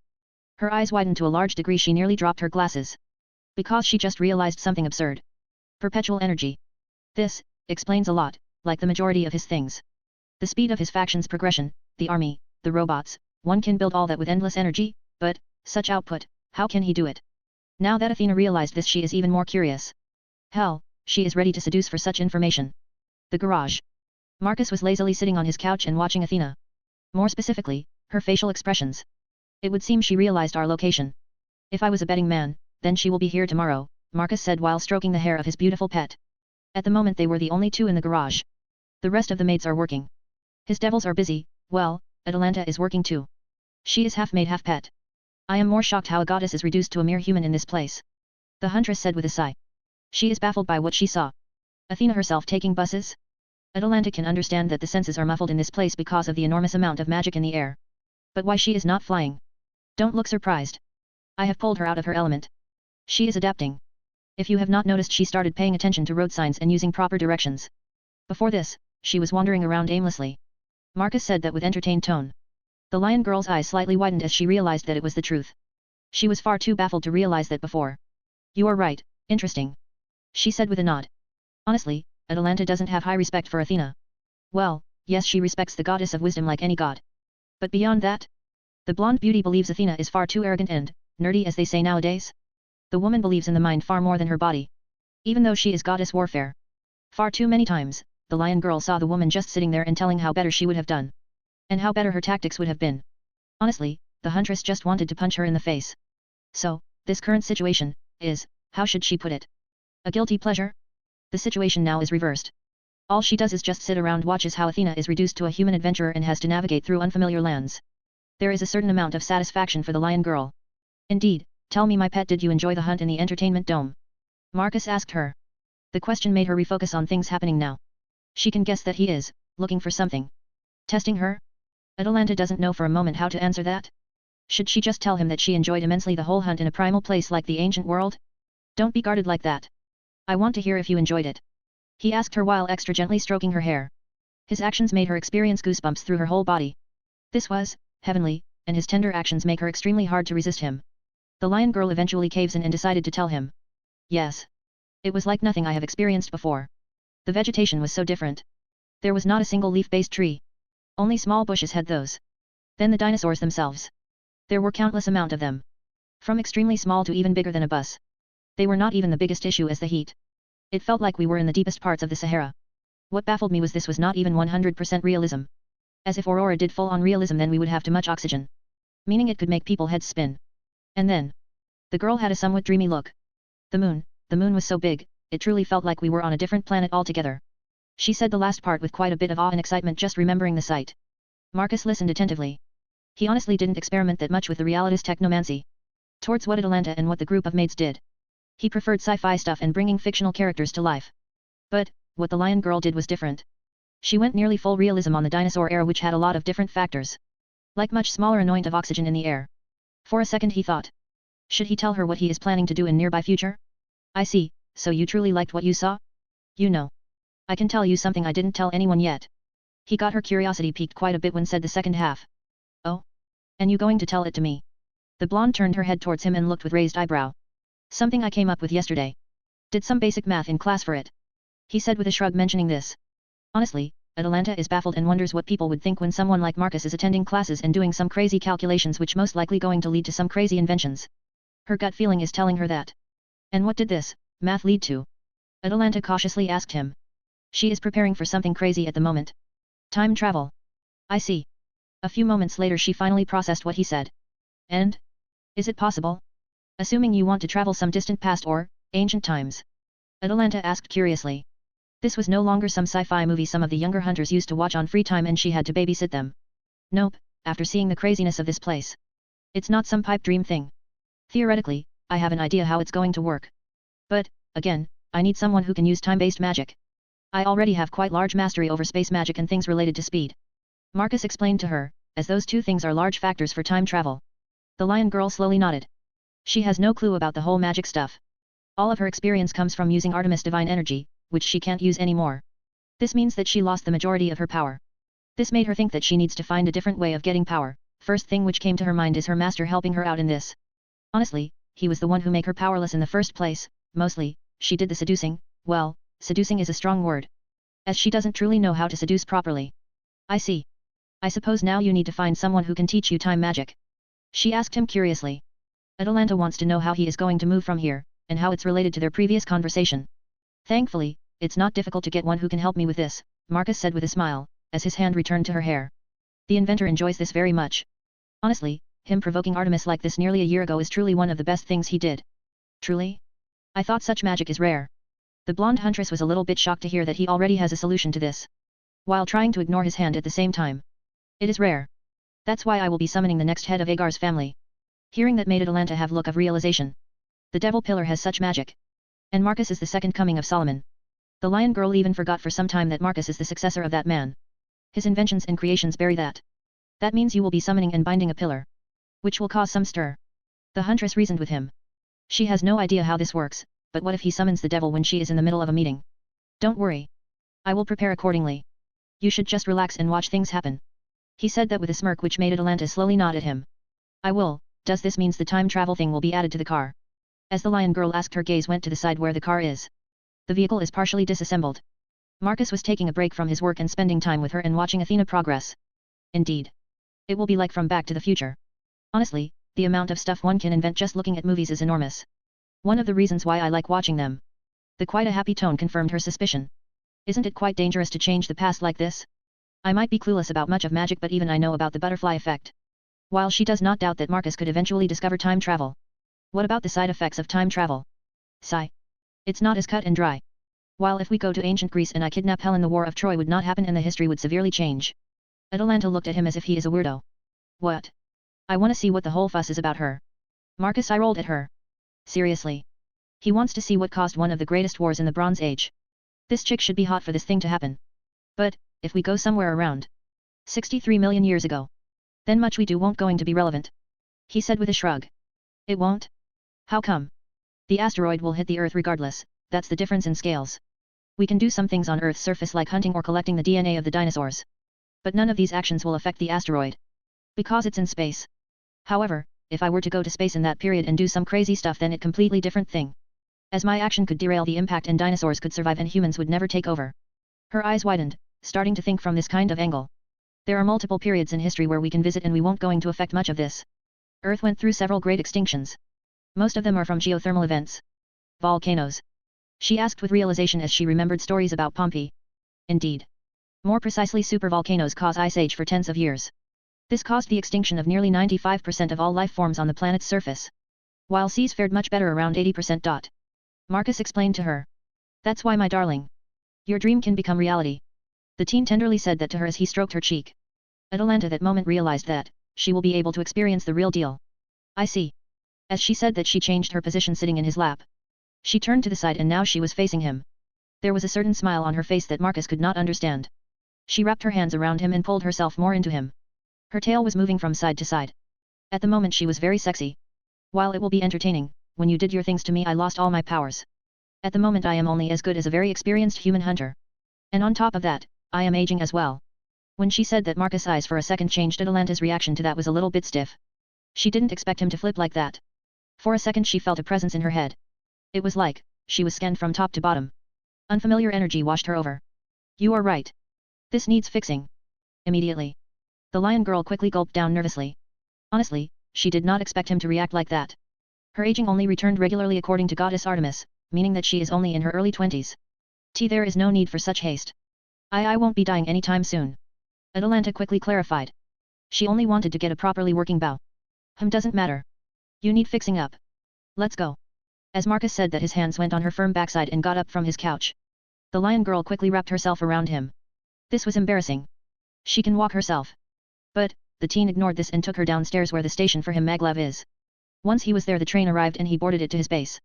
The best part of this is that he has around 10 minutes to cuddle with his lovable and sexy pet. By the time they were in the base, he didn't want to leave the maglev because the kissing was building up. However, fixing Atalanta's lifespan is a priority. Honestly, by this point, he should fix all his girls because regular humans are quite fragile. So, he quickly, to Atalanta's embarrassment, took her to the genetic wing of his base. He went to the main control consoles. Which was something similar to the doctor's office in a lab. Everything was white and looked like it was done from plastic. Marcus has based the genetic wing on Star Wars and the race which likes cloning animals and people, the Communones. Making Atalanta slightly weirded out by the amount of whiteness there is in this place. Thankfully, she can finally sigh a relief because the teen inventor finally let her down. As he took his seat and 3 holographic screens appeared, forming a downside U around Marcus. Right, let's see. The black-haired teen used his Shinik interface to skim through the menus before selecting Atalanta's DNA. Soon enough he showed a naked image of the feline beauty. The live beauty's body 3D image was spinning around in her full size. You, pervert. She said that with an eye roll. And some blush too. You think? You are using the same thing to seduce and get things you want from me. Anyway, your hair allowed me to rebuild your image. So, I saw you naked nearly a year ago. He said with a grin, making her blush more, and there is some annoyance on her face now. She is not used to such pervy talk. Maybe, let's just get this over with. She said with a sigh. Atalanta knows it's pointless to argue with someone who can pull out something from a thin air on her. Sure. He quickly went over through her DNA, adding things and altering them. The only thing the lion girl can understand is that he is moving some sort of ball from the structure. Removing and adding something, it's all strange to her, way above anything she can understand. Did you ever try to use Senjutsu or Toki? Marcus asked as he looked through her DNA. He already knows it like the back of his hand, and some of it has been used to advance his DNA. No. Not that I can remember. However, I remember trying to learn it. She said with a thoughtful look. Trying to recall things from a distant past. That's because your affinity for Toki is quite low. While Senjutsu would be impossible. Why? I thought, because I am similar to yokai I could learn it. She pointed at her ear and tail. No. Your body is that of a demi-human. Half lion and half human. But, you originally were human. So, your soul is that of a human.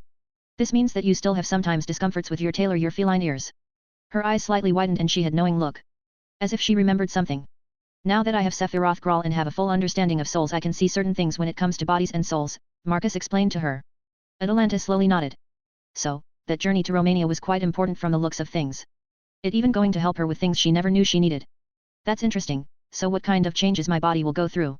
Now with much more interest, she asked him. Well, since you are my maid and my pet. Something I will take pride in. So, I am giving the same treatment as Quinella. The base package of perfect human. This means, quite high adaptation, eternal youth, you will going to have access to magic, Toki, Shinik energy as well as base power. I am going to add some natural sense to these energies for you. So, that you wouldn't need to spend time learning them from grounds up. From your lion side, you will inherit more of a natural sense for fighting. Most importantly your sides will mold into one much more. The lion girl attentively listened to his explanations. What is base strength you mentioned? She asked curiously as she has no idea what is the definition of base power. This originated from Artemis DNA meaning that one genome is altered to be close to where Artemis is. In simple terms, you will be around ultimate class. Since the class is very broad it can be at Sarafal level or be higher than that. Does this means you can make it stronger if you get, for example Zeus or one of the primordials DNA? Atalanta asked with slightly widened eyes as she is trying to understand how this DNA altering works. Not quite. It's more like map making. While it helps somewhat to improve the strength if we get primordial god's DNA, we still need to adjust and fit with a human body. She nodded hearing that. It sorta makes sense but doesn't explain it all. The difference between a deity and a human is that gods were crafted to be perfect, while humans are still part of evolution and are heavily impacted by the surroundings. Marcus that moment showed human strand and Artemis strand. Just by looking at this, you can see that one is shaped in a certain way while the other is not so, like comparing an architectural marvel while the other one is a natural wonder. When the inventor explained it like that Atalanta instantly understood what he means. This means one is easy to change, while the other not so much.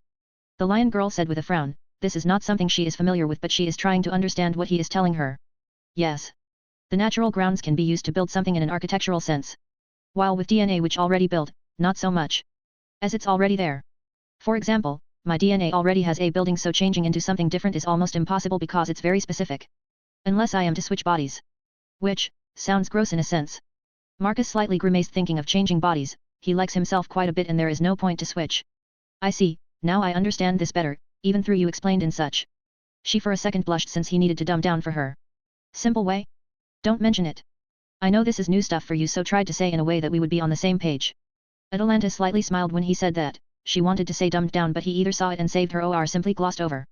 Either way, she appreciated that. Since you got it down. Your DNA is in a middle with this. As you were human and turned into a lion and then became demi-human, you could say it's like a beach. You can build only on one side while the other is much harder which can impact it as a whole. Marcus explained with a thoughtful look. Which made Atalanta understand that there is a balance of some sort. We will go with the human side of upgrades. As I said before you will get the same stuff Quinella got. Followed some smoothing out with the lion part. As he said that he showed a picture of upgraded Atalanta. The lion girl just deadpanned at him. The only difference I see is that you made my breasts a couple sizes bigger. She said with a little bit annoyed tone. That might look so. All I did I have added Artemis perfect middle strand here. You received her blessing when you haven't finished maturing. That affect your body as a whole especially after the whole lion part when it was thrown into the mix. The beauty just groaned internally, even now, he perfectly explained why she will have bigger breasts. This is nuts. Fine. Whatever. Let's get this over with. She just wanted to get a new bow. Instead, she will receive a body upgrade? How did this derail like this? Marcus just shrugged at her and mentally pressed a few things on the windows. The math and test were done on the 3 original DNA a long time ago. So, there is no excess weighting or anything like that is needed. The data he got from Sephiroth Graal even smooths out all the changes to one's DNA, it's like, magic version of Google on life and souls. Adding magic to the mix makes quite a bit of difference in angles one can go. However, something extreme like, for example making a vampire and werewolf half-blood from a simple vampire is not possible, without repercussions that is. Marcus did remember that Lucifer dude turned vampires into evil dragons. This is possible but that was an extremely crude override of all DNA. That insane devil removed all stops which erased whatever vampire there was in and used their DNA as a base to override. In the end, what he said to Atalanta was true. He can't truly go blindly with Sephiroth Graal's abilities. He needs to map out other DNA stuff first. If he wants to mess with Atalanta's feline side. However, what he has is enough to smooth her soul and body. After this, she will be most likely the first proper demi-human, not related to yokai in the whole world. Marcus of course doesn't count all the weird creatures all the pantheons around the world have. For him, it's all about cat girls or any other girls and as far as he knows only yokai have those. Go in that chamber and lay down on that bed. He motioned for her to enter one of the bio chambers prepared for DNA alterations. The lion girl nodded and quickly walked over there and laid down. She was quite a bit nervous, the beauty is pushing her nervousness down with a strong front. Not that it mattered to Marcus as he saw through it. Relax, I was the first one to try these. The ones which were done to me were much more difficult compared to yours. I didn't have Sephiroth Graal at that time. He explained with a smile. Making her a little bit more relieved. Seeing that she was a little bit better Marcus started the process. Soon enough the bio chamber was filled with chemical gases. The teen made sure everything is smoothly operating before checking some other stuff on the holographic screen. What he wanted to see is his connection to the soul. When his body was altered, his soul was not touched. So, with data from Sephiroth Graal, he can now check it himself from a different angle. The result was, his soul barely changed. While his body was that of one of the strongest beings in the world, a simple soul rend would most likely kill him quite easily. This was not good, at all. He needed a second to process that before starting to fix this issue. Which was not that difficult. After calming down, he simply did the same thing he did to Atalanta. Smoothing out soul to the body. With a couple of mental presses on the console, another bio-chamber was prepared for him as well. Unlike for Atalanta, his session will be quite a short one. The first thing Marcus felt was that he was dressed in slacks instead of a suit. He did feel a little bit weird when he finished his first ever DNA altering session. At that time he thought that it was normal. That this tightness he felt was because he just went through a genetic alteration session. Turns out it was not it, because now he felt quite comfortable to himself. His soul has adjusted to his body. And he felt at ease. Once he left his bio-chamber, he observed Atalanta's one, which was still in progress. A quickly mental check on her vitals showed that she was fine and there were minimal changes to them. He did see a small increase in energy consumption. This is most likely related to the fact that the bio-chamber is adding mass to her body. In other words, the body is slightly getting altered. This was quite satisfying to the teen, who will have a more sexy lion girl to enjoy. While the beauty was in her bio-chamber, Marcus looked around. Now that his soul has adapted to his strength, he could feel more. Like he could feel where is Artemis, and where is Athena. It's like his soul mass increased and now he can feel other souls. Since he can feel easily gods around him, meaning that their mass are big, can they sense this too? No. I think not. Artemis didn't sense Athena. She was quite shocked when she saw her on the TV screen. The black-haired teen inventor remembered the reaction of Artemis when she saw Athena. This means they don't sense the weight of soul. Strange, I need to talk about this with a powerful being. For a second he frowned. Thinking for a bit more and simply waiting for Atalanta to leave the bio-chamber. There should be more to these souls things. Spiritual pressure? That's bleach stuff. What was that One Piece thing? Conqueror's haki? Then that soul crush thing. Well, pity I don't have on someone to test this. As Marcus was thinking about this, he finally heard the sound of bio-chamber finishing the alterations.